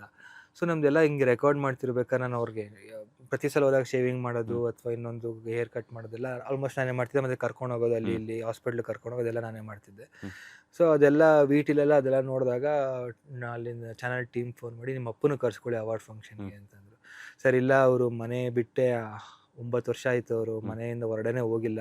ಹೋದರೆ ಕಾರಲ್ಲಿ ಹಿಂಗೆ ಕರ್ಕೊಂಡು ಹೋಗ್ತೀನಿ ಬರ್ತೀನಿ, ಅವರು ನಡೆಯೋಕ್ಕಾಗಲ್ಲ ಹಂಗೆ ಹಿಂಗೆ ಅಂದೆ. ಇಲ್ಲ ಇಲ್ಲ ಇದು ತುಂಬ ಇನ್ಸ್ಪೈರಿಂಗ್ ಆಗಿದೆ, ಹ್ಮ್. ನೀವು ಈ ಥರ ಇದರಲ್ಲೂ ಹಿಂಗೆ ಬಂದು ಇಷ್ಟು ಹೆಸರು ಮಾಡಿದ್ದೀರಾ, ಯಾವುದೋ ಬೇರೆ ರಾಜ್ಯಕ್ಕೆ ಬಂದು ಹ್ಮ್. ಕರ್ಕೊಬನ್ನಿ ಅವ್ರನ್ನ ಶೋಗೆ ಅಂತ ತುಂಬ ಫೋರ್ಸ್ ಮಾಡಿದ್ರು. ಹ್ಮ್. ಫ್ಲೈಟಲ್ಲಿ ಬೇರೆ ಕರ್ಕೊಬರ್ಬೇಕು. ನಾನು ಆ ಅವಾರ್ಡ್ ಫಂಕ್ಷನ್ ಟೈಮ್ ನಂಗೆ ಶೂಟಿಂಗು ಬೇರೆ ಇತ್ತು ನನಗೆ. ಈ VT ಎಲ್ಲ ಮಾಡ್ಕೊಂಡು ಹೋಗಿದ್ರು. ಅದು ನಂಗೆ ಹಂಗೆ ಫೋರ್ಸ್ ಮಾಡಿದ್ರು, ನೀನು ನಾಳೆ ಅವಾರ್ಡ್ ಫಂಕ್ಷನ್ ಇದೆ ಅಂತ ಅಂದಾಗ ಸರಿ ನಾನು ಜೊತೆಗಿಲ್ಲ, ಶೂಟಿಂಗ್ ಬೇರೆ ಇದೆ ನನಗೆ, ಇಲ್ಲಿ ಕರ್ಕೊಬರೋದು ಕಷ್ಟ ಆಗುತ್ತೆ, ಅವ್ರ ಫ್ಲೈಟೆಲ್ಲ ಹತ್ತೇ ಇಲ್ಲ ಅಂತ ಹೇಳಿದ್ದೆ.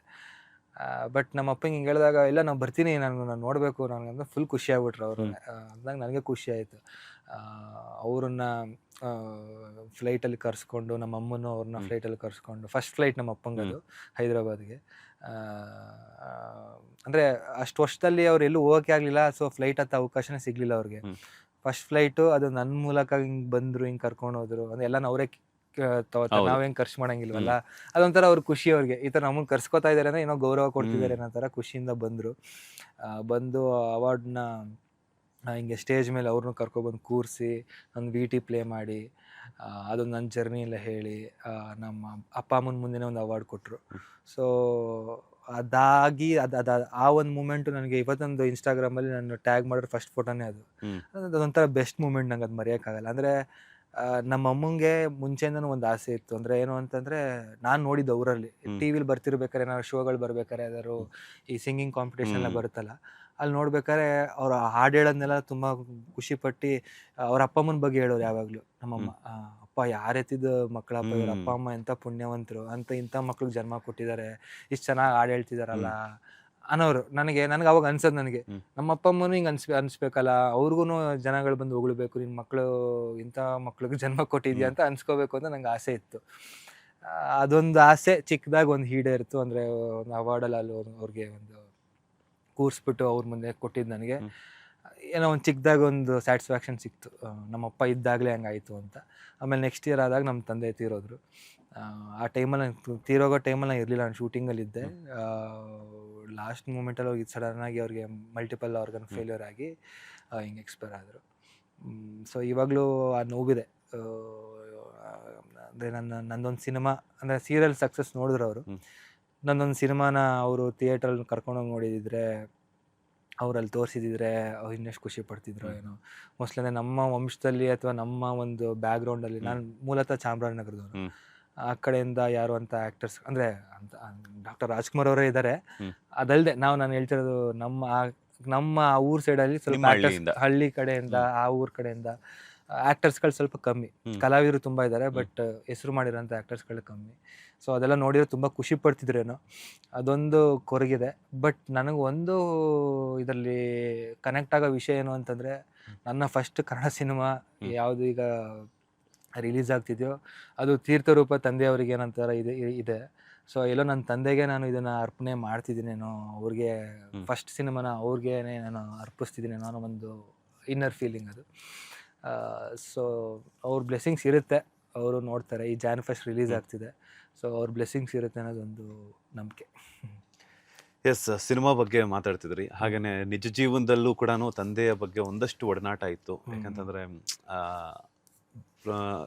ನಿಮ್ಮ ಪಾಡಿಗೆ ನಿಮ್ಮನ್ನು ಏನಾದರೂ ಒಂದು ಅಚೀವ್ಮೆಂಟ್ ಮಾಡಬೇಕು ಅಂತಂದಾಗ ಸ್ವಲ್ಪ ನೋಡ್ಕೊಂಡು ಮಾಡಿ ಅಂತ ಹೇಳ್ಬಿಟ್ಟು ಒಂದು ಧೈರ್ಯವನ್ನು ತುಂಬ್ತಿದ್ರು. ಅಂದರೆ ಡೈರೆಕ್ಟಾಗಿ ಹೇಳಿಲ್ಲ ಅಂತಂದ್ರೆ ಇಂಡೈರೆಕ್ಟಾಗಿ ಸಪೋರ್ಟನ್ನು ಕೊಡ್ತಿದ್ರು. ಅಂಥದ್ರಲ್ಲಿ ಈಗ ತೀರ್ಥರೂಪ ತಂದೆಯವರಿಗೆ ಅನ್ನುವಂತಹ ಸಿನಿಮಾದ ಮೂಲಕ ಕನ್ನಡ ಬೆಳ್ಳಿ ಪರದೆಗೆ ಲಾಂಚ್ ಆಗ್ತಿದ್ದಾರೆ. ಕನ್ನಡ ಕಿರುತೆರೆಯಲ್ಲಿ ಆಲ್ರೆಡಿ ಹೆಸರು ಮಾಡಿದ್ದಾಯಿತು, ಈಗ ಬೆಳ್ಳಿ ಪರದೆಯಲ್ಲಿ. ಸೊ ಸಿನಿಮಾದ ಬಗ್ಗೆ ಹೇಳೋದಾದ್ರೆ, ಹಾಗೆಯೇ ನಿರ್ದೇಶಕ ರಾಮೇನಹಳ್ಳಿ ಜಗನ್ನಾಥ್ ಅವ್ರ ಬಗ್ಗೆ ಹೇಳೋದಾದ್ರೆ, ಹೆಂಗ್ ಬಂತು ಆಪರ್ಚುನಿಟಿ, ಹೆಂಗ್ ಸೆಲೆಕ್ಟ್ ಆದ್ರಿ? ಅಟ್ ಎ ಟೈಮ್ ತೆಲುಗು ಮತ್ತೆ ಕನ್ನಡ ಎರಡೂ ಲ್ಯಾಂಗ್ವೇಜ್ ಅಲ್ಲಿ ಬರ್ತಾ ಇದೆ, ಸ್ವಲ್ಪ ವೇರಿಯೇಷನ್ ಆದ್ರೂ ಕೂಡ. ಹೌದು. ರಾಮೇನಹಳ್ಳಿ ಜಗನ್ನಾಥ್ ಅವರು ನಾನು ಅಂದರೆ ಥ್ರೂ ನನ್ನ ಕಸಿನಿಂದ ಪರಿಚಯ ಆಗಿದ್ದು. ಅವ್ರದ್ದು ಸಿನಿಮಾ ರಿಲೀಸ್ ಆಗಬೇಕಾದಾಗ ನನಗೆ ನನ್ನ ಕಸಿನ್ ಹಿಂಗೆ ನಂದು ಇವ್ರು ರಿಲೀಸ್ ಆಗ್ತಿದೆ, ಇದೊಂದು ರಿವ್ಯೂ ಕೊಡು, ಸಿನಿಮಾ ಥಿಯೇಟ್ರಿಗೆ ಬಂದು ನೋಡು ಮೈಸೂರಲ್ಲಿ ಅಂತ ಹೇಳಿದರು. ನಾನಾಗ ಹೈದ್ರಾಬಾದ್ ಶೂಟಿಂಗಲ್ಲಿದ್ದೆ, ನನಗೆ ಥಿಯೇಟ್ರಲ್ಲಿ ನೋಡೋಕ್ಕಾಗಿರಲಿಲ್ಲ, ಕಂಟಿನ್ಯೂಸ್ ಶೂಟ್ ಇತ್ತು. ಬರೋ ಅಷ್ಟರಲ್ಲಿ ಸ್ವಲ್ಪ ಥಿಯೇಟ್ರಲ್ಲಿ ಸಿಗಲಿಲ್ಲ. ಬಟ್ ಅದು ಯಾವಾಗ ಓ ಟಿ ಟಿಗೆ ಬಂತು ಅವಾಗ ನೋಡಿದೆ. ನಾನು ನೋಡಿದಾಗ ತುಂಬ ಅಂದರೆ ತುಂಬ ಕನೆಕ್ಟ್ ಆಯಿತು ಆ ಸಿನಿಮಾ ನನಗೆ. ಅಂದರೆ ಆ ಕಾಲೇಜ್ ಸ್ಟೋರಿ, ಈಗ ನಾವು ಕಿರಿಕ್ ಪಾರ್ಟಿ ನೋಡಿದ್ದೀವಿ, ಕಿರಿಕ್ ಪಾರ್ಟಿಲಿ ಅಷ್ಟೇ ಫುಲ್ ಕಾಲೇಜಲ್ಲಿ ಫನ್ನು ಮಜಾ ಮಸ್ತಿ ನೋಡಿದ್ದೀವಿ. ಬಟ್ ಇದು ಅದೇ ಜಾನ್ರಲ್ಲಿ ಬಂದಿರೋ ಸಿನಿಮಾ. ಬಟ್ ಕಾಲೇಜ್ ಅಷ್ಟೇ ಜೀವನ ಅಲ್ಲ, ಅದಾದ್ಮೇಲೆ ಹೆಂಗೆ ಜೀವನ ಕಟ್ಕೊಂಡು ಹೋಗ್ಬೇಕು, ಆಮೇಲೆ ಜೀವನ ನಾವು ಎಷ್ಟಿಲ್ಲ ಏನು ಕಾಲೇಜ್ ಲೈಫ್ ಏನು ಲೀಡ್ ಮಾಡಿರ್ತೀವೋ, ಬಟ್ ನಿಜ ಜೀವನದಲ್ಲಿ ಒಂದು 30 ವರ್ಷ 35 ವರ್ಷ ಆದಮೇಲೆ ನಮ್ಮ ಜೀವನ ತುಂಬ ಚೇಂಜ್ ಆಗಿರುತ್ತೆ. ಹೌದು. ನಾವು ಅವಾಗ ಎಲ್ಲ ಕಡೆ ಎಲ್ಲಿ ತಿರುಗು ಬರೀ ಫ್ರೆಂಡ್ಸ್ ಅಂತಿರ್ತೀವಿ. ಅದೇ ಒಂದು 35 ಆದಮೇಲೆ ಫ್ಯಾಮಿಲಿ ಬಿಟ್ರೆ ಯಾರೂ ಇರಲ್ಲ. ಹೆಂಡತಿ ಮಕ್ಕಳು ಗಂಡ ಅನ್ನೋದೇ ಶಾಶ್ವತ. ಸೊ ಆ ಒಂದು ಜೀವನ, ಅದ್ರ ಬಗ್ಗೆ ಒಬ್ಬೊಬ್ರ ಜೀವನ ಹೆಂಗೆ ತೊಗೊಂಡೋಗುತ್ತೆ, ಒಬ್ಬ ವಿಧವೆನ ಮದುವೆ ಆಗಬೇಕು ಅಂತ ಯಾಕೆ ಅನ್ಸುತ್ತೆ, ಅಥವಾ ಇನ್ನೊಬ್ರು ಯಾಕೆ ಒಬ್ಬೊಬ್ರ ಜೊತೆ ಹೆಂಗೆ ಜೀವನ ಕಟ್ಕೋತಾರೆ ಅನ್ನೋದು ಆ ಸಿನಿಮಾದಲ್ಲಿ ತುಂಬ ಚೆನ್ನಾಗಿ ತೋರಿಸಿದ್ರು. ಅದಕ್ಕೆ ಅದರಲ್ಲಿ ಬದುಕು ಬಂದಂತೆ ಸ್ವೀಕರಿಸಿ ಅನ್ನೋದು ಸಬ್ ಟೈಟಲ್ ಆಗಿತ್ತು. ನಂಗೆ ತುಂಬ ಇಷ್ಟ ಆಗಿ ಅವ್ರನ್ನ ಕಾಂಟ್ಯಾಕ್ಟ್ ಮಾಡಿದೆ ಈ ಥರ ಅಂತ. ಅವ್ರು ನನ್ನ ಹಿನ್ನೆಲೆ ತಿಳ್ಕೊಂಡ್ರು. ಅದಾದಮೇಲೆ ನಾವು ನಮ್ಮ ಪ್ರೊಡ್ಯೂಸರ್ಸ್ನೆಲ್ಲ ಮಾತಾಡಿಸ್ಕೊಂಡು ಈ ಒಂದು ಸಿನಿಮಾ ಮಾಡೋಣ ಅಂತ ಅಂದ್ಬಿಟ್ಟು ನಾವು ಫಿಕ್ಸ್ ಆದ್ವಿಲ್ಲ, ಅವ್ರ ಜೊತೆ ಒಂದು ಮಾಡಲೇಬೇಕು ಅಂದ್ಬಿಟ್ಟು. ಅದ್ರಲ್ಲಿ 2 ಕತೆ ಹೇಳಿದರು. 2 ಕತೆಲಿ ನಂಗೆ ಇನ್ನೊಂದು ಕತೆ ತುಂಬ ಇಷ್ಟ ಆಗೋಗಿತ್ತು. ಬಟ್ ಈ ಕತೆ ನಂಗೆ ಫಸ್ಟ್ ಹೇಳಿದಾಗ ನಾನು ಅದು ಸ್ವಲ್ಪ ಬೇರೆ ಜಾನರಲ್ಲಿ ಕಾಣಿಸ್ಕೊತಿತ್ತು. ಫಸ್ಟ್ ಈ ಕತೆ ಹೇಳಿದಾಗ ನನಗೆ ಮತ್ತೆ ಒಂದು 2 ಡೇಸ್ ಆಮೇಲೆ ಮತ್ತೆ ಮೀಟ್ ಮಾಡಿದ್ವಿ. ಮತ್ತು ಇದೇ ಕತೆ ಇನ್ನೊಂದ್ಸಲ ಹೇಳಿ ಅಂತ ಕೇಳಿದೆ. ಆಮೇಲೆ ಇಲ್ಲ ನನಗೆ ಈ ಕತೆನೇ ಚೆನ್ನಾಗಿದೆ ಅನಿಸಿದೆ. ಯಾಕೆಂದರೆ ನಂದೀಗ ನಾನೊಂದು ಜಾನಲ್ಲಿ ಏನು ಕಾಣಿಸ್ಕೊಂಡಿದ್ದೀನೋ ನನ್ನ ಸಿನಿಮಾಗಳಲ್ಲಿ ಅಥವಾ ನನ್ನ ಸೀರಿಯಲಲ್ಲಿ ಏನು ಕಾಣಿಸ್ಕೊಂಡಿದ್ದೀನೋ, ಅಥವಾ ಜನಗಳಿಗೆ ನಾನು ಏನು ಪ್ರೀತಿ ತೋರಿಸಿದಾರೋ ಆ ಒಂದು ಜಾನರಲ್ಲಿರೋ ಕ್ಯಾರೆಕ್ಟರ್ ಇದು. ಸೊ ನಾನು ಇದನ್ನೇ ಮಾಡೋಣ, ನನಗೂ ಇದು ತುಂಬ ಇಷ್ಟ ಆಗಿದೆ. ನಮ್ಮದು ಈ ಎಮೋಷನಲ್ ಕತೆ ಇವತ್ತಿನ ಇದು ಕಂಟೆಂಟ್ಗೆ, ಇವತ್ತಿನ ಸಿನಿಮಾ ಪರಿಸ್ಥಿತಿಗೆ ತುಂಬ ಕಂಟೆಂಟ್ ಅನ್ನೋದು ತುಂಬ ಮುಖ್ಯ. ಇದ್ರಲ್ಲಿ ತುಂಬ ಕಂಟೆಂಟ್ ಇದೆ, ನಾಟ್ ಜಸ್ಟ್ ಅದೇ ಲವ್ ಸ್ಟೋರಿ ಅದು ಇದು ಆ ಥರದ್ದು ಅಲ್ಲದೆ ಬೇರೆ ಥರ ಇಲ್ಲಿ ವರ್ಕ್ ಆಗುತ್ತೆ ಅಂತ ಹೇಳಿ ಇಲ್ಲ ಇದಕ್ಕೆ ವರ್ಕ್ ಮಾಡೋಣ ಅಂತ ಅಂದ್ಕೊಂಡು ಅಲ್ಲಿಂದ ಸ್ಟಾರ್ಟ್ ಆಯ್ತು ನಂದು ಅವ್ರದ್ದು ಜರ್ನಿ. ಆ್ಯಂಡ್ ಹಂಗೆ ಥ್ರೂ ಔಟ್ ದ ಜರ್ನಿ ಹಂಗೆ ಇದ್ವಿ. ಅಂದರೆ ಲೊಕೇಶನ್ ನೋಡೋಕೆ ಹೋಗೋದು, ಯಾರ್ಯಾರು ಆ್ಯಕ್ಟರು ಅಂತ ಸೆಲೆಕ್ಟ್ ಮಾಡೋದು, ಆ್ಯಂಡ್ ಆಫೀಸ್ ವರ್ಕಲ್ಲಿ ಪ್ರತಿಯೊಂದು ಸ್ಕ್ರಿಪ್ಟ್ ವರ್ಕಲ್ಲಿ ಕೂರೋದು, ಪ್ರತಿಯೊಂದರಲ್ಲಿ ಇನ್ವಾಲ್ವ್ ಆಗಿದ್ದೆ. ಸೀರಿಯಲ್ಲು ಮುಗ್ದಿರೋದ್ರಿಂದ ನನಗೆ ಟೈಮ್ ಸಿಕ್ತು ಇವ್ರ ಜೊತೆ ಫುಲ್ ಕಂಪ್ಲೀಟಾಗಿ ಕಳಿಯೋಕ್ಕೆ. ಸೊ ಇನ್ ದಟ್ ವೇ ಆ ಜರ್ನಿ ಹಂಗೆ ಸ್ಟಾರ್ಟ್ ಆಗಿ, ಆ್ಯಂಡ್ ಆ ಪೃಥ್ವಿನ ಕ್ಯಾರೆಕ್ಟರಲ್ಲಿ ನಾನು ಪ್ಲೇ ಮಾಡಿರೋದು.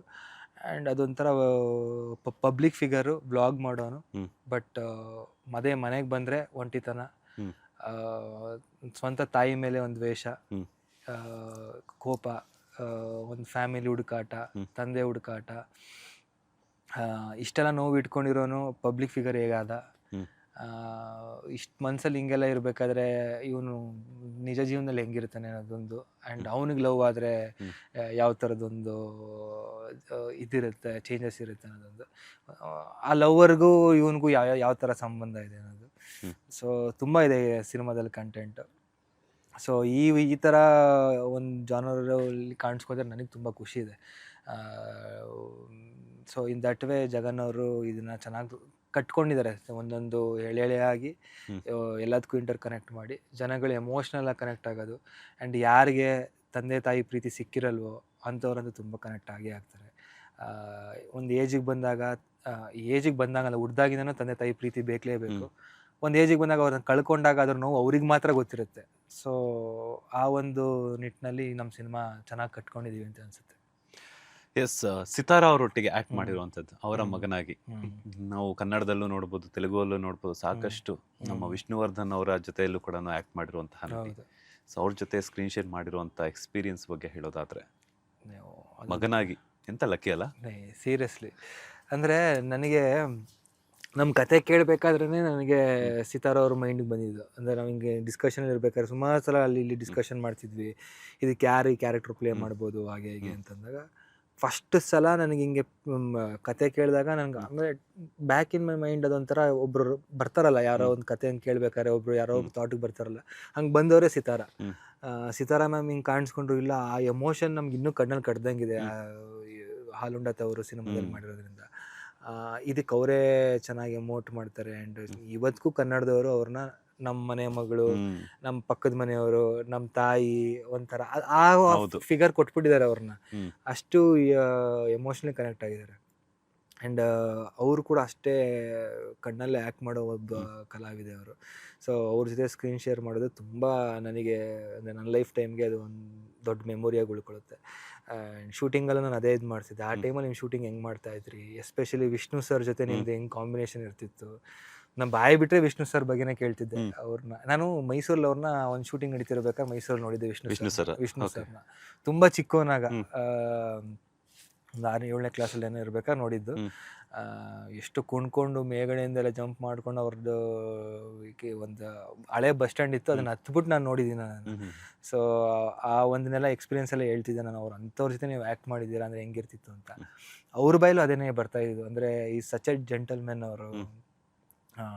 ಶೂಟಿಂಗ್ ಅಂದರೆ ಎಷ್ಟು ಪಂಚುವಲ್ ಆಗಿರ್ತಿದ್ರು, ಶೂಟಿಂಗ್ ಟೈಮಲ್ಲಿ ಎಷ್ಟು ಟೈಮಿಗೆ ಬೆಲೆ ಕೊಡ್ತಾಯಿದ್ರು, ಆರ್ಟಿಸ್ಟ್ಗಳಿಗೆ ಬೆಲೆ ಕೊಡ್ತಾಯಿದ್ರು, ಹೊಸಬ್ರು ಅಂತಂದರೆ ಎಷ್ಟು ಬೆಲೆ ಕೊಡ್ತಾಯಿದ್ರು. ಆ ವ್ಯಕ್ತಿತ್ವ ನಾನು ಎಲ್ಲೂ ನೋಡಿಲ್ಲ ಅಂತ ಹೇಳ್ತಿದ್ರು. ನನಗೆ ಖುಷಿಯಾಗೋದು ಒಂಥರ ಈ ಥರ ಇವರೆಲ್ಲ ಎಷ್ಟು ಪುಣ್ಯವಂತರಲ್ವ ಅಂಥವ್ರ ಜೊತೆ ಎಲ್ಲ ಆ್ಯಕ್ಟ್ ಮಾಡಿದ್ದಾರೆ, ಸ್ಕ್ರೀನ್ ಶೇರ್ ಮಾಡಿದ್ದಾರೆ ಅಂತ ಅಂದ್ಬಿಟ್ಟು. ಸೊ ಇನ್ ದಟ್ ವೇ ನಾನು ಒಂಥರ ನನಗೂ ಅದೇ ಫೀಲ್ ಆಗ್ತಿತ್ತು. ನೀವು ಅವ್ರ ಜೊತೆ ಆ್ಯಕ್ಟ್ ಮಾಡಿದ್ರೆ ನಿಮ್ಮ ಜೊತೆ ಮಾಡಿದ್ದೀನಿ, ನನಗೂ ಅದೇ ಸೇರುತ್ತೇನೋ ಅಂತ ಅನ್ಕೋತಾ ಇದ್ದೆ. ಸೊ ಮತ್ತು ಇವರು ರಜನಿಕಾಂತ್, ಚಿರಂಜೀವಿ ಅಂತ ದೊಡ್ಡ ದೊಡ್ಡ ಲೆಜೆಂಡ್ಗಳ ಜೊತೆ ಕಾಣಿಸ್ಕೊಂಡಿದ್ದಾರೆ. ಸೊ ಇವ್ರ ಜೊತೆ ನಾಟ್ ಜಸ್ಟ್ ಒಂದು ವರ್ಕ್ ಮಾಡ್ದಂಗೆ ಇರಲ್ಲ ಅದು. ಅದೊಂಥರ ಲೈಫ್ ಟೈಮ್ಗೆ ಮೆಮೊರಿಗೆ. ಅವ್ರ ಬಗ್ಗೆ ನಂಗೆ ಬರೀ ಅದೇ ಕತೆಗೆ ನಂಗೆ ಕೇಳ್ತಾ ಇದ್ದಿದ್ದು ಅವ್ರ ಬಗ್ಗೆ. ಬಂದು ಸೈಡ್ ಬಂದು ಕೂತ್ಕೋತಿದ್ದ ಮ್ಯಾಮ್ ಅವ್ರ ಜೊತೆ ಹೆಂಗಿರ್ತಿತ್ತು, ರಜನಿಕಾಂತ್ ಅವ್ರು ಹೆಂಗಿರ್ತಿದ್ರು ಸೆಟ್ಟಲ್ಲಿ, ಅವ್ರು ಹೆಂಗೆ ಸಿಗರೇಟ್ ಸೇಯ್ತಾ ಇದ್ರು ಅದೆಲ್ಲ ಕೇಳ್ತಿದ್ದೆ. ಅವ್ರ ಸ್ಟೈಲ್ ಬಗ್ಗೆ ಕೇಳ್ತಿದ್ದೆ. ಅವ್ರು ಅದೇ ಹೇಳೋರು, ಅವರು ಸಪ್ರೇಟಾಗಿ ಹಿಂಗೆ ಚೇರ್ ಹಾಕೊಂಡು ಕೂತ್ಕೊಂಡು ಹಿಂಗೆ ಸಿಗರೇಟ್ ಸೇಯ್ತಾ ಇದ್ರೆ ಅದು ನೋಡೋಕ್ಕೆ ಮಜಾ ಇರೋದು ನನಗೆ ಅಂತ ಅವ್ರು ಹಂಗೆ ಹೇಳೋರು. ಅಂದರೆ ಅವ್ರು ಆ ಸ್ಟೈಲ್ ಅವ್ರಿಗೆ ಹಂಗೆ ಬಂದ್ಬಿಟ್ಟಿದೆ ಅಂತ ಹೇಳ್ತಿದ್ರು. ನನಗೆ ಅದು ಖುಷಿ ಆಗ್ತಾಯಿತ್ತು ಅದೆಲ್ಲ ಕೇಳಬೇಕಾದ್ರೆ. ಆ್ಯಂಡ್ ಆ ಎಕ್ಸ್ಪೀರಿಯೆನ್ಸ್, ಆಮೇಲೆ ಆ ಟೈಮಲ್ಲಿ ಇದ್ದಿದ್ದು ಬೆಟ್ಟ ಗುಡ್ಡಗಳಲ್ಲಿ ಇವತ್ತು ನಾವು ಮಾಡಿದ್ರೆ ಒಂಥರ ಏನೋ ಈಸಿ ಇರುತ್ತೆ. ಹಿಂಗೆ ಬೆಟ್ಟದಿಂದ ಬಂದ ತಕ್ಷಣ ನಮ್ಗೆ ಅಲ್ಲೆಲ್ಲ ರೆಸಾರ್ಟ್ಗಳು ಸಿಗ್ತವೆ, ಸ್ಟೇಗಳು ಸಿಗ್ತವೆ. ಆ ಟೈಮಲ್ಲಿ ನಿಮ್ಗೆ ರೆಸಾರ್ಟ್ ಇರ್ತಿರ್ಲಿಲ್ಲ, ಒಂದು ಸ್ಟೇ ಸಿಗ್ತಿರ್ಲಿಲ್ಲ. ಎಲ್ಲಿಂದ ಬೆಳಗ್ಗೆನೇ ನಿಮ್ಗೆ ಶೂಟಿಂಗ್ ಇರೋದು. ಅವ್ರು ಹೇಳೋರು 2:30 ರಾತ್ರಿಗೆ ನಾವು ಎದ್ದೇಳ್ತಿದ್ವಿ. 2:30 ರಾತ್ರಿಗೆ ಎದ್ದೇಳಿದ್ರೆ 3 ಗಂಟೆ ರಾತ್ರಿಗೆಲ್ಲ ನಾವು ರೆಡಿಯಾಗಿ, ಮೇಕಪ್ ಎಲ್ಲ ರೆಡಿಯಾಗಿ ಕರೆಕ್ಟಾಗಿ ನಾವು ಹೊರಟ್ರೆ ನಾವು ಗುಡ್ಡ ಒಂದು 6 ಗಂಟೆಗೆ ತಲುಪ್ತಿದ್ವಿ. ಫಸ್ಟ್ ಶಾಟ್ ಹಿಂಗೆ ಬೆಳಕಲ್ಲಿ ಸ್ಟಾರ್ಟ್ ಆಗೋದು. ಬೆಟ್ಟ ಗುಡ್ಡಗಳಲ್ಲಿ ಹಂಗೆ ಶೂಟ್ ಮಾಡ್ತಾ ಇದ್ವಿ ನಾವು, ಇವತ್ತಿನ ಥರ ಅಲ್ಲ ಅಂತ ಹೇಳ್ತಿದ್ವಿ. ಅದೆಲ್ಲ ಕೇಳಿದ್ರೆ ನಾವೆಲ್ಲ ಏನೂ ಕಷ್ಟಪಡ್ತಿಲ್ಲ ಗುರು, ನಾವೆಲ್ಲ ತುಂಬ ಸುಖದಲ್ಲೇ ಶೂಟಿಂಗ್ ಮಾಡ್ತಾ ಇದೀವಿ ಅಂತ ಅನ್ಸ್ಬಿಡುತ್ತೆ. ನಿಜವಾಗ್ಲೂ ನನಗೆ ಖುಷಿ ಅಂತ ಲೆಜೆಂಡ್ ಜೊತೆ ಆ್ಯಕ್ಟ್ ಮಾಡೋದು. So it was a beautiful experience. Yes, ಜನವರಿ 1ಕ್ಕೆ ರಿಲೀಸ್ ಆಗ್ತಾ ಇದೆ 2026 ಹೊಸ ವರ್ಷಕ್ಕೆ. ಹೊಸ ಕಥೆಯೊಂದಿಗೆ ನಿಮ್ಮ ಟೀಮ್ ಬರ್ತಾ ಇದೆ.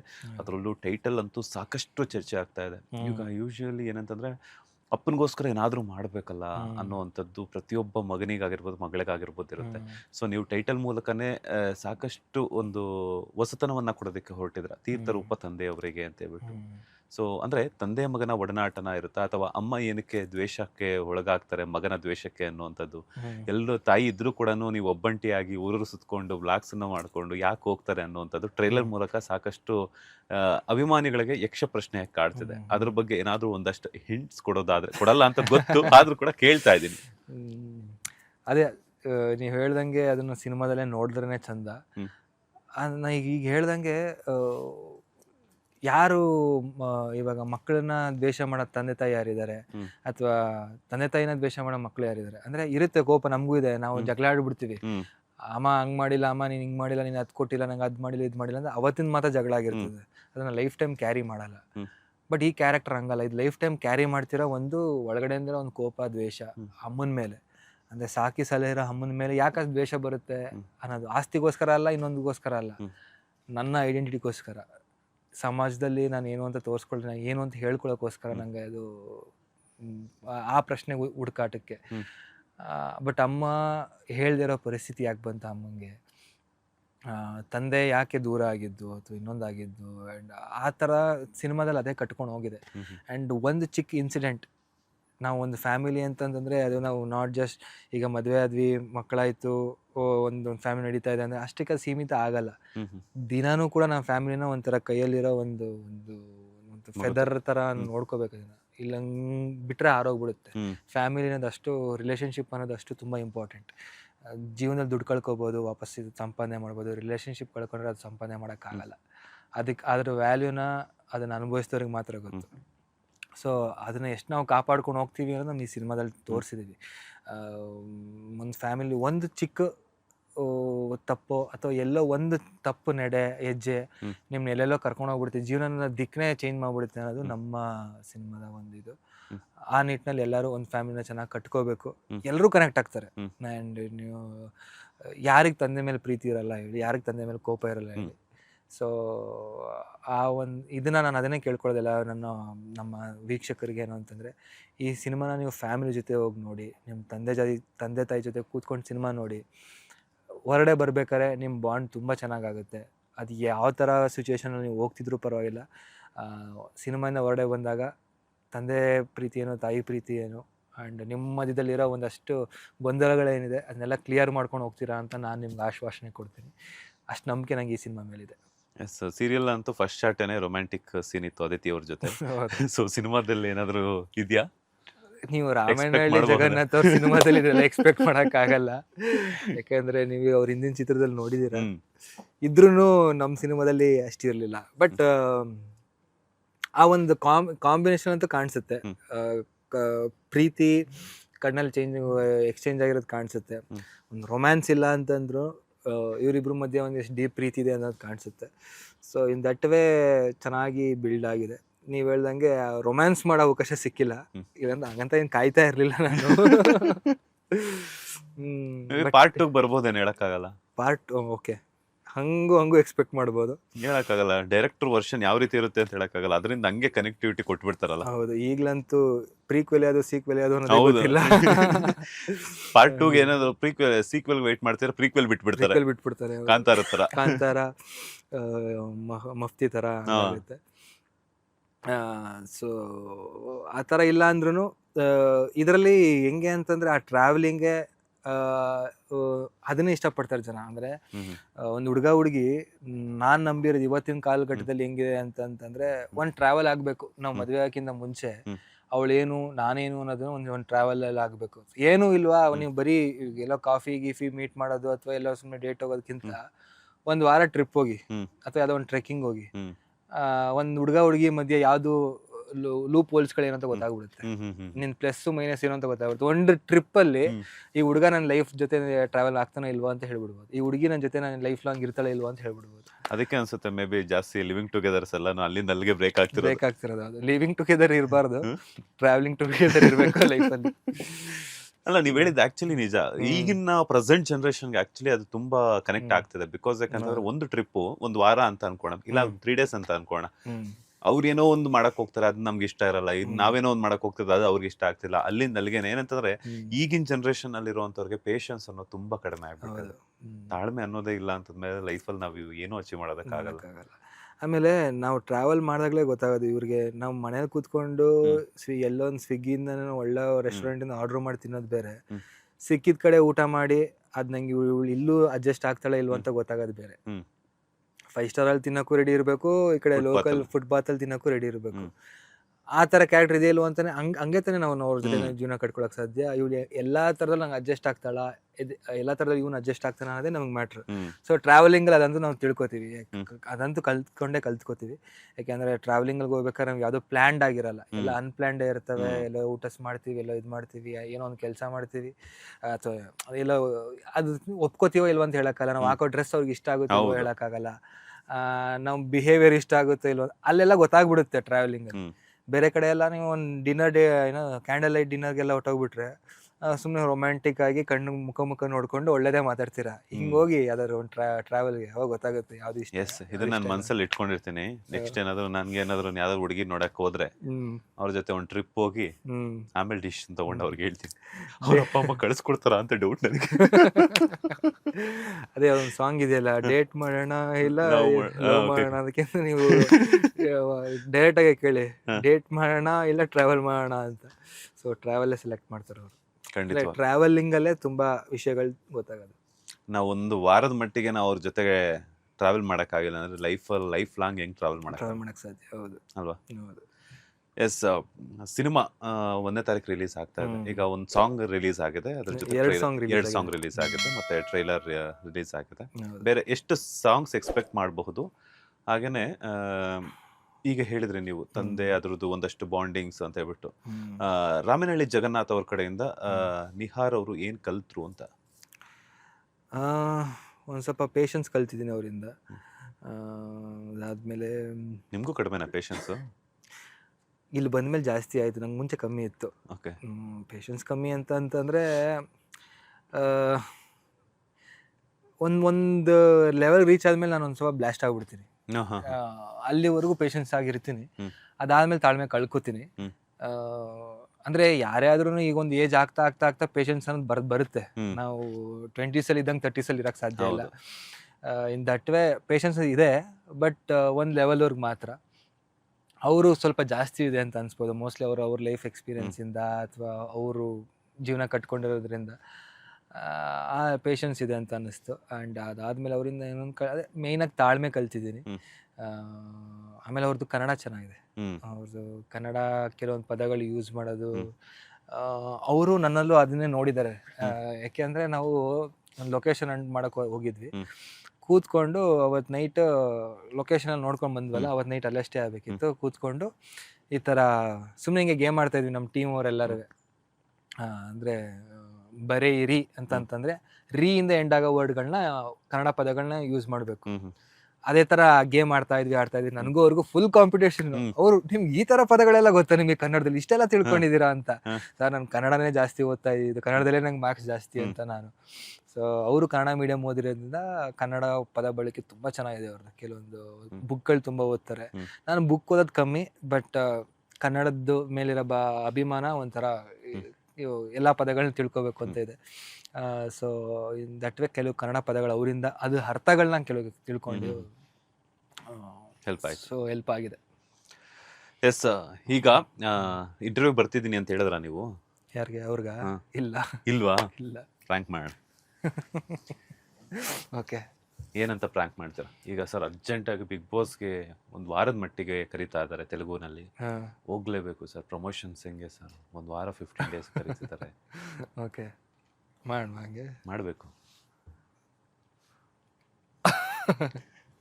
ಏನು ಮಾತಾಡ್ಬಿಡ್ತೀವಿ. ಓಕೆ, ಕಾಲಿಂಗ್ ಇನ್ ಸ್ಪೀಕರಾ?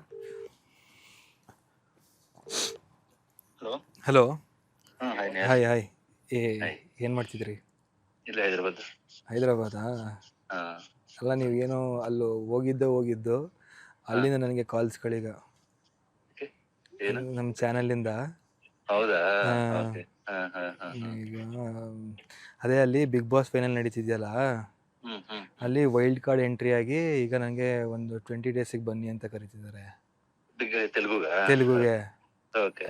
ಒಳ್ಳೆ ನಿಮ್ಮ ಸಿನಿಮಾದು ಒಳ್ಳೆ ಪ್ರಮೋಷನ್ ಮಾಡಿಸ್ತೀನಿ, ಹೆಂಗಿರೋ ತೆಲುಗು ರಿಲೀಸ್ ಆಗ್ತಿದೆಯಲ್ಲ, ಅದನ್ನು ಮಾಡಿಸ್ತೀನಿ, ಒಂದು 20 days ಬನ್ನಿ, ನಂಗೆ ಅದು ಮೇಯ್ನಾಗಿ ಒಳ್ಳೆ ಪೇಮೆಂಟ್ ಕೊಡ್ತೀನಿ ಅಂತ ಹೇಳಿದ್ದಾರೆ.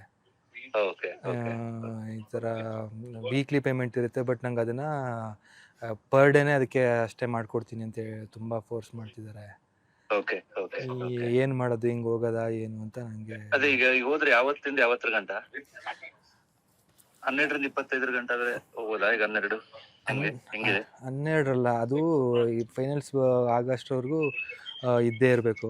ಮಂಡೇನಾ? ಫೈನಲ್ ಏನೋ ನಮ್ಮ ಇದ್ದೇನೆ ಎಡಿಟರ್ ಅಲ್ಲ, ಅವನೇ. ಹೌದಾ? ಎಡಿಟರ್ ಚೀಫ್ ಅವನೇ. ಅವನ ಆಗ್ಲೇ ಹೇಳಿದ್ದ ಬರಂಗಿದ್ರೆ ಹೇಳು ಅಂದ್ಬಿಟ್ಟು. ಮೈನ್ ಎಡಿಟರ್ ಅವನು. ಹೌದಾ? ಓಕೆ. ಅವನು 20-30 ಒಳಗಡೆ ರಿಲೀಸ್ ಒಳಗಡೆ ಬರ್ತೀನಿ ಅಂತ ಹೇಳಿದ್ದ. ಅದೇ ಇವ್ರು ನಂಗೆ ಕಂಟೆಸ್ಟೆಂಟ್ ಆಗಿ ಅಂತ ಕರಿತಿರೋದು. ಬಂದ್ಬಿಟ್ಟು ಫುಲ್ ಕೂಳೆ ಎಬ್ಸಿ ಒಂಥರ ಫುಲ್ ಜಗಳ ಎಲ್ಲ ಮಾಡಿ ಇದು ಮಾಡಬೇಕು ಅಂತ ಹೇಳಿದ್ದಾರೆ. ನಿಮ್ಮ ಟೀಮಿಂದ ಯಾರೋ ಕರಿಬೋದು ಮಧ್ಯದಲ್ಲಿ ಅಂತ ಹೇಳ್ತಿದ್ರು. ಅಂದ್ರೆ ಒಂಥರ ಸಿನಿಮಾ ಪ್ರಮೋಷನ್ ಆಗುತ್ತೆ ಹಂಗೆ ಹಿಂಗೆ ಅಂತ.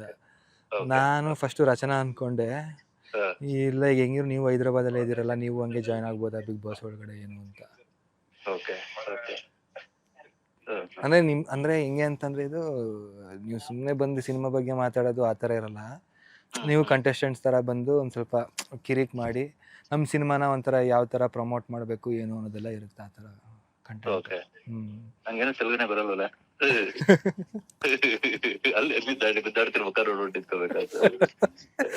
ಇಲ್ಲ, ನಂದ ಸುಬ್ಬು ಜೊತೆ ಮಾತಾಡ್ತಿದಾರಲ್ಲ ಅಷ್ಟು ಮಾತಾಡಿದ್ರೆ ಸಾಕು.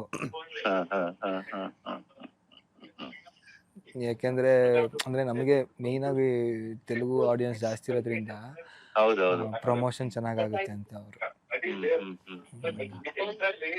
ಬಟ್ ಆ ಕಡೆ ಹಂಗಿತ್ತು ಅಂದ್ರೆ ನಾವೇನ್ ಗೊತ್ತಾ, ನೀವು ಹೋಗ್ಬಿಟ್ಟು ತೆಲುಗುನ ಯಾವ ಡೇಟ್ ಅಂತ ಫಿಕ್ಸ್ ಮಾಡ್ಕೊಂಡು ಈ ಡೇಟ್ ತೆಲುಗುನ ರಿಲೀಸ್ ಮಾಡ್ತಾ ಇದೀವಿ ಅಂತ ಹೇಳ್ಬಿಡ್ಬೇಕಲ್ಲಿ. ಹಂಗೂ ಹೇಳ್ಬೇಕು. ಹಂಗ ಹೇಳ್ಬಿಟ್ಟು ಈಗ ನಾನು ನನ್ನ ಫ್ರೆಂಡ್ ಜೊತೆ ಮಾತಾಡ್ತೀನಿ ಒಂದ್ಸರಿ, ನಿತಿನ್ ಜೊತೆ ಈಗ ಮಾತಾಡ್ಬಿಟ್ಟು ಏನು ಎತ್ತ ಅಂತ ಒಂದ್ಸರಿ ಮಾತಾಡ್ತೀನಿ. ಬಟ್ ನನಗೆ ಅದು ಪ್ರಾಬ್ಲಮ್ ಇಲ್ಲ. ನನಗೀಗ ನಾನು ಹೋದ್ರೆ ಅಲ್ಲಿ 20 days ಇರಬೇಕು, ನೀವು ಬಂದ್ರೆ ಒಂದು 10 days ಇರ್ಬೇಕಾಗತ್ತೆ ಬಿಗ್ ಬಾಸ್ ಇದ್ರಲ್ಲೇ. ಹೆಂಗೆ ನಿಮ್ಗೆ ಓಕೆ ಅಲ್ವಾ ಒಳಗಡೆ ಕಂಟೆಸ್ಟೆಂಟ್ ಆಗಿ ಬರೋದು? ಈಗ ನನಗಷ್ಟು ಇದಿಲ್ಲ ಮೈಂಡ್. ಈಗ ಒಂದ್ಸರಿ ಬನ್ನಿ ಚೆನ್ನಾಗಿರುತ್ತೆ, ಏನಿರಲ್ಲ. ಅಲ್ಲ ಇವರೆಲ್ಲ ಇದ್ದಾರೆ, ಯಾರು ಸಂಜನಾ ಗಲ್ರಾಣಿ ಅವರೆಲ್ಲ ಇದ್ದಾರೆ. ಸೊ ಅಷ್ಟು ಹೀರೋಯಿನ್ಗಳೆಲ್ಲ ಇರೋದ್ರಿಂದ ಕನ್ನಡದವರೇ ಇದ್ದಾರೆ. ನೀವು ಅಲ್ಲಿ ಕನ್ನಡದಲ್ಲೂ ಮಾತಾಡ್ಬೋದು, ನಿಮಗೂ ಕೂಡ ಒಂಥರ ಚೇಂಜಸ್ ಇರುತ್ತೆ. Okay okay. ಆಕ್ಚುಲಿ ಇವತ್ತೇ ಒಂದ್ ಸ್ವಲ್ಪ ಮೈಂಡ್ ಕಾಮ್ ಆಗಿದೆ. ಇವತ್ತಂದ್ರೆ ಆಕ್ಚುಲಿ ಏನೋ ಒಂದ್ ಸ್ವಲ್ಪ ಚೇಂಜಸ್ ಇರುತ್ತೆ ಗೊತ್ತಿಲ್ಲ. ಅದು ಹೈದರಾಬಾದ್ ಆಕ್ಚುಲಿ ಸಿಟಿನೂ ಚೆನ್ನಾಗಿದೆ. ಇದು ಐತೆ, ನಮ್ಗೇನ್ ಬೇರೆ ಊರಿಗೆ ಬಂದಿದ್ವಿ ಅಂತ ಫೀಲ್ ಆಗ್ಲಿಲ್ಲ. ತಮಿಳ್ನಾಡು ಮತ್ತು ಇದಕ್ಕೆ ಹೋದಾಗ ಹೆಂಗಾಗ್ತಿತ್ತು, ಇದು ವೈಬೇ ಇಲ್ಲ. ಓಕೆ, ಇಲ್ಲೇ ನಮ್ಮ ಇದ್ರಲ್ಲೇ ಇದೆ. ಹೈದರಾಬಾದ್ ಬೆಂಗಳೂರು ಸ್ವಲ್ಪ ಒಂದೇ ವೈಬ್ ಕೊಡುತ್ತೆ. ನೋಡಿ, ಈಗ ಅದಕ್ಕೆ ನಾನು ಅವ್ರಿಗೆ ಒಂದು ಫೈನಲ್ ಮಾಡಿ ಹೇಳ್ಬೋಣ. ಈಗಾಗಲೇ ಈಗ ಕನ್ನಡದಲ್ಲೂ ಕರೆದ್ರು ಹೋಗ್ಲಿಲ್ಲ, ಅದು ನಿಮ್ಮಿಂದನೇ ಹೋಗಕ್ಕಾಗ್ಲಿಲ್ಲ. ಅಟ್ಲೀಸ್ಟ್ ಇದಕ್ಕಾರು ಹೋಗ್ಬಿಡ್ಲಾ ಅಂತ. ಇಲ್ಲ ಹೋಗಿ, ಇದಕ್ಕೆ ನೀವು ಬರ್ಬೇಕಾಗತ್ತೆ, ಅದು ನನಗೆ ಮೇನ್ ಆಗಿದೆ ಅಂತ. ಬಟ್ ಈಗ ರಿಲೀಸ್ ಟೈಮ್ ನಾ ಇಲ್ಲ ಅಂದ್ರೆ ಹೆಂಗೆ, ಪರವಾಗಿಲ್ಲ ಅಲ್ವಾ, ನೀವು ಮ್ಯಾನೇಜ್ ಮಾಡ್ಬೋದು. ಅದೇ ಈಗೇನ್ ಗೊತ್ತಾ, ಅದಕ್ಕೆ ಇದು ಯಾವತ್ ಲಾಸ್ಟ್ ಡೇಟ್ ಐತೆ ಒಂದ್ಸರಿ ನಾನು ಮಾತಾಡ್ತೀನಿ, ನೀವು ಕೇಳ್ಕೊಳ್ಳಿ. ಈಗ 1ನೇ ತಾರೀಕಿತ್ತು ಅಂದ್ರೆ ಅಷ್ಟೊಳಗೆ ಮುಗ್ದೋಗುತ್ತಿದೆ ಅವ್ನು ಹೇಳಿದ ಪ್ರಕಾರ ನನಗೆ. ಅದಕ್ಕೆ ಅದೊಂದು ಕ್ಲಾರಿಟಿ ನಾನು ತಗೋತೀನಿ. ವಿದ್ಯಂತ ಮಾತಾಡಿ ನನಗೆ ಅಂದ್ರೆ ಒಂದ್ 3-4 days ಇಂದ ಕಾಲ್ ಬರ್ತಾ ಇತ್ತು ಇವ್ರದ್ದು, ಬಾಸ್ ಅವ್ರದ್ದು, ಬಿಗ್ ಬಾಸ್ ಅವ್ರದ್ದು. ಅವರು ಬಟ್ ಏನು ಅಂತಂದ್ರೆ ಈ ಕಡೆ ರೆಸ್ಪಾಂಡ್ ಮಾಡ್ತಿರ್ಲಿಲ್ಲ. ಹಂಗಾಗಿ ಅವ್ರ ಟೀಮ್ ಅವರೊಬ್ರು ಸುವರ್ಣದಿಂದ, ಅವರು ಸೇಮ್ ಇದಲ್ವಾ, ಜಿಯೋಟಿ ಅವರಲ್ವಾ, ಅವರು ನನ್ನ ಇಲ್ಲಿ ಮೀಟ್ ಮಾಡಕ್ಕೆ ಬಂದಿದ್ದಾರೆ. ಅವರು ನಂಗೆ ಫೋರ್ಸ್ ಮಾಡ್ತಿದ್ದಾರೆ. ನೀವು ಒಂದ್ಸಲ ಅವ್ರ ಹತ್ರ ಮಾತಾಡಿ ಕೊಡ್ತೀನಿ. ಸರ್ ನಮಸ್ತೆ. ನಮಸ್ತೆ. ನಮಸ್ತೆ ಸರ್. ನಮಸ್ತೆ. ಜಗನ್ನಾಥ್ ಅಂತ ಹೇಳಿ ಸರ್. ಈಗ ಮಂಜುನಾಥ್ ಅಂತ. Okay okay. ಹೆಂಗ್ ಇವಾಗ ನಿಮ್ದು, ನೀವು ಬರ್ತೀರಾ 10 days, ಅವ್ರದ್ದು ಇವಾಗ ಮಂಡೇ ಇಂದಾನೆ ಪ್ಲಾನ್ ಮಾಡ್ತಿದೀವಿ. Okay okay. ಸೊ ಮಂಡೇ ಇಂದ ಲಾಸ್ಟ್ ಡೇ ಯಾವತ್ತವರೆಗೆ ಇರುತ್ತೆ ಸರ್? ಸರ್ ಅದು ಮುಗಿಯೋ ತನಕನೂ ಇರುತ್ತೆ ಸರ್. ಅದೇ ನನಗೆ ನನ್ನ ಫ್ರೆಂಡ್ ಚೀಫ್ ಎಡಿಟರ್, ಅದಕ್ಕೆ ಅವನು ಈ ಮಂತ್ ಎಂಡ್ ಅಷ್ಟೊಳಗೆ ಕ್ಲೋಸ್ ಆಗುತ್ತೆ ಅಂತ ಹೇಳಿದ್ದ. ಬಟ್ ಅದಕ್ಕೆ ಎಷ್ಟು ದಿನ ಆಯ್ತು ಏನು ಅಂತ ಒಂದು ಕ್ಲಾರಿಟಿ ತಗೊಂಡ್ರೆ ಅವ್ರಿಗೂ ಫಸ್ಟ್ ಡೇ ಇರುತ್ತಲ್ಲ ರಿಲೀಸು. ಗೊತ್ತಿಲ್ಲ, ನನ್ಗೆ ಅದ್ರ ಬಗ್ಗೆ ಗೊತ್ತಿಲ್ಲ. ಇವ್ರೇನೋ ಒಪ್ಕೊಳ್ತಿಲ್ಲ ಅನ್ನೋ ಒಂದು ಕಾರಣಕ್ಕೆ ನನಗೆ ಹೈದರಾಬಾದ್ ಟೀಮ್ ಅವ್ರು ನನಗೆ ಕಾಲ್ ಮಾಡಿ ಈ ತರ ನೋಡಿ ಅಲ್ಲೇ ಇದಾರಂತೆ, ಒಂದ್ಸಲ ನೋಡಿ ಅಂತ ಹೇಳ್ಬಿಟ್ಟು ಕಳ್ಸ್ಕೊಟ್ರು. ಸೊ ಅದಕ್ಕೆ ಇವರು ನಾನು ಡೈರೆಕ್ಟರ್ ಬಂದ್ರೆ ನಾನು ಬರ್ತೀನಿ ಅಂತಿದ್ದಾರೆ ಒಂದ್ ಕಡೆ. ಸೊ ಏನ್ ಮಾಡೋದು ಅಂತ. ಓಕೆ, ನನ್ ಒಂದ್ ಅರ್ಧ ಗಂಟೆ ಟೈಮ್ ಕೊಡ್ತೀರಾ? ಯಾಕಂದ್ರೆ ನಂದು ವರ್ಕ್ ಎಲ್ಲ ನೋಡ್ಕೋಬೇಕು, ಒಂಚೂರು ಔಟ್ಪುಟ್ ಸೆನ್ಸಾರ್ದು ಇದೆಲ್ಲ ಇತ್ತಲ್ಲ, ಅದಕ್ಕೆ ಈಗ ಸೆನ್ಸಾರ್ಗೂ ಈಗ ಅವ್ರು ಬಂದ್ರೆ ಅವ್ರ ಸಿಗ್ನೇಚರ್ ಹಾಕ್ಬೇಕು, ಈ ತರದೆಲ್ಲ ಏನೇನೋ ಇರ್ತವೆ. ಒಂದ್ ಸ್ವಲ್ಪ ನಾನು ಒಂಚೂರು ಎಲ್ಲ ಕ್ರಾಸ್ ಚೆಕ್ ಮಾಡ್ಬಿಟ್ಟು ಹೇಳ್ಬಿಡ್ತೀನಿ. ಆಯ್ತು ಸರ್, ಒಂದ್ ನಿಮಿಷ ನೋಡಿ ಕೊಟ್ಟೆ ನೋಡಿ. ಇವ್ರು ಒಪ್ಕೊಂತಾನೆ ಇಲ್ಲ. ಹಲೋ. ಯಾರು? ಅಲ್ಲ, ನೀವು ಒಂದು ಡಿಸಿಷನ್ ಹೇಳಿ. ಅಂದ್ರೆ ಏನ್ ಗೊತ್ತಾ, ಈಗ ಕನ್ನಡದಲ್ಲೂ ಹಿಂಗೆ ಮಾಡ್ಬಿಟ್ರಿ ನೀವು. ಈಗ ಕನ್ನಡ ಬಿಗ್ ಬಾಸ್ಗೆ ಹೋಗ್ತೀನಿ ಅಂತಂದಾಗ ನೀವು ರಿಲೀಸ್ ಟೈಮು ಹಂಗೆ ಹಂಗೆ ಅಂದ್ರೆ ಅಲ್ವಾ. ಸೊ ಅದು ನಿಮ್ಮಿಂದನೇ ಮಿಸ್ ಆಯ್ತು. ಈಗ ಇವ್ರು ಫೋರ್ಸ್ ಮಾಡ್ತಿದ್ದಾರೆ. ಅಂದ್ರೆ ಅದು ನಂಗದು ಒಂದೊಳ್ಳೆ ಪೇಮೆಂಟ್ ಅಲ್ಲ, ಸುಮ್ಮನೆ ಮಿಸ್ ಆಗುತ್ತೆ ಅಂತ, ಅದಕ್ಕೆ ಹೊಟ್ಟೋಗ್ಬಿಡಲ್ಲ ಅಂತ. ಏನು ಅಂತ ಏನಿಲ್ಲ, ನೀವು ಯಾರು ಎಲ್ಲ ಸ್ಟೇಷನ್ ಎಲ್ಲ ಕೂತಿರ್ತೀರಾ, ಮಾತಾಡ್ತಾ ಇರ್ತೀರಾ. ಯಾಕಂದ್ರೆ ಮಾತಂಗಿರಲ್ಲ. ಯಾವ್ದೋ ರೇಡಿಯೋ ಚಾನಲ್ ಇದ್ದೀರಾ?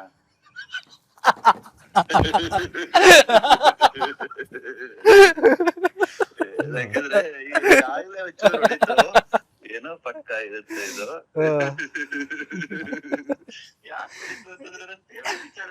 ಮಾತಾಡೋರಲ್ವಲ್ಲ, ಪೇಮೆಂಟ್ ಯಾಕೆ ಹೇಳ್ತಾವ್ರೆ? ಓಕೆ, ಯಾಕಂದ್ರೆ ಲಾಸ್ಟ್ ಟೈಮ್ ನಂಗೆ ಒಂದಿನ ಇದೇ ತರ ಮಾಡಿದ್ರು. ನಾನು ಯಾವ ಸಿಟ್ಟಲ್ಲಿ ಮಾತಾಡಿದ್ರೆ ಅಂದ್ರೆ ಥಿಯೇಟರ್ ಕೊಡಲ್ಲ ಹಿಂಗೆ ಅಂತ ಅನಿಸಿದ. ನೀನ್ ಯಾರು ಕೊಡಕ್ಕೆ ಅಂದ್ಬಿಟ್ಟು ಅಲ್ಲಿ ಕೂಗಾಡ್ತಿದ್ರಲ್ಲಿ. ಸರ್ ಅದು ರೇಡಿಯೋ ಸ್ಟೇಷನ್ ಅಂತ ಹೆಂಗ್ ಗೊತ್ತಾಯ್ತು ಸರ್ ನಿಮ್ಗೆ? ಇಲ್ಲ, ರೇಡಿಯೋ ಸ್ಟೇಷನ್ ಚಾನ್ಸಸ್ ಇಂತದ್ ಮಾಡೋದು ಅವ್ರೆ ಅಂತ ಗೊತ್ತಾ. ನೀವು ಕನ್ಫ್ಯೂಸ್ ಆಗಿದೆ ಸರ್ ಈಗ. ಆಕ್ಚುಲಿ ನೀವು ಕನ್ಫ್ಯೂಸ್ ಆದ್ರಿ. ಹೌದಾ? ನಮ್ಮ ಬಾಸ್ ಟಿವಿಯಲ್ಲಿ ಅವರ ಇಂಟರ್ವ್ಯೂ ಅಲ್ಲಿ ಕೂತಿದ್ದಾರೆ. ಹೌದಾ? Okay okay okay okay okay. ಇದು ಬಿಗ್ ಬಾಸ್ ಅಲ್ಲ, boss. It's A boss TV. ಆದ್ರೂ ಕೂಡ ಸ್ವಲ್ಪ ಕೊನೆವರೆಗೂ ಬಂದು ನಮ್ಮನ್ನೇ ಅಮರ್ಸ್ಬಿಟ್ರಲ್ಲ ಇವರು. ಬಿಟ್ರು ಅದಕ್ಕೆ ಡೈರೆಕ್ಟರ್ ಅನ್ನೋದು. ನಾ ಅದಕ್ಕೆ ಹೇಳಿದ್ದು ಇವ್ರ ಹತ್ರ ಏನ್ ಕಲ್ತ್ರಿ ಅಂದ್ರಲ್ಲ, ಇದೇ ಈ ತಾಳ್ಮೆನೆ. ಈ ತರ ತಾಳ್ಮೆ. ನಾನಾಗಿರೋ ರೊಚ್ಕೆದ್ ಬಿಡ್ತಿದ್ದೆ, ಹೆಂಗ್ ಹೋಗ್ಬಿಡ್ತಿದ್ರಿ ಅಂದಿದ್ದೆ. ಇವ್ರು ಹಂಗಲ್ಲ, ಹೌದಾ ಸರಿ ಯೋಚನೆ ಮಾಡೋಣ ಇರಿ ಅಂದ್ಬಿಟ್ಟು ಆ ತಾಳ್ಮೆ ಇವ್ರು ಏನ್ ಮಾಡಿದ್ರು ಅಂತಂದ್ರೆ ನಮ್ ದಾರಿಗೆ ಬಂದು ನಮ್ಗೆ ಚಳ್ಳಿ ಹಣ್ಣು ತಿನ್ಸ್ಬಿಟ್ರು. ಸರ್ ಆಮೇಲೆ ಯಾವ್ದೇ ಕಾರಣಕ್ಕೂ ನಂಗೆ ಪೇಮೆಂಟ್ ಮಿಸ್ ಆಯ್ತು ನಿಮ್ಮಿಂದ ಅನ್ನೋ ಪದ ಅವ್ರು ಬಳಸಲ್ಲ. ಅದೊಂದು ಪದ ನನಗೆ ಒಂದು ತಕ್ಷಣ ಇದು ಹೋಯ್ತು. ಬಹುಶಃ ನಾನೇನೋ ಬೆಂಗಳೂರಲ್ಲೇ ಇದ್ದಿದ್ರೆ ಆ ಟೆನ್ಷನ್ ಅಲ್ಲಿ ಏನೋ ಇದ್ ಮಾಡ್ತಾ ಆಯ್ತು ಏನೋ ಮಾಡಿ ಅಂತಿದೆ. ನಾನು ಇವತ್ತು ಹೈದರಾಬಾದ್ ಬಂದಿದ್ನಲ್ಲ, ಒಂದ್ ಸ್ವಲ್ಪ ಕಾಮ್ ಆಗಿದ್ದೆ. ಅದಕ್ಕೊಂಚೂರು ಯೋಚನೆ ಮಾಡಿ ಎಲ್ಲೋ ಮಿಸ್ ಹೊಡಿತಾ ಇದೆ, ಯಾವ್ದಕ್ಕೊಂದು ಟೈಮ್ ತಗೊಳ್ಳೋಣ, ಚಾನ್ಸೇ ಇರಲ್ಲ. ಏನ್ ಸರ್ ಈಗ ತೆಲುಗು ಕಳ್ಸ್ಕೊಳ್ಳೋಣ, ಕನ್ನಡ ಕಳ್ಸ್ಕೊಳ್ಳೋಣ? ಯಾವ್ದು ಬೇಡ, ನಮ್ ಕನ್ನಡದಲ್ಲೇ ಇರ್ಲಿ ಸದ್ಯಕ್ಕೆ. ಅಲ್ಲ ಈಗ ಇವಾಗ ತೆಲುಗು ಅಲ್ಲೂ ಸಿನಿಮಾ ರಿಲೀಸ್ ಆಗ್ತಿದೆ, ಅಲ್ಲೂ ಪ್ರಮೋಷನ್ ಬೇಕು, ಇಲ್ಲೂ ಪ್ರಮೋಷನ್ ಬೇಕು, ಯಾವ್ದಕ್ ಕಳ್ಸ್ಕೊಳ್ಳೋಣ ಹೇಳಿ? ಈಗ ಫಸ್ಟ್ ಕನ್ನಡದಲ್ಲಿ ರಿಲೀಸ್ ಮಾಡ್ಬಿಡೋಣ 1ನೇ ತಾರೀಕು. ಅದಾದ್ಮೇಲೆ ಯಾವಾಗ ತೆಲುಗುನಲ್ಲಿ ಮಾಡ್ತೀವಿ, ತೆಲುಗು ಅಲ್ಲ, ಬಿಗ್ ಬಾಸ್ ಅಲ್ಲ, ಎಲ್ಲಾದ್ರೂ ಕಳ್ಸೋಣ. Yes sir. ಜನವರಿ 1ಕ್ಕೆ ರಿಲೀಸ್ ಆಗ್ತಿದೆ ಸರ್, ಎಷ್ಟು ಖುಷಿ ಆಗ್ತಿದೆ. ಸಾಕಷ್ಟು ವಿಚಾರಗಳು ಹೇಳಿದ್ರು, ಅಲ್ಲೂ ಕೂಡ ಏನು ಕಂಟೆಂಟ್ ಬಿಟ್ಕೊಟ್ಟಿಲ್ಲ. ನೀವಾದ್ರೂ ಬಿಟ್ಕೊಡ್ತೀರಾ ಅಂತ? ಏನಿಲ್ಲ ಸರ್, ಅಂದ್ರೆ ಈಗ ಹೇಳಿರೋದೆಲ್ಲ ಹೇಳಿದೀವಿ ಆಲ್ಮೋಸ್ಟ್ ನಮ್ ಪ್ಲಾಟ್ ಏನು ಅದ್ರ ಸುತ್ತ ಅಂತ. ಕಂಟೆಂಟೇ ಅದು, ಅಂದ್ರೆ ಒಂದು ಡಿಸ್ಫಂಕ್ಷನಲ್ ಫ್ಯಾಮಿಲಿ ಬಗ್ಗೆ. ಸೊ ಹಾಗಾಗಿ ಒಂದು ಬದುಕಿನಲ್ಲಿ ಆಗೋ ಒಂದು ಸಣ್ಣ ತಪ್ಪು ಒಂದು ಫ್ಯಾಮಿಲಿನ ಎಷ್ಟು ದೂರ ತಳ್ಳುತ್ತೆ, ಮತ್ತೆ ಅವ್ರು ಹೇಗ್ ಒಂದಾಗ್ತಾರೆ, ಇದ್ರ ಸುತ್ತ ಬರುವಂತ ಸಂಬಂಧಗಳು, ಕಾಂಪ್ಲೆಕ್ಸಿಟಿ ಇದ್ರ ಮೇಲೆ ಹೋಗುತ್ತೆ. ಸೂಪರ್, ತುಂಬಾ ಚೆನ್ನಾಗಿ ಬಂದಿದೆ. ಟ್ರೈಲರ್ ಎಲ್ಲ ನೋಡ್ದೆ, ಸಾಕಷ್ಟು ರೆಸ್ಪಾನ್ಸ್ ಸಿಗ್ತಾ ಇದೆ. ಒಳ್ಳೇದಾಗ್ಲಿ. ಒಂದಷ್ಟು ಈ ತರದ ಕಂಟೆಂಟ್ ಓರಿಯೆಂಟೆಡ್ ಸಿನಿಮಾಗಳಿಗೆ ಒಂದು ಬ್ರ್ಯಾಂಡ್ ಕ್ರಿಯೇಟ್ ಮಾಡ್ತಾ ಇದ್ದೀರಾ ನಿಮ್ಮ ಹೆಸರಲ್ಲಿ. ಒಳ್ಳೇದಾಗ್ಲಿ, all the best. Thank you. Next cinema ಆಯ್ತು ಸರ್, ಕೊಡ್ತೀನಿ. ಅದ್ರಲ್ಲಿ ನೆಕ್ಸ್ಟ್ ಸಿನಿಮಾದಲ್ಲಿ ನನ್ಗಂದ ಚಾನ್ಸ್ ಸಿಗುತ್ತಾ? ಖಂಡಿತ. ಟ್ರ್ಯಾಕ್ ಮಾಡ್ತಿಲ್ಲ ತಾನೆ ಇದನ್ನು?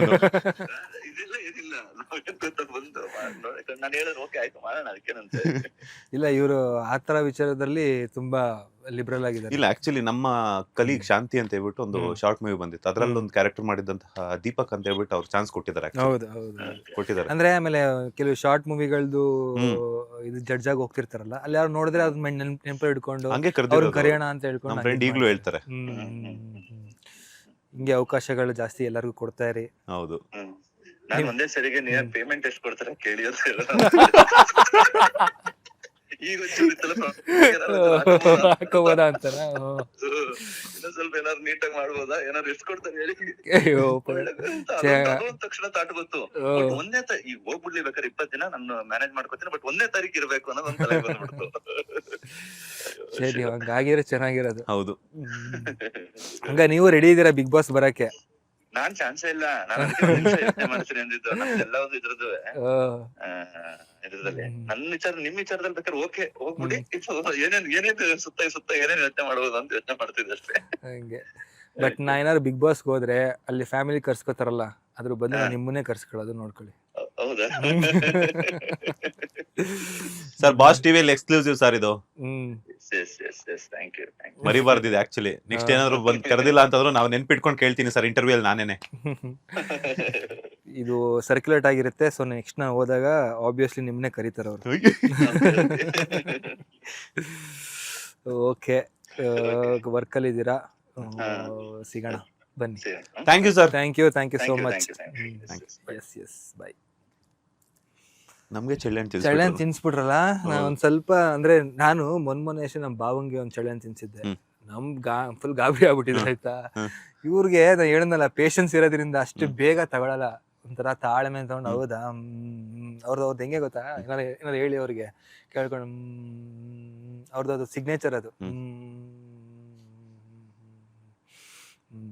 ಹಿಂಗೆ ಅಂದ್ರೆ ಅಷ್ಟು ಅನಲೈಸ್ ಮಾಡ್ಬಿಡ್ತಾರೆ, ಅಷ್ಟು ತಾಳ್ಮೆಯಿಂದ ತಗೊಂಡು. ಹಂಗೆ ಸೊ ಕಷ್ಟ ಇದೆ. ಆಗ್ಲೇ ಹೇಳಿದ್ರಿ, ಒಂದ್ ಮಾತು ಹೇಳಿದ್ರಿ ನಂಗೆ, ಮನೆಯಲ್ಲಿ ಫಿನಾನ್ಷಿಯಲ್ ಪ್ರಾಬ್ಲಮ್ ಅಂತ ಏನೂ ಇರ್ಲಿಲ್ಲ, ಬಟ್ ಕೆಲವೊಂದು ಪರ್ಸನಲ್ ಇಶ್ಯೂಸ್ ಬಿಟ್ರೆ ಅಂತ ಹೇಳ್ಬಿಟ್ಟು, ತಂದೆ ಕಳ್ಕೊಂಡಿರೋವಂಥದ್ದು ಬಿಟ್ರೆ ಅಂತ. But end of the day ಏನಾಗುತ್ತೆ ಅಂತಂದ್ರೆ, ಫಿನಾನ್ಷಿಯಲ್ ನಾವು ನಮ್ಮ ಲೈಫಲ್ಲಿ ತುಂಬಾ ಫಿನಾನ್ಷಿಯಲಿ ತುಂಬಾ ಸ್ಟ್ರಾಂಗ್ ಇರಬೇಕು ಅನ್ನುವಂಥದ್ದು. ನಿಮ್ಮ ಪ್ಲಾನಿಂಗ್ಸ್ ಎಲ್ಲ ಹೆಂಗಿದೆ ಅಂತ? ಅಂದ್ರೆ ಫಿನಾನ್ಷಿಯಲಿ ಪ್ಲಾನ್ ಮಾಡೋಕ್ಕೆ ಆಗಲ್ಲ ಅದು. ಅಂದರೆ ಎಸ್ಪೆಷಲಿ ಆರ್ಟಿಸ್ಟ್ಗಳಿಗೆ ತುಂಬ ದೊಡ್ಡ ಟಾಸ್ಕ್ ಅದು. ಹಿಂಗೆ ದುಡ್ಡು ಬರುತ್ತೆ, ಇದನ್ನ ಹಿಂಗೆ ಸೇವ್ ಮಾಡಿಬಿಡೋಣ, ನಾವು ಹಿಂಗೆ ಇದೇ ಫ್ಲೋಲ್ ಇರ್ತೀವಿ ಅಂತ ಹೇಳೋಕ್ಕಾಗಲ್ಲ. ಎಸ್ಪೆಷಲಿ ಸೀರಿಯಲಿಂದ ಹೋಗ್ತಿರ್ಬೇಕಾದ್ರೆ ಒಂದು ಸೀರಿಯಲಲ್ಲಿ ಒಂದು ಅಮೌಂಟ್ ಎವ್ರಿ ಮಂತ್ ಅದೊಂಥರ ಸ್ಯಾಲ್ರಿ ಥರ ಬರ್ತಾ ಇರುತ್ತೆ. ನಮಗೂ ಆಗ ಏನೋ ಯಾವುದೇ ಥರ ಟೆನ್ಷನ್ ಇರಲ್ಲ, ಒಂದಷ್ಟು ಸೇವಿಂಗ್ಸ್ಗಳು ಮಾಡ್ತಿರ್ತೀವಿ. ಬಟ್ ಹೋಗ್ತಾ ಏನಾಗುತ್ತೆ ಅಂತಂದರೆ ನಿಮ್ಗೆ ಅದೇ ಜಾಸ್ತಿಯಾಗಿ ನಿಮ್ಗೆ ಅಂದರೆ ಅದು ತೊಗೋಬೇಕು ಇದು ತೊಗೋಬೇಕು ಅಂತ ಬಂದೇ ಬರುತ್ತೆ, ಕಾರ್ ತೊಗೊಳ್ಳೋದು ಇನ್ನೊಂದು ತೊಗೊಳ್ಳೋದು ಅಂತ ಬಂದೇ ಬರುತ್ತೆ. ಅಂದರೆ ನಾವು ಲೈಫಲ್ಲಿ ಏನಾರು ಒಂದು ನೆಕ್ಸ್ಟ್ ಲೆವೆಲ್ಗೆ ಹೋಗ್ಬೇಕು ಅಂದರೆ ಈ ಥರ ಪರ್ಚೇಸ್ ಮಾಡೋದಾಗಲಿ ಇನ್ನೊಂದಾಗಲಿ ಮಾಡಲೇಬೇಕು. ಅದೇ ನಾನು ಹೇಳೋದು ಲೈಫ್ ಸ್ಟೈಲ್ಗೋಸ್ಕರ ಅಂತ ಅಲ್ಲ, ಒಂದು ಸೇವಿಂಗ್ ಥರನೂ ಒಂದು ಮಾಡಬೇಕು ಅಂತ. ಆ ಇದರಲ್ಲಿ ಒಂದಷ್ಟು ದುಡ್ಡು ಅಂತ ಬಂದಾಗ ಫಸ್ಟ್ ಒಂದು ಸ್ವಲ್ಪ ಇವತ್ತಿನ ಇದರಲ್ಲಿ ಪರಿಸ್ಥಿತಿಯಲ್ಲಿ ಒಂದು ಸೈಟ್ಗೋ ಒಂದು ಚಿಕ್ಕದಾಗಿ ಒಂದು 1000 ರೂಪೀಸ್ ಒಳಗಡೆ ಇರೋ ಸ್ಕ್ವೇರ್ ಫೀಟ್ಗಳಿಗೆಲ್ಲ ಒಂದು ಇನ್ವೆಸ್ಟ್ ಮಾಡಿ, ಅದು ಡೆಫಿನೆಟ್ಲಿ ಒಂದು 2-3 ವರ್ಷ ಆದಮೇಲೆ ಅಂತೂ ನಮ್ಗೆ ಅದೊಂದು ಒಳ್ಳೆ ಸೇವಿಂಗ್ ಆಗುತ್ತೆ. ಆ್ಯಂಡ್ ಅದ್ರ ಜೊತೆಗೆ ನನಗೆ ಇದೆಲ್ಲ ಗೊತ್ತಿಲ್ಲ, ನನಗೇನದು ಬಿಟ್ಕಾಯಿನ್ ಅದೆಲ್ಲ ನನಗೂ ಅದ್ರ ಬಗ್ಗೆ ನಂಬಿಕೆನೂ ಇಲ್ಲ. ಆ್ಯಂಡ್ ಅದು ಸರಿನೂ ಅಲ್ಲ ಅಂತ ಅನಿಸುತ್ತೆ ನಮ್ಗೆ ಒಂದೊಂದ್ಸಲ. ಬಟ್ ಯಾವುದು ಗೌರ್ಮೆಂಟ್ ಇದಾಗಿ ಒಂಥರ ಅಪ್ರೂವ್ಡ್ ಆಗಿರುತ್ತೋ ಅಂಥದ್ರ ಮೇಲೆ ನೀವು ಇನ್ವೆಸ್ಟ್ ಮಾಡೋದಾಗಲಿ ಅಥವಾ ಒಂದು PF ಅಮೌಂಟ್ ಥರ ಇಡೋದಾಗಲಿ ಅದನ್ನು ಡೆಫಿನೆಟ್ಲಿ ಮಾಡಬೇಕು. ಆರ್ಟಿಸ್ಟ್ಗಳ ಲೈಫ್ ಹಿಂಗೆ ಇರುತ್ತೆ ಅಂತ ಹೇಳೋಕ್ಕಾಗಲ್ಲ. ನಮ್ಮ ಲೈಫಲ್ಲಿ ತುಂಬ ಸೇವಿಂಗ್ಸ್ ಅಂತ ತುಂಬ ಇಂಪಾರ್ಟೆಂಟು. ಬಟ್ ನಮಗೆ ಅದು ಮಾಡೋ ಅವಕಾಶನೇ ಸಿಗಲ್ಲ. ಈ ಕಡೆ ಡ್ರೆಸ್ ತಗೋಬೇಕು, ಮೇಂಟೈನ್ ಮಾಡಬೇಕು, ಇವತ್ತು ಹಾಕಿದ ಬಟ್ಟೆ ನಾಳೆ ಹಾಕೋಕ್ಕಾಗಲ್ಲ. ಅದೇನೋ ಅದೊಂದು ಇದಂತಲ್ಲ, ಅದು ಯಾರೋ ಫಾಲೋ ಮಾಡ್ಕೊ ಬಂದಿದ್ದಾರೆ ಅಂತಲ್ಲ, ತುಂಬ ಸಿಂಪಲ್ ಆಗಿ ಬಂದಿರೋರು ಇದ್ದಾರೆ. ಬಟ್ ಇವತ್ತಿನ ಟೈಮಲ್ಲಿ ಹಂಗೆ ನಾವು ನಡೆಯೋಕ್ಕಾಗಲ್ಲ. ಆ ಟೈಮಲ್ಲಿ ಎಲ್ಲರೂ ಸಿಂಪಲ್ ಆಗಿದ್ರು ಅಂದ್ಬಿಟ್ಟು ನಾವು ಅದೇ ಥರ ಸಿಂಪಲ್ ಆಗಿರ್ತೀವಿ ಅಂತಂದ್ರೆ ಇವ್ನು ಯಾರಿಗೂ ಆ್ಯಕ್ಟರ, ಇವ್ನಿಗೇನು ಡ್ರೆಸ್ಸಿಂಗ್ ಸೆನ್ಸ್ ಇಲ್ಲ ಅಂತಲೂ ಹೇಳ್ತಾರೆ. ಅದಲ್ಲದೆ ಪರ್ಸ್ನಲ್ ಆಗಿ ನಾವು ಕೂಡ ಹಿಂಗೆ ಕಾಣಿಸ್ಕೋಬೇಕು ಅಂತ ಆಸೆ ಇಟ್ಕೊಂಡಿರೋದ್ರಿಂದ ನಾವು ಅದಕ್ಕೂ ಇನ್ವೆಸ್ಟ್ ಮಾಡಬೇಕು, ಡ್ರೆಸ್ಸಿಗೆ ಇನ್ವೆಸ್ಟ್ ಮಾಡಬೇಕು, ಸ್ಕಿನ್ನು, ಹೆಲ್ತು, ಹೇರು, ಬಾಡಿ ಎಲ್ಲದಕ್ಕೂ ಇನ್ವೆಸ್ಟ್ ಮಾಡಲೇಬೇಕು. ನಮ್ಗೆ ಅಂಥ ದುಡ್ಡು ಉಳಿಯೋದು ಇಲ್ಲ ಆರ್ಟಿಸ್ಟ್ಗಳಿಗೆ. ಸೊ ಬೆಟರ್ ಒಂದು ಸೈಟ್ಗೆ ಇನ್ವೆಸ್ಟ್ ಮಾಡೋದು ಅಥವಾ ಈ ಥರ ಒಂದು PF ಅಂತ ಒಂದು ಅಮೌಂಟ್ ಇಡೋದು, ಪೋಸ್ಟ್ ಆಫೀಸಲ್ಲೋ ಅಲ್ಲೋ ಇಡೋದು, ಆ ಥರ ಮಾಡೋದ್ರಿಂದ ಒಂದು ಸೆಕ್ಯೂರ್ಡ್ ಲೈಫ್ನ ಲೀಡ್ ಮಾಡ್ಬೋದು ಅಂತ ನಂಗೆ ಅನ್ಸುತ್ತೆ. ಓಕೆ, ಈಗ ನಿಮ್ಮ ತಂದೆಯವರಿಗೆ ಹೆಲ್ತ್ ಇಶ್ಯೂಸ್ ಆದಾಗ ಯಾರ ಹತ್ರ ಆದ್ರೂ ಅಮೌಂಟ್ ಕೇಳಿ ಇಲ್ಲ ಅಂತ ಅನ್ಸ್ಕೊಂಡಿದ್ದುಂಟ? ಬಿಕಾಸ್ ನೀವು ಹೇಳಿದ್ರಿ ಇಲ್ಲ ಅಂತ, ಫಿನಾನ್ಷಿಯಲಿ ಪ್ರಾಬ್ಲಮ್ ಇಲ್ಲ ಅಂತ ಕೂಡ ಆ ಒಂದು ಕ್ಷಣದಲ್ಲಿ ನಮ್ಗೆ ಅಮೌಂಟ್ ಅನ್ನೋದು ಬೇಕಾಗಿರುತ್ತೆ. ಬಿಕಾಸ್ ಟ್ರೀಟ್ಮೆಂಟ್ಗೋಸ್ಕರ ಅಥವಾ ಟ್ರಾವೆಲಿಂಗ್ಗೋಸ್ಕರ ಅಥವಾ ಏನೋ ಅಂತ. ಆ ಥರ ಸಂದರ್ಭಗಳು ಯಾವತ್ತಾದ್ರೂ ನಿಮ್ಮ ಲೈಫಲ್ಲಿ ಎದುರಾಗಿದೆಯಾ? ಅಂದರೆ ಆ ಥರ ಎದುರಾಗಿರಲಿಲ್ಲ. ಅಂದರೆ ನಮಗೆ ಲಕ್ಕಿಲಿ ನಮ್ಮ ಡ್ಯಾಡಿ ಗೌರ್ಮೆಂಟ್ ಏಡೆಡ್ ಗೌರ್ಮೆಂಟ್ ಆದ್ರಿಂದ ಸ್ಯಾಲ್ರಿ ಅಂತ ಬರ್ತಾ ಇತ್ತು. ಬಟ್ ಒಂದು ಪಾಯಿಂಟ್ ಆಫ್ ಟೈಮಲ್ಲಿ ಸ್ಯಾಲ್ರಿ ಬರ್ತಿರೋದ್ರೆ ಅದೇ ನಮಗೆ ಖರ್ಚಿಗೆ ಆಗ್ತಾ ಇತ್ತು. ಆ್ಯಂಡ್ ನಮ್ಮ ಅಕ್ಕನೂ ದುಡಿತಾ ಇದ್ರು, ಆ್ಯಸ್ ಅ ಇಂಜಿನಿಯರ್ ವರ್ಕ್ ಮಾಡ್ತಿದ್ರು. ಅವರು ಕೂಡ ನಿಜವಾಗ್ಲೂ ನಮ್ಮ ಅಪ್ಪನ ಕಷ್ಟ ಟೈಮಲ್ಲಿ ಆಗಿದ್ದಾರೆ. ಅದಾದಾಗ ಬಟ್ ಸಡನ್ನಾಗಿ ಏನಾಯಿತು ಅಂತಂದರೆ ಕೆಲಸದಿಂದ ಅಂದರೆ ತೆಗೆದು ಬಿಡಬೇಕು ಅಂತಂದರೆ ಅವ್ರ ಕೈಲಿ ವರ್ಕ್ ಮಾಡೋಕ್ಕಾಗಲ್ವಲ್ಲ, ಅವ್ರಿಗಿನ್ನೂ 8 ವರ್ಷ ಸರ್ವಿಸ್ ಇತ್ತು. ಹಿಂಗೆ ತೆಗೆದು ಬಿಡೋಣ ಅಂತ ಪ್ಲ್ಯಾನಿಂಗ್ ಏನೋ ಬಂದು ಕೇಳಿದ ಪಟ್ಟದಾಯಿತು. ಆವಾಗ ನಿಜವಾಗ್ಲೂ ಮನೆಯವರೆಲ್ಲ ತುಂಬ ಒಂಥರ ಎಲ್ಲ ಕಾನ್ಫಿಡೆನ್ಸೇ ಕಳ್ಕೊಬಿಟ್ಟಿದ್ವಿ. ಅದೊಂದು 2-3 ಮಂತ್ಸ್ ನಾವು ತುಂಬ ಅಂದರೆ ಇನ್ನು ಕೆಲ್ಸಕ್ಕೆ ಬರೋಂಗಿಲ್ಲ, ಅವ್ರಿಗೆ ಸಂಬಳ ಬರಲ್ಲ ಅಂತಂದಾಗ ತುಂಬ ಭಯ ಆಗಿತ್ತು. ಅದೇ ನಂಬ್ಕೊಂಡು ನಾವು ಜೀವನ ಮಾಡಿರೋದು. ನಾವು ಇಷ್ಟು ವರ್ಷ ಸಾಕಿ ಸಲ್ಲಿರೋ ಆ ನಂದಿನಿ ಸಂಸ್ಥೆನೇ ನಾವು ನಂಬಿರೋದು. ಇನ್ನು 8 ವರ್ಷ ಬೇರೆ ಸರ್ವಿಸ್ ಇದೆ, 6 ವರ್ಷ ಸರ್ವಿಸ್ ಇತ್ತು. ಇನ್ನು ಈಗ ಕೆಲಸದಿಂದ ತೆಗೆದಾಕ್ಬಿಟ್ರೆ ಇನ್ನು ನಾನು ನೆಕ್ಸ್ಟ್ ಯಾವ ಥರ ಇದು ಮಾಡೋದು ಅನ್ನೋದೆಲ್ಲ ಇತ್ತು. ಲಕ್ಕಿಲಿ ಅಲ್ಲಿನ ಮ್ಯಾನೇಜ್ಮೆಂಟು ಅದೆಲ್ಲ ನಾವು ಹೋಗಿ ಹಿಂಗೆ ಮಾತಾಡ್ಕೊಂಡಾಗ ಅವರು ಈ ಥರ ಒಂದು ಪರಿಸ್ಥಿತಿ ಇದೆ ಅಂತ ಗೊತ್ತಾದಾಗ ಸೊ ಜಸ್ಟ್ ಆಫೀಸಿಗೆ ಬಂದು ಹಿಂಗೆ ಕೂತ್ಕೊಂಡು ಹಿಂಗೆ ಹೋಗ್ಲಿ ಅವರು ಅನ್ನೋ ಥರ ಮಾಡಿಕೊಟ್ಟು ಆ ಥರ ಒಂದು ವ್ಯವಸ್ಥೆ ಮಾಡಿಕೊಟ್ಟು ನಮ್ಮಪ್ಪ ಅಂದರೆ ಆ ಒಂದು ಕಷ್ಟದ ಪರಿಸ್ಥಿತಿಲಿ ನಮ್ಮಪ್ಪ ಕೆಲ್ಸಕ್ಕೆ ಹೋಗಿ ಬರ್ತಿದ್ರು. ಅಂದರೆ ಕೆಲಸ ಮಾಡ್ತಿದ್ರು ಅಂತ ಅನ್ನೋದಲ್ಲ, ಅಲ್ಲಿ ಹೋಗಿ ಕೂತ್ಬಿಟ್ಟು ಸುಮ್ಮನೆ ಒಂದು ಅಟೆಂಡೆನ್ಸ್ ಥರ ಎಲ್ಲ ಮಾಡ್ಬಿಟ್ಟು ಬರ್ತಿದ್ರು. ಸೊ ಆ ಟೈಮಲ್ಲಿ ಸ್ವಲ್ಪ ನಿಜವಾಗ್ಲೂ ಫೈನಾನ್ಷಿಯಲಿ ಭಯ ಆಗಿತ್ತು. ದೇವರ ಕೃಪೆಯಿಂದ ಆ ಥರ ಆಗಲಿಲ್ಲ. ಅದಾದಮೇಲೆ ರಿಟೈರ್ಡ್ ಆದಮೇಲೆ ಅವ್ರಿಗೊಂದಷ್ಟು PF ಅಂತಲೂ ಬಂತು. ಹಾಗಾಗಿ ಸ್ವಲ್ಪ ಫೈನಾನ್ಷಿಯಲಿ ಕಷ್ಟ ಅಂತ ಅನಿಸ್ಲಿಲ್ಲ. ಮತ್ತು ಅಕ್ಕನ ಮದುವೆ ಟೈಮಲ್ಲೆಲ್ಲ ಸ್ವಲ್ಪ ಫೈನಾನ್ಷಿಯಲಿ ಇತ್ತು, ಮದುವೆ ಮಾಡೋಕ್ಕೆ ಹಿಂಗೆ ಏನು ಅಂತಂದಾಗ ಸೇವಿಂಗ್ಸು ಅಪ್ಪನ ಸೇವಿಂಗ್ಸೇ. ಸೊ ನಮ್ಮಪ್ಪ ಒಂದು ಲೆವೆಲ್ ನಮ್ಮನ್ನ ಸೆಟ್ಲ್ ಮಾಡಿಬಿಟ್ಟೆ ಹೋಗಿದ್ದಾರೆ. ಸಿನಿಮಾ ರಂಗದಲ್ಲಿ ಯಾರು ನಿಮ್ಗೆ ತುಂಬ ಸ್ಫೂರ್ತಿ ಅಂತ? ಸ್ಫೂರ್ತಿ ವಿಷಯ ಅಂತ ತಗೊಂಡ್ರೆ ತುಂಬ ಇನ್ಸ್ಪೈರ್ ಮಾಡಿರೋರು ನನಗೆ ಯಶ್. ತುಂಬ ಇನ್ಸ್ಪೈರ್ ಮಾಡಿದ್ರು ಅವರು. ಅವರ ಒಂದು ಲೈಫ್ ಸ್ಟೈಲ್ ಇರ್ಬೋದು, ಅವ್ರು ಬಂದಿರೋ ಹಾದಿ ಇರ್ಬೋದು, ಆ್ಯಂಡ್ ಅವರು ಸಿನಿಮಾನ ನೋಡೋ ರೀತಿ ಇರ್ಬೋದು, ಪ್ರೀತಿಸೋ ಒಂದು ಅದು ಒಳಗಡೆಯಿಂದ ಅದು ಇದೆಯಲ್ಲ, ಗೆಲ್ಲಿಸಲೇಬೇಕು, ಕನ್ನಡ ಸಿನಿಮಾ ಎಲ್ಲರೂ ಮಾತಾಡಲೇಬೇಕು ಅನ್ನೋದಿದೆಯಲ್ಲ, ಆ ಕಿಚ್ಚು ನನಗೆ ಅವ್ರಿಗೆ ತುಂಬ ಇಷ್ಟ. ಸೊ ಅವ್ರನ್ನ ತುಂಬ ಇನ್ಸ್ಪೈರ್ ಮಾಡಿದ್ದಾರೆ. ಎಸ್, ನಿಹಾರ್ ಮುಖೇಶ್ ಅವರ ಮದುವೆ ಆಗುವಂತಹ ಹುಡುಗಿಗೆ ಏನೆಲ್ಲ ಕ್ವಾಲಿಟೀಸ್ ಇರಬೇಕು ಅಂತ? ಕ್ವಾಲಿಟೀಸ್ ಆ, ಒಳ್ಳೆ ಗುಣ ಇರಬೇಕು, ಹ್ಮ್. ಎಲ್ಲರೂ ಅದೇ ಕೇಳ್ತಾರೆ. ಆ, ಲಕ್ಷಣವಾಗಿರಬೇಕು. ನನಗೆ ಕಣ್ಣು ತುಂಬ ಮ್ಯಾಟ್ರ್ ಆಗುತ್ತೆ. ಹ್ಮ್. ಅಂದರೆ ಕಣ್ಣಲ್ಲೇ ಪ್ರೀತಿ ಇರೋದು ಅಂತ ನಾನು ನಂಬ್ತೀನಿ. ಇಡೀ ಒಬ್ಬ ವ್ಯಕ್ತಿ ಅಂತಂದರೆ ಅವ್ರಿಗೆ ಐಡೆಂಟಿಟಿನೇ ಆ ಕಣ್ಣು ಅಂತ ಅನಿಸುತ್ತೆ. ಕಣ್ಣಲ್ಲಿ ನಂಗೆ ಆ ಪ್ರೀತಿ ಕಾಣಿಸ್ಬೇಕು. ಜೀವನ ಪೂರ್ತಿ ಅವ್ರನ್ನ ಒಂದು ಕಣ್ಣು ಮಿಟಿಕ್ಸ್ದಂಗೆ ಅವ್ರನ್ನ ನೋಡ್ತಾ ಪ್ರೀತಿಸ್ಬೇಕು. ಅವರಲ್ಲೂ ನಂಗೆ ಅಷ್ಟೇ ಪ್ರೀತಿ ಕಾಣಿಸ್ಬೇಕು. ಆ್ಯಂಡ್ ಸಪೋರ್ಟಿವ್ ಆಗಿರಬೇಕು. And at the same time ನಾನು ಹಂಗೆ ಇರ್ತೀನಿ. ಯಾಕೆಂದರೆ ಐ ಬೇಸಿಕಲಿ ಒಂಥರ ಅದನ್ನು ತುಂಬ ನಂಬ್ತೀನಿ. ಅಂದರೆ ಒಂದು ಹುಡುಗ ಒಂದು ಹುಡುಗಿ ಜೀವನನ ಕಟ್ಕೊಳ್ಳೋ ರೀತಿ ತುಂಬ ಇಂಪಾರ್ಟೆಂಟ್ ಲೈಫಲ್ಲಿ ಅನ್ನೋದು. ಆ್ಯಂಡ್ ಒಬ್ರಿಗೊಬ್ರು ಸಪೋರ್ಟಿವ್ ಆಗಿರೋದು, ಅವರಿಗೆ ನಾವು ನಮಗೆ ಅವರೇ. ಯಾಕೆಂದರೆ ಮದುವೆ ಆದಮೇಲೆ ಯಾರೂ ಬರಲ್ಲ ನಮಗೆ. ಎಂಥ ಕಷ್ಟ ಆದರೂ ಸುಖಕ್ಕಾದ್ರೂ ಗಂಡ ಹೆಂಡ್ತಿನೇ. ನಮ್ಮಮ್ಮ ಯಾವಾಗಲೂ ಒಂದು ಮಾತು ಹೇಳ್ತಿರ್ತಾರೆ, ಅಂದರೆ ನಿನ್ನ ನಂಬ್ಕೊಂಡು ಬರೋಳನ್ನ ಚೆನ್ನಾಗಿ ನೋಡ್ಕೋ. ಅಂದರೆ ಅವ್ರಿಗೆ ಅವ್ರವ್ರ ಗಂಡ ಹೆಂಡತಿ ಜಗಳ ಆಡಿದಾಗ ಬರುತ್ತಲ್ವ, ನಾವು ಹಿಂಗೆಲ್ಲ ಜಗಳ ಆಡ್ಕೊಂಡು ಹಿಂಗೆಲ್ಲ ಇದು ಮಾಡ್ಕೊಂಡು ನೀವು ಹಂಗೆ ಆಡ್ಬಿಡಿ, ಜಗಳ ಆಡಬಾರ್ದು, ಬರೋ ಹುಡುಗಿನ ತುಂಬ ಪ್ರೀತಿಸ್ಕೊಂಡು ಚೆನ್ನಾಗಿ ನೋಡ್ಕೋಬೇಕು.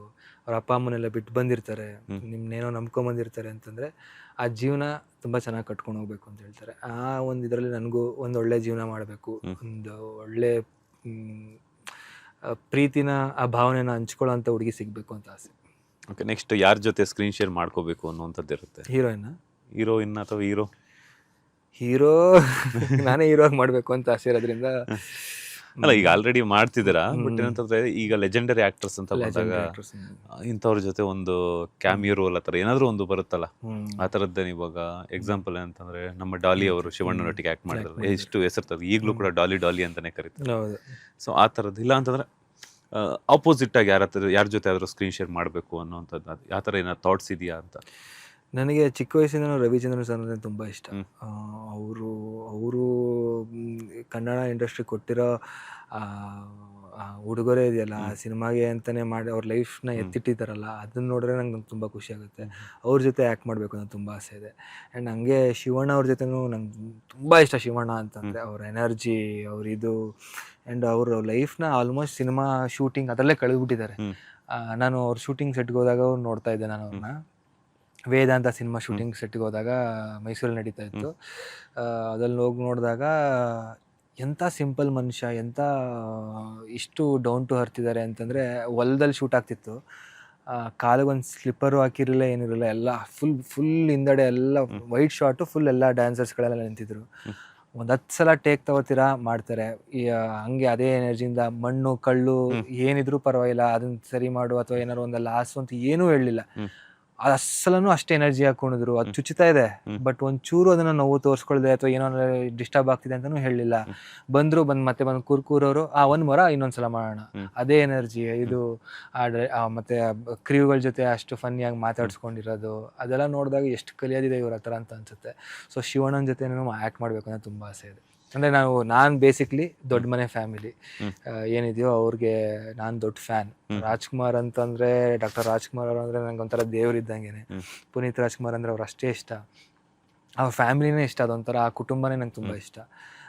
ಸೊ ಅವ್ರ ಜೊತೆ ಕಾಣಿಸ್ಕೋಬೇಕು ಅಂತ ಆಸೆ ಇದೆ. ಯಾವ್ದಾದ್ರು ಭೇಟಿ ಆಗಿದ್ರೆ ಅಪ್ಪು ಅವ್ರನ್ನ? ಅಪ್ಪು ಸರ್ನ ನಂಗೆ ಅದು ಅವಕಾಶನೇ ಸಿಗಲಿಲ್ಲ. ನನಗೆ ತೆಲುಗುಲು ಕೇಳಿದರು ಇದೇ ಒಂಥರ ಇಂಟರ್ವ್ಯೂವಲ್ಲಿ. ಅಪ್ಪು ಸರ್ನ ನಂಗೆ ಅದು ಎಷ್ಟೇ ಇದನ್ನು ಟ್ರೈ ಮಾಡಿದ್ರು ನಂಗೆ ನೋಡೋಕ್ಕಾಗಲಿಲ್ಲ. ಬಟ್ ರಾಘವೇಂದ್ರ ರಾಜ್ಕುಮಾರ್ ಅವ್ರನ್ನ ನೋಡಿದ್ದೀನಿ. ಅವ್ರ ಪ್ರೊಡಕ್ಷನಲ್ಲೂ ಒಂದು ಸೀರಿಯಲ್ ಮಾಡಿದ್ದೆ ನಾನು ಕನ್ನಡದಲ್ಲಿ. ಆ್ಯಂಡ್ ಶಿವರಾಜ್ಕುಮಾರ್ ಸರ್ನ ನೋಡಿದ್ದೀನಿ, ಅವ್ರ ಜೊತೆ ಮಾತಾಡಿದ್ದೀನಿ. ಅಂದರೆ ನಾನು ಅದಕ್ಕಿಂತ ಮುಂಚೆ ರಾಜ್ಕುಮಾರ್ ಫ್ಯಾಮಿಲಿಯವ್ರ ಬಗ್ಗೆ ನಾವೆಲ್ಲರೂ ಏನು ಕೇಳಿದ್ದೀವೋ, ಮೋಸ್ಟ್ಲಿ ಟಿ ವಿ ಮುಂದೆ ಹೇಳ್ತಾರೇನೋ ಅಥವಾ ಎಲ್ಲರೂ ಈ ಥರ ಸಂದರ್ಶನದಲ್ಲಿ ಮಾತ್ರ ಹಂಗೆ ಹೇಳ್ತಾರೇನೋ ಅಂದ್ಕೊಂಡಿದ್ದೆ. ನಿಜವಾಗ್ಲೂ ದೊಡ್ಡ ಮನೆ ಕುಟುಂಬ ಅಂದರೆ ಅಂಥ ದೊಡ್ಡ ಮನೆ ಕುಟುಂಬನೇ ಅವರು. ನಾನು ಹೇಳ್ದಂಗೆ ರಾಘವೇಂದ್ರ ರಾಜ್ಕುಮಾರ್ ಅವ್ರದ್ದು ಒಂದು ಪ್ರೊಡಕ್ಷನಲ್ಲಿ ಒಂದು ಜೀವ ಹೂವಾಗಿದೆ ಅಂತ ಒಂದು ಸೀರಿಯಲ್ ಮಾಡಿದ್ದೆ. ವಜ್ರೇಶ್ವರಿ ಸೀರಿಯಲಲ್ಲಿ ಇದ್ರಾ? ಆ ಸೀರಿಯಲಲ್ಲಿ ಸ್ಟಾರ್ಟಿಂಗ್ ಇದ್ದೆ ನಾನು. ಹೌದಾ?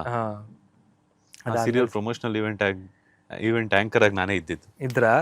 Okay okay okay. ಅದೇ ಸ್ವಲ್ಪ ಕೊರೋನಾ ಎಲ್ಲ ಬಂತು ಆ ಟೈಮಲ್ಲಿ, ಮತ್ತೆ ಬ್ರೇಕ್ ಆಯಿತು, ಆ ಥರ ಆಯಿತು.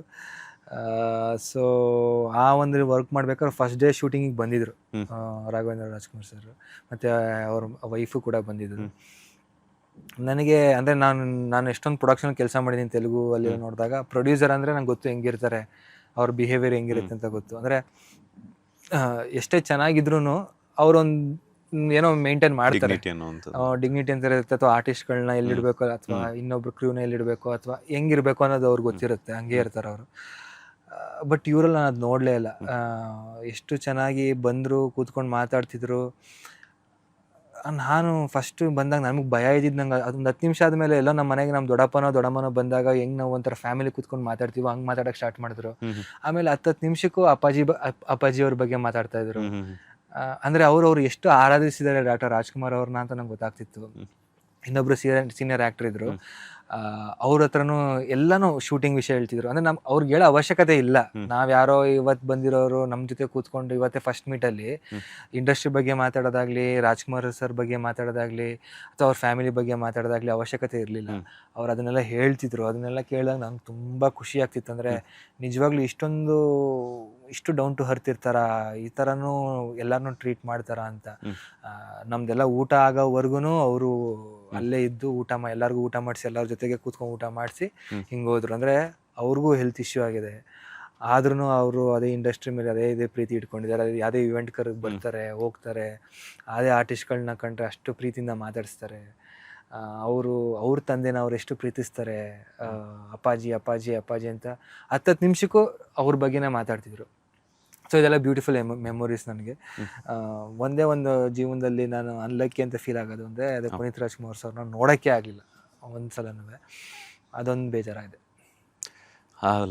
ಆ ಒಂದು ಸಾಲಿಗೆ ನಾನು ಕೂಡ ಸೇರ್ಪಡೆ ಆಗ್ತೀನಿ, ನಾನು ಕೂಡ ಮೀಟ್ ಆಗಕ್ಕಾಗಿಲ್ಲ, ಏನು ಮಾಡೋದಕ್ಕಾಗಲ್ಲ. ಅದೇ ಒಂಥರ ಅವ್ರನ್ನ ಸುಮ್ಮನೆ ದೇವರು ಅಂದಿಲ್ಲ ಅನಿಸುತ್ತೆ. ದೇವ್ರನ್ನ ನೋಡೋದು ಅಷ್ಟು ಅದಕ್ಕೂ ಅದೃಷ್ಟ ಬೇಕು. ನಂಗೆ ಮೈಸೂರಲ್ಲಿ ಶೂಟ್ ಆಗ್ತಿದೆ ಎಷ್ಟೊಂದು ಸಲ, ಹಿಂಗೆ ಹೋಗ್ಬೇಕು ನೋಡಬೇಕು ಅಂತ ಅನ್ಕೊಂಡಿದ್ದೆ. ಹೋದಾಗ ನನ್ನ ಫ್ರೆಂಡ್ಸ್ಗೆಲ್ಲ ಹೋಗೋ ಅವಕಾಶ ಸಿಕ್ಕೇ ನಂಗೆ ಸಿಕ್ಕಿಲ್ಲ. ನನ್ನ ಫ್ರೆಂಡ್ಸು ಅದೇ ಹೇಳ್ತಾರೆ, ಅವ್ರ ಕ್ರೀವ್ಗಳಿರ್ತಾರಲ್ಲ, ಇವರು ಒಂದು ಸ್ವಲ್ಪ ಚಿಕ್ಕವರು ಅಂತ ಅಂದ್ಬಿಟ್ಟು ಹೋಗ್ರು ಅಂತ ತಳ್ಬಿಟ್ರಂತೆ. ಇವರು ಇರಿ ಅವ್ನು ಕರ್ಸಿ ಅಂತ ಹೇಳ್ಬಿಟ್ಟು ಆ ಮಕ್ಳು, ಅಂದರೆ ನಾನು ಹೇಳ್ತಿರೋ PUC ಹೇಳ್ತಿರೋದು ಇದನ್ನ. ಆ ಟೈಮಲ್ಲಿ ಆ ಮಕ್ಳುಗಳಿಗೆ ಅವರು ಅಷ್ಟು ಬೆಲೆ ಕೊಡಬೇಕು ಅಂತೇನಿಲ್ಲ, ಅಥವಾ ಇದು ಅಂಥ ಬಿಸಿ ಶೆಡ್ಯೂಲಲ್ಲಿ ಇವ್ರನ್ನ ಕರಿಬೇಕು ಅನ್ನೋದಿಲ್ಲ. ಬಟ್ ಸ್ಟಿಲ್ ಕರೆದು ಅವ್ರಿಗೆ ಫೋಟೋ ಕೊಟ್ಟಿದ್ದಾರೆ. ಅವರು ಆ ಟೈಮಲ್ಲಿ ಇವರು ಫೋಟೋನ ಸಣ್ಣ ಕ್ಯಾಮ್ರಾಗಳದು ಅದು ನನ್ನ ಫ್ರೆಂಡ್ಸ್ಗಳು ಇನ್ನೂ ಇಟ್ಕೊಂಡಿದ್ದಾರೆ. ಅದು ಸ್ಯಾಮ್ಸಂಗು ಅದು ಯಾರೋ ಬರ್ತಿತ್ತಲ್ಲ ಆ ಟೈಮಲ್ಲಿ ಫೋಟೋಗಳದು. ಅದು ಅವ್ರು ಅಂದರೆ ಒಬ್ಬರ ವ್ಯಕ್ತಿತ್ವ ಜಸ್ಟ್ ಸ್ಕ್ರೀನ್ ಮುಂದೆ ಮಾತ್ರ ಅಲ್ಲ, ಆಫ್ ದ ಸ್ಕ್ರೀನ್ ಕೂಡ ಒಬ್ರು ಹೆಂಗಿರ್ತಾರೆ ಅನ್ನೋದು, ಹಂಗಾಗಿ ಅವ್ರು ದೇವರಾಗಿರೋದು, ಜನಗಳು ಎಷ್ಟು ಪ್ರೀತಿ ತೋರಿಸೋದು ಅಂತ ಅನ್ಸುತ್ತೆ. ಅದೊಂದೇ ನನಗೂ ಬೇಜಾರು, ಅಂಥವ್ರ ಜೊತೆ ನೋಡ್ಬೇಕು. ನನಗೆ ಆ್ಯಕ್ಟ್ ಮಾಡಬೇಕು ಅನ್ನೋ ಆಸೆ ಇರಲಿಲ್ಲ. ಅವ್ರು ಆ್ಯಕ್ಟ್ ಮಾಡೋದು ನಂಗೆ ದೂರದಲ್ಲಿ ಕೂತ್ಕೊಂಡು ನೋಡೋ ಆಸೆ ಇತ್ತು, ಅಟ್ಲೀಸ್ಟ್ ನೋಡಬೇಕು ಅನ್ನೋ ಆಸೆ ಇತ್ತು. ಅದೊಂದು ನಾನು ತುಂಬ ಮಿಸ್ ಮಾಡ್ಕೋತೀನಿ. ನೀವೇ ಏನು ಮಾಡೋದಕ್ಕಾಗಲ್ಲ, ಈಗ ಮೇಲ್ಗಡೆಯಿಂದ ಅವ್ರ ಆಶೀರ್ವಾದ ತಗೊಳ್ಬೇಕು ಅಷ್ಟೇನೇ ಇರೋವಂಥದ್ದು.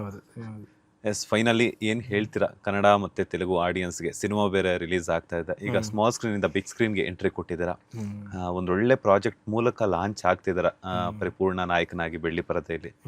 ಕನ್ನಡ ಮತ್ತು ತೆಲುಗು ಆಡಿಯನ್ಸ್ಗೆ, ಅವರ ಆ ಪ್ರೀತಿಗೆ, ಆ ಅಭಿಮಾನಿಗಳಿಗೆ, ಆ ಅಭಿಮಾನಿಗಳ ಸಪೋರ್ಟ್ಗೆ ಏನು ಹೇಳ್ತೀರಾ? ಅದೇ ಹೇಳೋದು, ಅಂದರೆ ಯಾವುದೇ ಬ್ಯಾಕ್ಗ್ರೌಂಡ್ ಇಲ್ಲದೆ, ಯಾರದೇ ಸಪೋರ್ಟ್ ಇಲ್ಲದೆ ಒಂದು ಜರ್ನಿ ಸ್ಟಾರ್ಟ್ ಮಾಡಬೇಕು ಅಂತಂದಾಗ ತುಂಬ ಕಷ್ಟ ಆಯಿತು ನನಗೆ. ಬಟ್ ಅದೇನು ಕಷ್ಟ ಅನ್ನೋದಕ್ಕಿಂತ ಹೆಚ್ಚಾಗಿ ಅದು ತುಂಬ ಇಷ್ಟಪಟ್ಟು ಪ್ರೀತಿಯಿಂದ ಒಂದು ಇಂಡಸ್ಟ್ರಿಲಿ ಏನೋ ಒಂದು ಕಾಣಿಸ್ಕೋಬೇಕು ಅಂತ ಅಂದ್ಬಿಟ್ಟು ಶುರು ಮಾಡಿದ ಜರ್ನಿ ನಂದು. ಕನ್ನಡದಲ್ಲಿ ಶುರು ಮಾಡಿದ ಜರ್ನಿ ಅದು ಸೀರಿಯಲಿಂದ.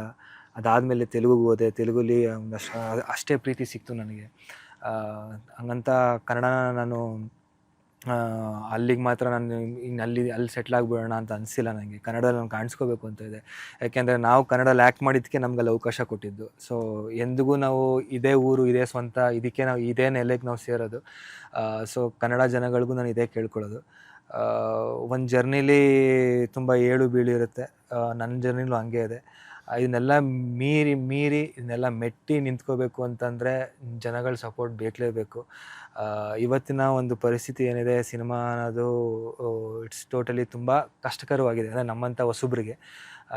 ಬಟ್ ಹೊಸಬ್ರು ಅನ್ನೋದನ್ನ ಅಲ್ಲದೆ, ನೀವು ನಿಮ್ಮ ಮನೆ ಮಕ್ಳಿಗೆ ಹೆಂಗೆ ಸಪೋರ್ಟ್ ಮಾಡ್ತೀರೋ ಆ ಒಂದು ನಿಟ್ಟಲ್ಲಿ ನೀವು ನನ್ನನ್ನು ನಿಮ್ಮ ಮನೆ ಮಗ ಅಂದ್ಕೊಂಡು ಸಪೋರ್ಟ್ ಮಾಡಿ. ಸೀರಿಯಲಲ್ಲಿ ನನಗೆ ಎಷ್ಟು ಪ್ರೀತಿ ತೋರಿಸಿದ್ದೀರೋ, ಕನ್ನಡದಲ್ಲಾಗಿರ್ಬೋದು, ತೆಲುಗುಲಾಗಿರ್ಬೋದು, ನಿಮ್ಮ ಮನೆ ಮಗ ಅಂತ ಹೆಂಗೆ ಅಂದ್ಕೊಂಡಿದ್ದೀರೋ ಅದೇ ಒಂದು ಕಂಟೆಂಟ್ ಇಟ್ಕೊಂಡು ಅದೇ ಥರ ನಿಮ್ಮನ್ನ ಕನೆಕ್ಟ್ ಆಗೋಕ್ಕೆ ಈಗ ತೀರ್ಥರೂಪ ತಂದೆಯವರಿಗೆ ನಾನು ಸಿನಿಮಾದ ಮುಖಾಂತರ ಬರ್ತಾ ಇದ್ದೀನಿ.